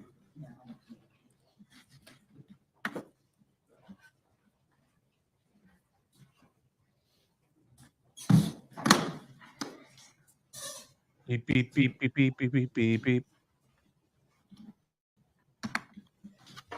I don't really know where we are with this one. I appreciate Sylvia, though. She got us this trial, but I'm not a massive fan of it, if I'm being honest. Proceed. Good afternoon, Special Agent. Now, when you first went up, you looked at the treehouse just to see what you had, and then after that, you decided to go back and get a search warrant based on the items that you saw, correct? Yes, sir. Right now, when you were up at the treehouse, I'm sure you were looking around, you had a good view of everything that was down below, you know, like where the barn was and where you probably drove in from. Your Honor, outside the scope. So, At the time I initially got there, noticed it was dark. okay, when you did the search warrant, was it light out? Yes, sir. Okay, so when you went up the second time and you videotaped, or did you videotape it at night? I videoed it when it was dark. When it was dark? And then when you got the search warrant, you went up during the day, and then you were able to see your surroundings? Yes, sir. And when you're standing on that little porch area before you enter and you look around, you can see the barn down there, you can probably see the main house, all that sort of stuff?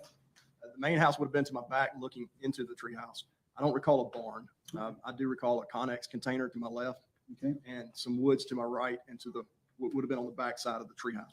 Well, when you're on the porch area, would you agree that you're significantly higher than the ground level? Absolutely. Okay, and that kind of gives you a vantage point when you're standing up there over anybody that might be around you? Or it could? I'm not sure what you're asking me as to what it could. I can tell you what I saw. Okay, all right. Okay, so you're up there, and then when you searched, you found an assortment of ammunition, right? Yes, sir. How many total rounds? I didn't do a total round count because there were so many and it was that early in the morning. Okay, and you found the AK style rifle? Yes, sir. And that had that banana magazine in it? Yes, sir. And there were 30 rounds in it, but would it hold more than 30 rounds? I don't recall. They do make banana style magazines that do hold more rounds, but I don't recall what the actual number, because most of these things you actually have to fill them to find out if they're going to hold one more than what it says or one less than what it says. So I didn't test that. No, sir. And the AK style rifle, that's a semi-automatic, is it? Yes, sir. Do a lot of damage with that, can you? Yes, sir. Okay, and then you found the Glock 17? Yes, sir. And that was fully loaded? It wasn't fully loaded. Okay, were there other 9mm shells in the treehouse? I don't recall at this time what all calibers were there and what were not. Okay, all right, but I guess my point is Mr. Wallace being in that treehouse was somewhat heavily armored, wasn't he not? There was ammunition and there were multiple firearms. Yes,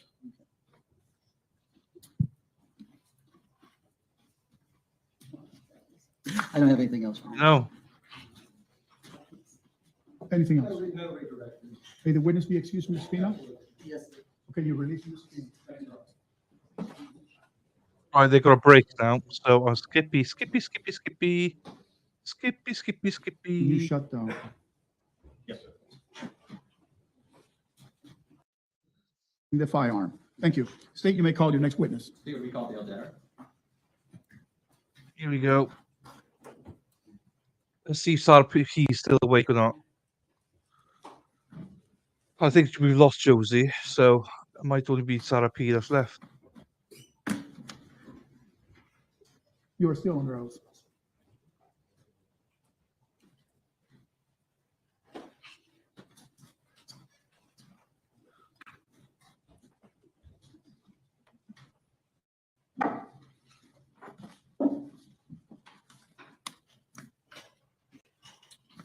Good afternoon, sir. I think the last thing we talked about in your earlier testimony was, Have him repeat his name. yes, can you please repeat your name? Dale Detter. Detective Detter, I think the last thing we talked about earlier today was about going back to the crime scene on the 24th. Yes, sir. What was your next involvement in this case? On June 30th. What did you do what was the first thing you did on June 30th? June 30th, when I got into work, there had been a firearm. It was relayed to us from ATF out of Atlanta. It was my duty to take that firearm and tag it into evidence. And then what did you do with it from there? Did you actually take it somewhere that day? Yes, sir. Once it was tagged in, I immediately checked it back out and transported it to FDLE in Orlando. What was the second thing you did on the 30th? We had obtained a search warrant to search the suspect vehicle over in Alachua County. Was this the defendant's vehicle? Yes, sir. Where was that search conducted, sir?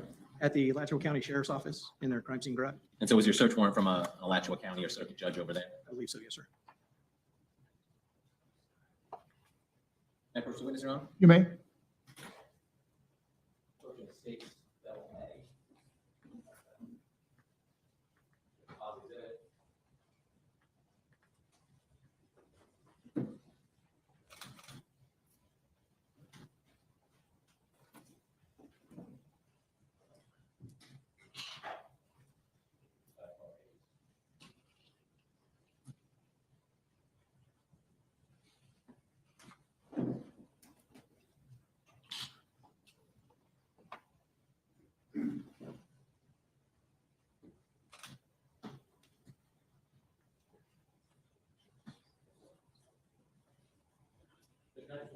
Yes.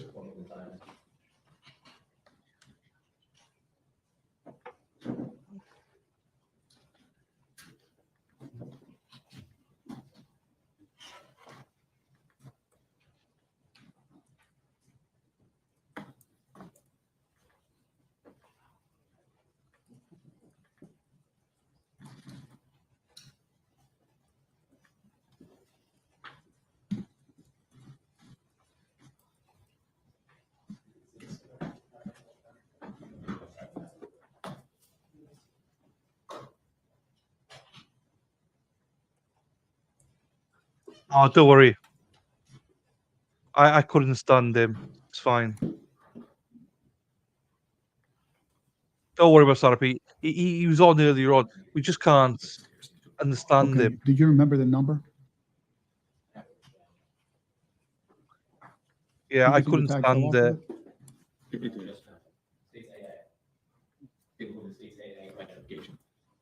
So we can't catch every witness, guys. I mean, we try our best. Oh no. My mic broke again. Oh, I'm gonna have to keep my mic like this then for a little bit That's evidence? Was it admitted without? till the end of the stream. Remove it into evidence. Okay, any objection? Okay, admitted as evidence. I apologize, Your Honor. Okay, Permission to publish? may proceed. May the witness step down in case I need to point some things Yes, out? sir, just put them back over here. Oh Jesus. Yeah, that's close enough. Now, when you search a vehicle, detective, do you kind of process it like a crime scene, a physical crime scene? You photograph it first? Yes. Before actually conducting the search? What are you looking at here in photograph A? This will be the vehicle in the crime scene garage. Oh. As you already said, this is not Daytona's crime scene garage, correct? Correct, last one. I think we're just gonna kind of take photographs all the way around the vehicle. Photograph B. The vehicle from the front and close to the driver's side view.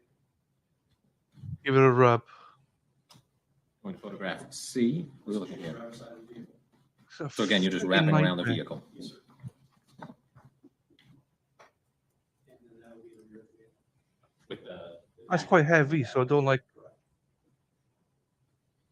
photograph E. This will be the front driver's compartment. This will be in the driver's door pocket. The driver's door pocket of the vehicle on the driver's side. So, center console. Center console. And what is there? Is this a Red Bull energy drink? Yes, sir. Always use as an ashtray. Swisher, is it Swisher sweets? Looks like that's a nice part of the vehicle. Oh, I'm gonna try and fix it because to my head it's too heavy. This will be the rear driver's compartment. Oh, Next photograph, sir. This is the same rear driver's fucking compartment. bitch, are they? Bloody hell. What are we looking at in this photograph, sir? This will be the rear hatchback area of the vehicle. What are these items that appear to be associated with? This here, I believe, is a tent. There's a part, a cooler. I think this is a water jug and a camping chair. Is this another, or what are we looking at here? This, Sorry. this is actually a steel, what we call strike plate, and then some ballistic panels. And then behind it is that the tank we talked about? Yes, sir. Okay. Thank you, sir. You can return to the witness stand.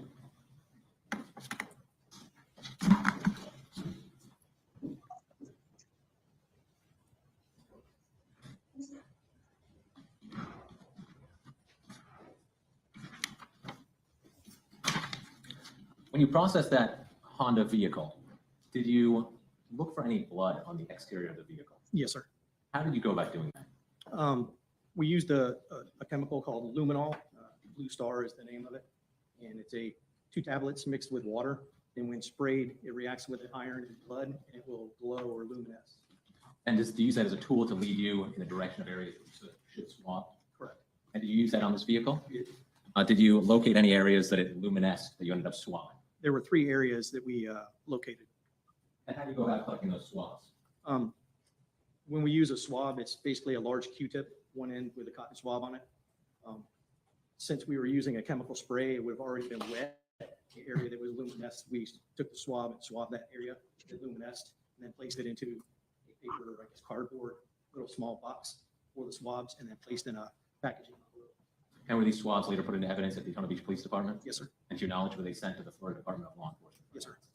And I may approach the witness with the You may.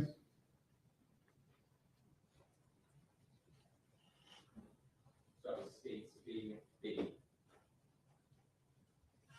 have the exterior of that packaging? Yes, sir. What does that packaging contain? This is a swab of possible blood. It was from on the rear of the vehicle where it's got the HRV. On the H was an area that luminesced. It was swab. And is the exterior packaging the same sort as the packaging? other than at the other date? Yes, sir. Your Honor, this time, this time, evidence is the next time. Any objection? No objection. Without objection, admitted as evidence. We'll go ahead and make Article CC. What is CC? This is another swab of an area that luminesced. Fucking It was on the tango. rear of the hatchback where the HRV is, just underneath that is the area that I swabbed. Car back up, we'll be able to point the temporary swab. Yes, sir. We'll do that. Is the exterior packaging of other than that, we would take the same or similar. Yes, sir. Your Honor, we decide what evidence is the next time we speak to you. Any objection? No objection. Without objection, admitted as evidence. Next is DD. What is that? This is a swab of possible blood that luminesced on the driver's side rear tire on the sidewall. Are you fucking kidding me? Yes, sir. Doesn't appear so. Without objection, admitted as evidence.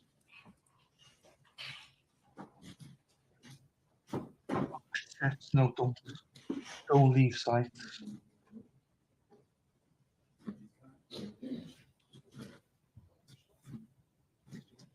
I got everything tangled. Me.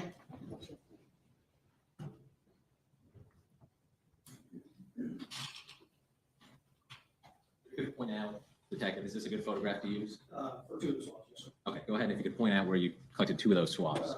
On the H right here, kind of more towards the left side of the H, is where one of them was swabbed, and then underneath the HRV in this area right here. Let me see. if I can get to It's a better photo for the last. Right. One. You can point out where you collected the last swab. On the upper sidewall of this tire, kind of in this general area right here is an area that luminesced. And again, that's using the chemical you guys often use. Correct. Thank you, Detective.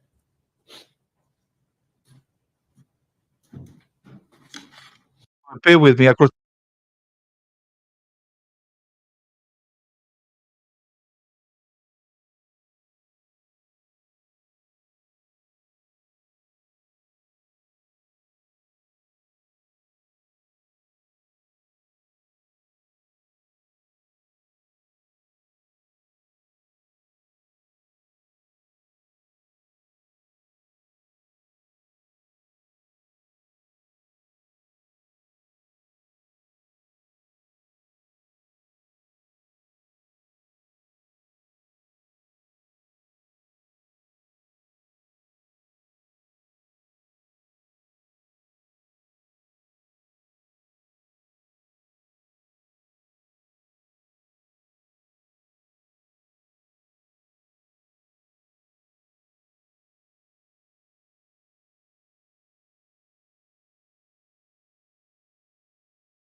Now, you should be able to hear me now.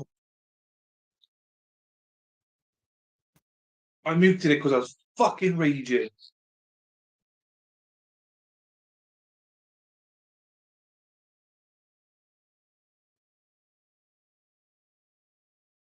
Jesus, I tell you what. So my mic fell off.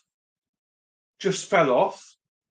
Now I tried to put everything back in, tangles everywhere. I couldn't get it. Like my mouse wouldn't. Like, oh. Anyway, we're back. Fucking hell. This is hard work.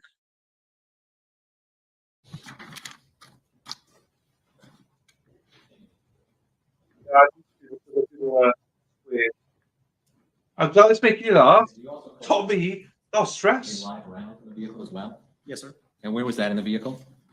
The front passenger seat on the rear pocket in the seat, at the bottom of the pocket. And was it a rifle round? Yes, sir. Me.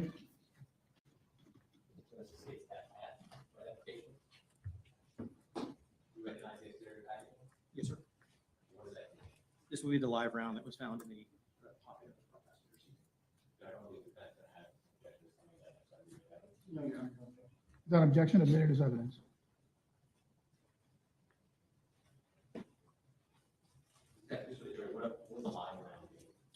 An unfired round. It's basically a bullet. Once you purchase them from the store, they come as a live round until it's fired. Did you also collect some targets from the vehicle? Yes, sir. What does that mean, targets? They're, when you go out for target practice, if you will, some people purchase paper targets that they can place wherever they're shooting at and use them for target practice. Have these targets been used yet, or were they unused, or both? Unused. Unused?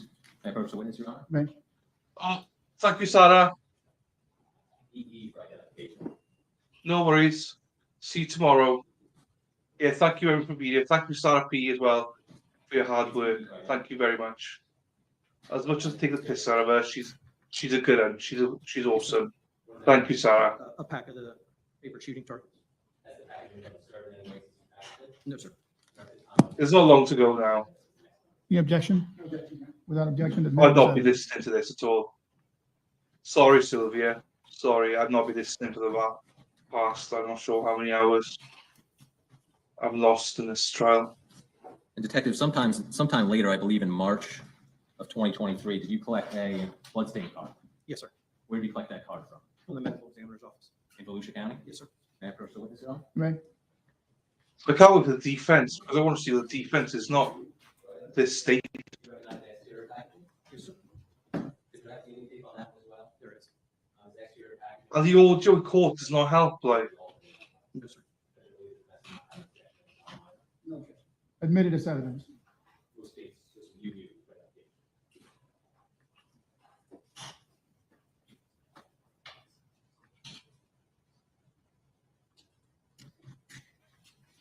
One moment, Your Honor. Yes.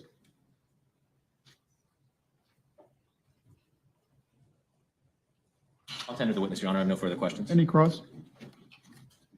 No, Your Honor. Thank you. You may step down. Is the witness still under subpoena? No, Your Honor, you can be excused. Defense? Yes, Your Honor. Okay, you're released from the subpoena. State, call your next witness. State recall date Denardi.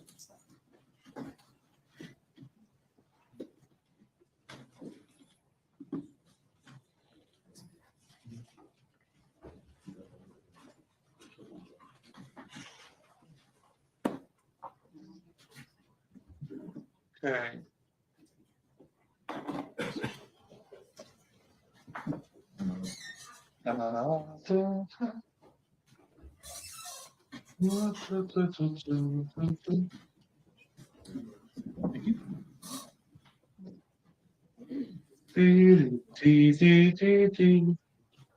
The witness has been sworn previously. If you're under oath, Yes, sir. you may proceed. Thank you, Your Honor. Could you please state your name again, Detective? David Denardi. Thank you, sir. We left off in late June of 2021. On June 30th of 2021, did you also participate in the search of Othal Wallace's vehicle in Alachua County? Yes, sir. And were you a part of drafting the search warrant for that vehicle? Yes.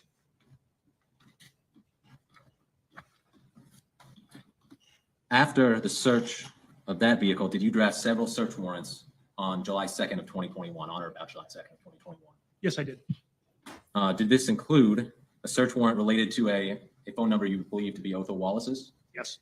And who did you get that phone number from? The phone number came from Taisha Lewis. And what was that number, sir? Phone number was 954-928-6399. Why do you do a search warrant to a phone company for phone records? What are you hoping to get? Hoping to get several things to include who the person is in communication with via phone calls, as well as who they're communicating with via text message. But and then also, in addition, you can get location data from someone's cell phone records.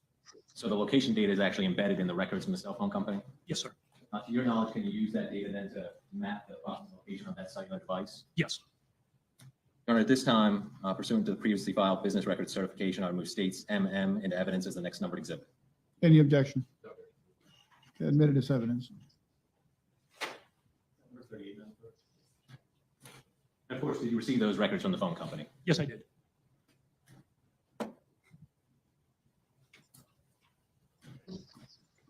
And did you review some of those phone records? Yes, I did. And in regard to the number that you listed earlier, who was the subscriber for those phone records? Othal Wallace. Did you also do a search warrant for both an Instagram account and a Facebook account related to the defendant, Othal Wallace? Yes, I did. Was that for the same account we discussed earlier, RBG Vibes for Instagram? Yes. And did you receive a response to your search warrant from both those companies? Well, I guess it's the same company, but from both those social media accounts? Yes. Are those large files that you get back from Facebook and Instagram? Yes, they are. Fair to say thousands of pages? Yes.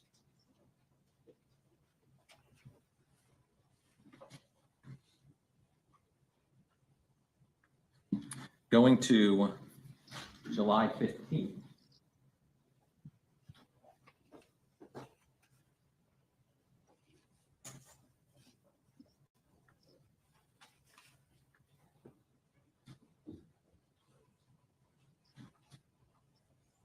Did you go to Halifax Hospital on July 15th, sir? Yes, I did. Was Jason Raynor still being treated at that hospital? Yes, he was. When you were at that hospital, did any doctors provide you anything? Yes. Which doctor? Dr. Prince. What did Dr. Prince give you, sir? Dr. Prince gave me a fragment of a projectile that was removed from Officer Raynor's head. And what type of container was it in? It was in like a plastic vial. And where did you take that item? I took it back to the police department where I submitted it to property and evidence. Approach the witness, Your Honor. Yes. State's ID QQ. You recognize the container on that board as well as the item in the plastic bag? Yes. What is it? This is the fragment of the projectile that Dr. Prince removed from Officer Raynor, and then the bottom is the container. That was turned over. Are both in the same or substantially similar condition as when Dr. Prince turned over to you? Yes, sir. Your Honor, state's QQ, the evidence is the next number exhibit. The objection? Without objection, admitted into evidence.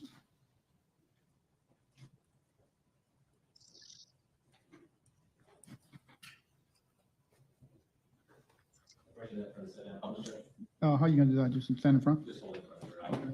Unless you want to pass it down.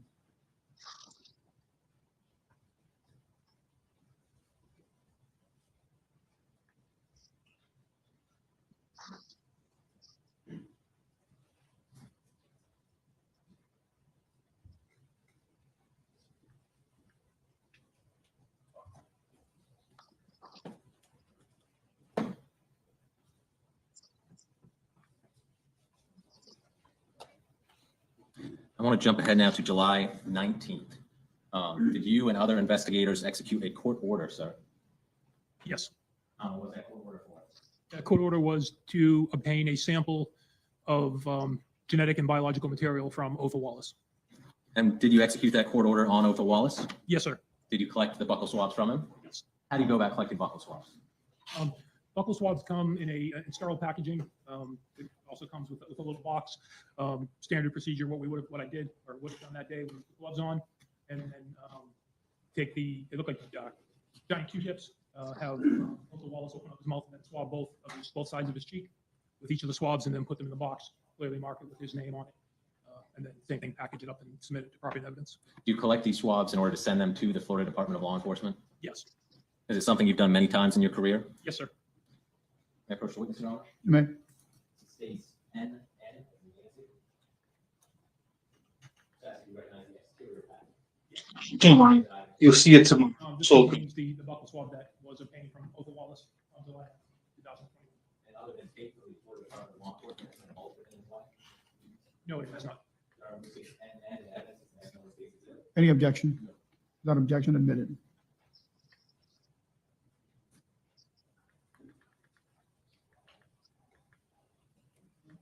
Detective, on August 17th of 2021, did you get some notification from Halifax Hospital?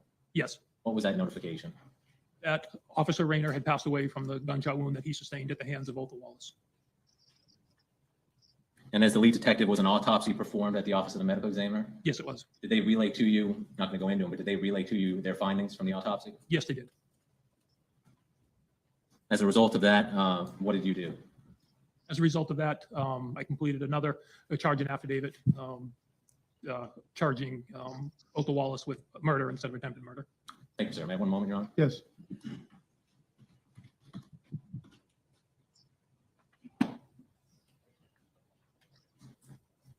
Thank you, sir. I'll tender the witness, Your Honor. Any cross? Okay. Thank you. May the witness be excused. State. Subject to be called, Your Honor. Okay, you're still under subpoena. You may step down. Thank you, sir. Are we done for the day? Yes, Your Honor. That's all we have.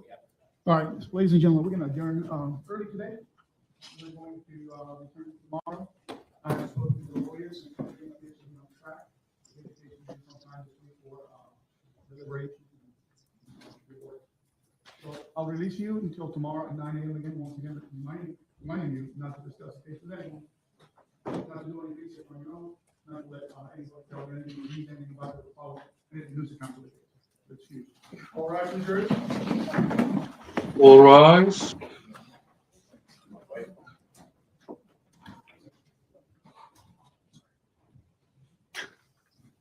Right, what I'm going to do now.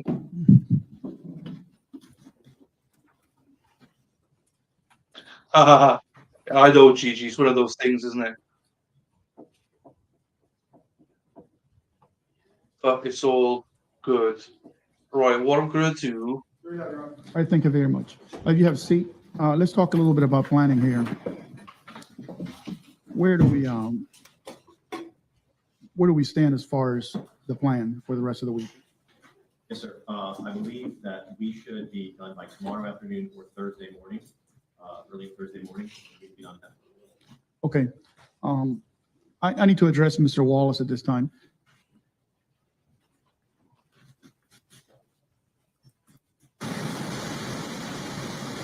So they're planning actually, it wasn't Thursday afternoon, it was Thursday morning at the latest. Okay, that's fine.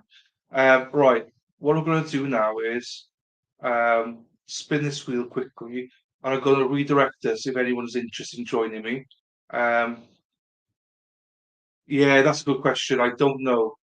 That's a good question. You just never know, do you, with these people? There's a police chase on, which I fancy watching. So I'll do this spin now, and then we'll go to the police chase for anyone who wants to. It'll be redirected. So don't worry if you don't want to be there. Let's see what the wheel says that we need to do.